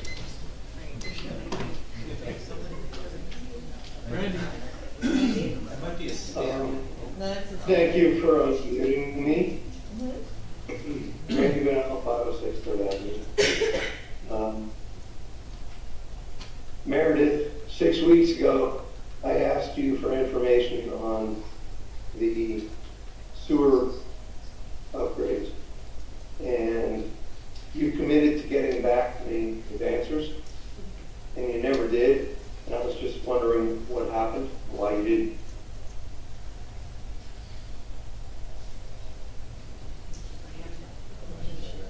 There was a borough-wide newsletter sent less than 24 hours after that discussion with a timeline and an update on the infrastructure project. Between that and the written responses from Mr. Fairback, I had no reason to think that your inquiry wasn't satisfied. So if there are remaining questions, you can please direct them to Mr. Fairback, and he will make sure you get answers. Yeah, but you never sent it to me. So you didn't honor your commitment. So next, Larry.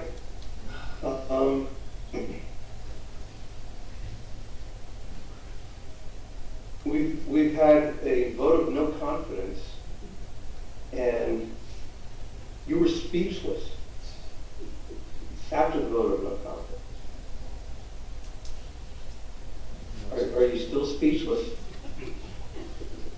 I'm being as pleasant and amicable as possible, but the fact that you have no answers speaks volumes.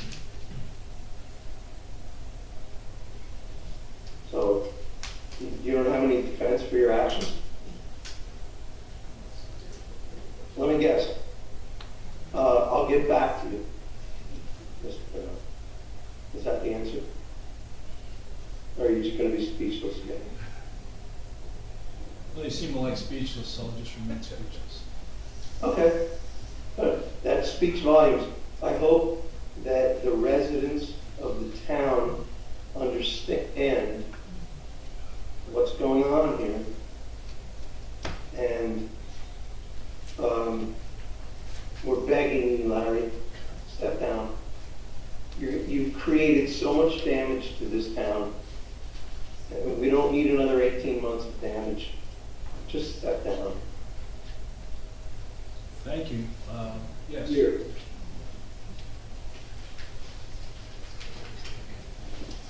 Thomas J. Cohen, 612 3rd Avenue. I had one question. I don't know if it's for you, Mayor, or Mr. Fernbach, but I know they're going to do the landscaping on the curbs. You're correct. The curbs did come out nice, and there were nice comments about the paving. But what I'm concerned about is that they did the sewer line, and we have a sewer cleanout, which is set at the correct level for the landscaping. But our water service box is now buried, and we can't find it.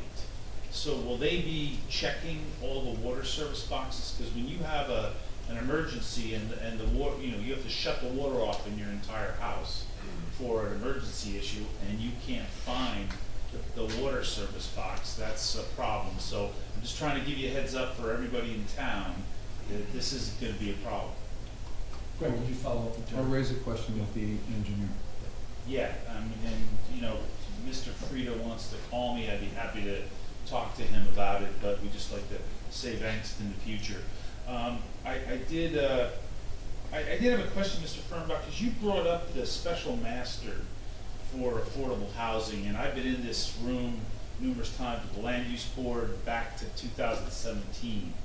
And I was wondering, is the special master going to request the affordable units at 301 Main Street that the town never got credit for, or the affordable units at the Autotech property, which the town never got credit for? And I was in both of those Land Use Board meetings asking for those credits, and I estimate those credits to be about 10 units.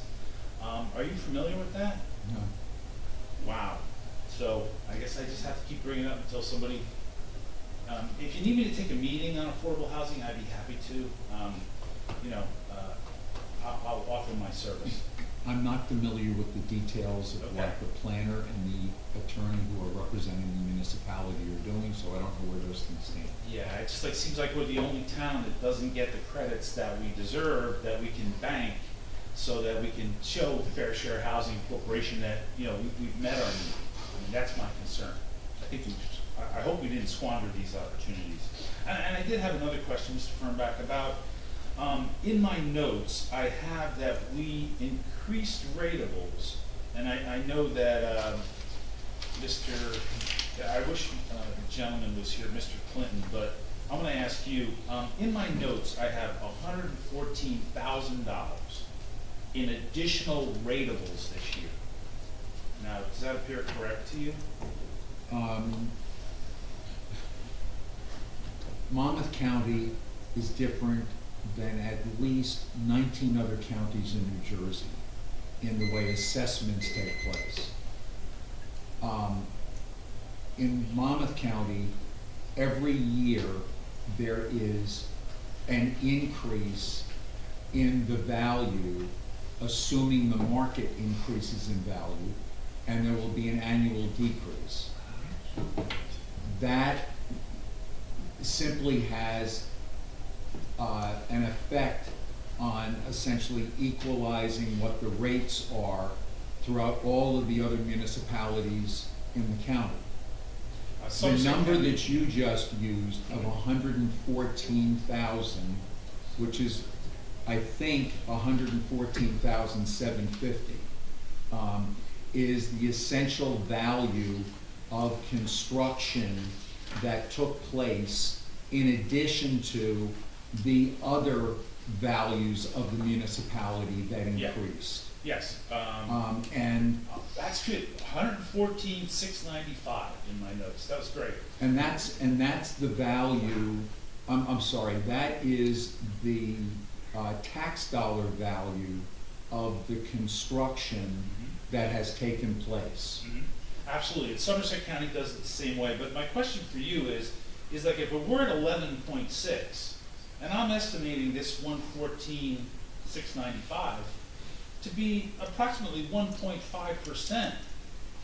So would our increase really be 13.1 had we not garnered this 114,695? If you hadn't had any construction in town, yes. Okay, great, But- I mean, it's just. But because of the new construction, that is a valuation that you have to remove because it is now an added valuation to the community and was actually a contributing factor to assessed, what's it called, added assessments at the end of 2022. Sure, but we're kind of lucky to have that money because our increase would even be more had we not garnered that. Yes, it softened the blow. Yes, thanks very much, I appreciate it, thank you, Mayor.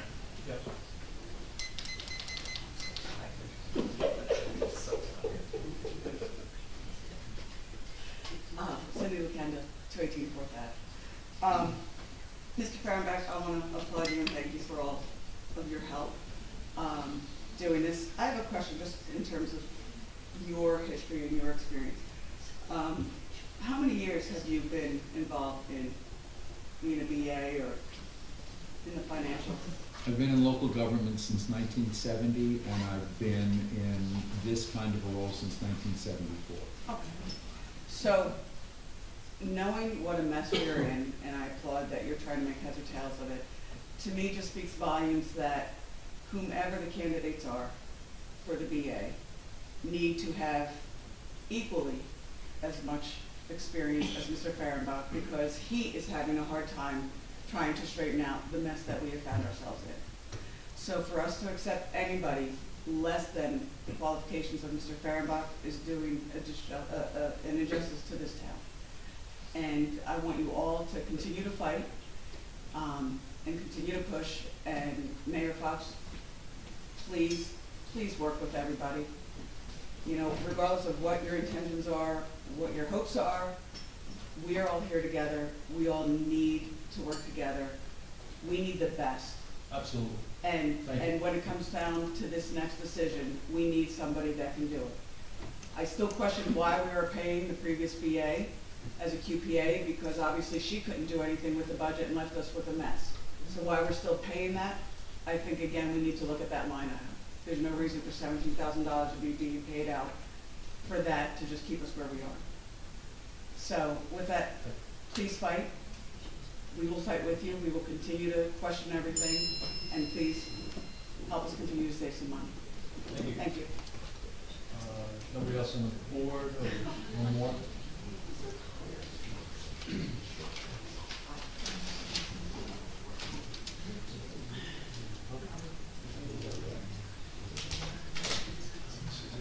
Tom Gasman, 414 4th Avenue. First, I want to compliment the BBCA and the committee that organized and hosted the 130th anniversary gala. It was fun to see so many people in town involved, and the feedback that I've heard was really good. Second, I want to thank the town for completing the last phase of the current sewer project by repaving 4th Avenue and the contiguous side streets. The company did an exemplary job. My neighbors and I all thought it looked like a ballet of uniquely different participants. Many people have asked me why I've not been at the meetings, and I apologize. Thank you for your concern to those who did. My wife and I have experienced 3 tragic and significant passings in our family in the last 5 months, and it caused me to spend much of my free time involved in family legal matters. That's not the only reason. I've been listening. I've been on the phone, I've been on Zoom when I can. The animosity, personal attacks, and lack of comedy expressed continuously makes this an event I do not wish to attend in person. Zoom is bad enough, but at least I can do necessary work while listening. It concerns me greatly the divisions in the borough I love. There is absolutely no way I would want to ever have coffee with people who speak in certain manners, But if I needed to, as most of the council does, the acceptance of their role would require you to have an open mind and not consider yourself the smartest person in the room. I have one friend who uses that moniker. He deserves it. Also, I would never consider using some of the derogatory physical and mental references on other people in the public setting. If I did, I would apologize. It would be below me. I would also like to state the fact that it seems many choose this forum to question our mayor's motives, mental acuity, personal choices, as well as making him the one that's always wrong. That should bring to the fore this is a view of very narrow-minded people. When I ran for council, I experienced vulgarity-directed at me. My running mate and I faced lies, accusations, and innuendos that came from the lowest form of misinformation and deceit. It's politics. But I have to admit I was surprised, shocked, and disappointed by the people that continue to speak these things. Did it deter me from wanting to help the borough in public service? No. I look to redouble my efforts where my skills and experiences can share our borough's unique settings with others. I have no agenda. I feel very comfortable discussing items where my insights and backgrounds can help. I learned a lot about Larry Fox during that run. I've learned more since. I want to say I admire him and I consider him and his family to be my friends, and I hope that continues. I completely understand the process of seeking legal advice regarding some council actions. I did read the briefs. I do see two differing points of opinion. I look forward to seeing what the judge thinks. I do not agree with several of the moves by previous or current council members, but we elected you. We trust you. You're running our borough. You have to be here for the betterment of the borough, or you wouldn't want to take on this job. The loudest and most repetitive voices bringing up issues are not just loud and repetitive. Sometimes they're right, sometimes they're wrong, but they're bringing things up to be discussed. We should honor them for that. I'm not alone in my thoughts, but one of the things that does constantly come up is the malicious and non-exemplary appointment brought to our police department. We have experienced, professional, and open-minded leadership and officers. I have no doubt that more than a handful in town believe anything different, but I would ask why. Transparency is key in that we have, but disrespect for any members of the force is unacceptable. I have a strong faith and trust every day that we're protected by the ladies and gentlemen of the department. In closing, I encourage the council to keep up your work. Keep trying, keep fighting for all of us. We appreciate it. It is the betterment of the borough under our current form of government we've all elected you to look at. Our election cycles do allow us to make changes, and we look forward for particular platforms or agendas to move forward. As Councilman Sexsmith discussed, there are other forms of government, and if there are, they should be brought to the fore and discussed. Thank you very much for your time. Thank you for your efforts. Thank you. Just the other comment. Yep. Okay, we'll, oh, sorry.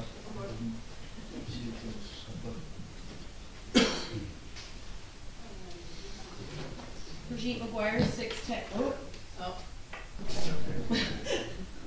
610 Brindley Ave. Just wanted to reiterate a quote from Tom Gavin to Jane DeNoble. Your fan club will have 3 years to pass around a mic and yell at us come January. He wasn't so sweet. Thank you. We will now go into executive session. We appreciate everybody's time tonight, and have a good evening.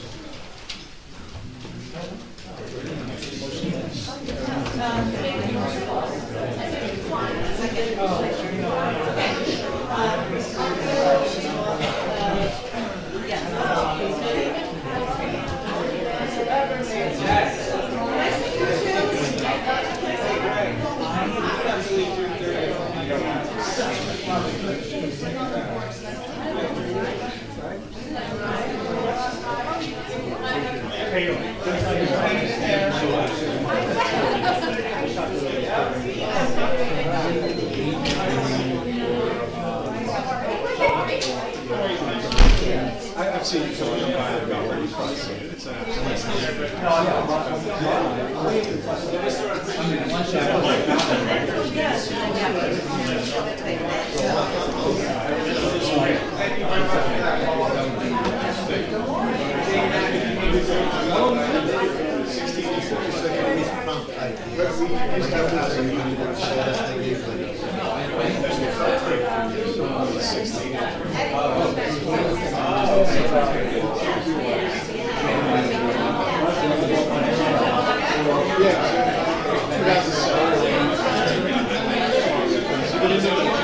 yeah.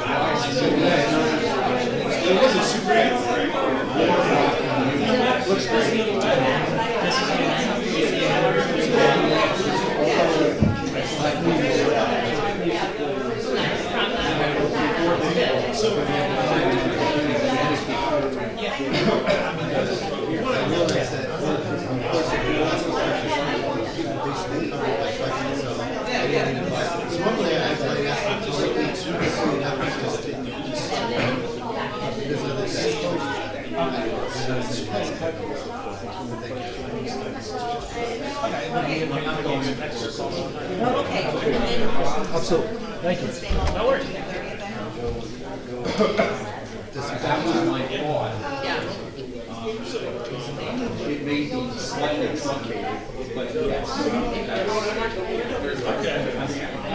I wanted to say it that way, just so it was. I was worried.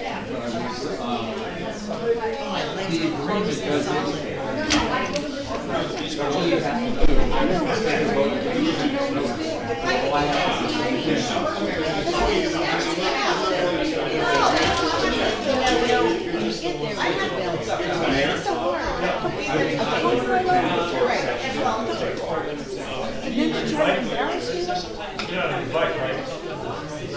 Everyone knows where it is today at school. No, not tonight. I had a story.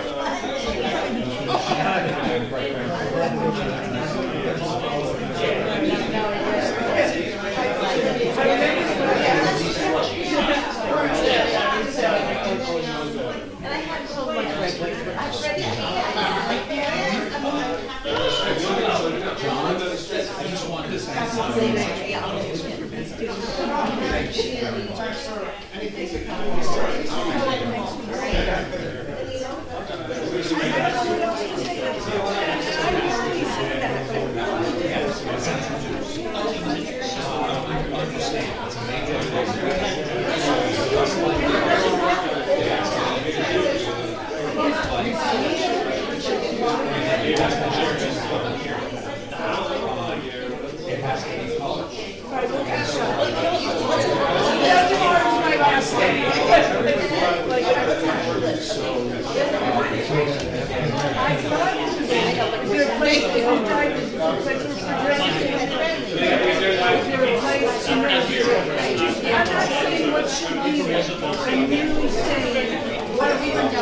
Don't even go there. It's yours. It's what you get. It's not what you put in my bag. It's what do I find when I get there?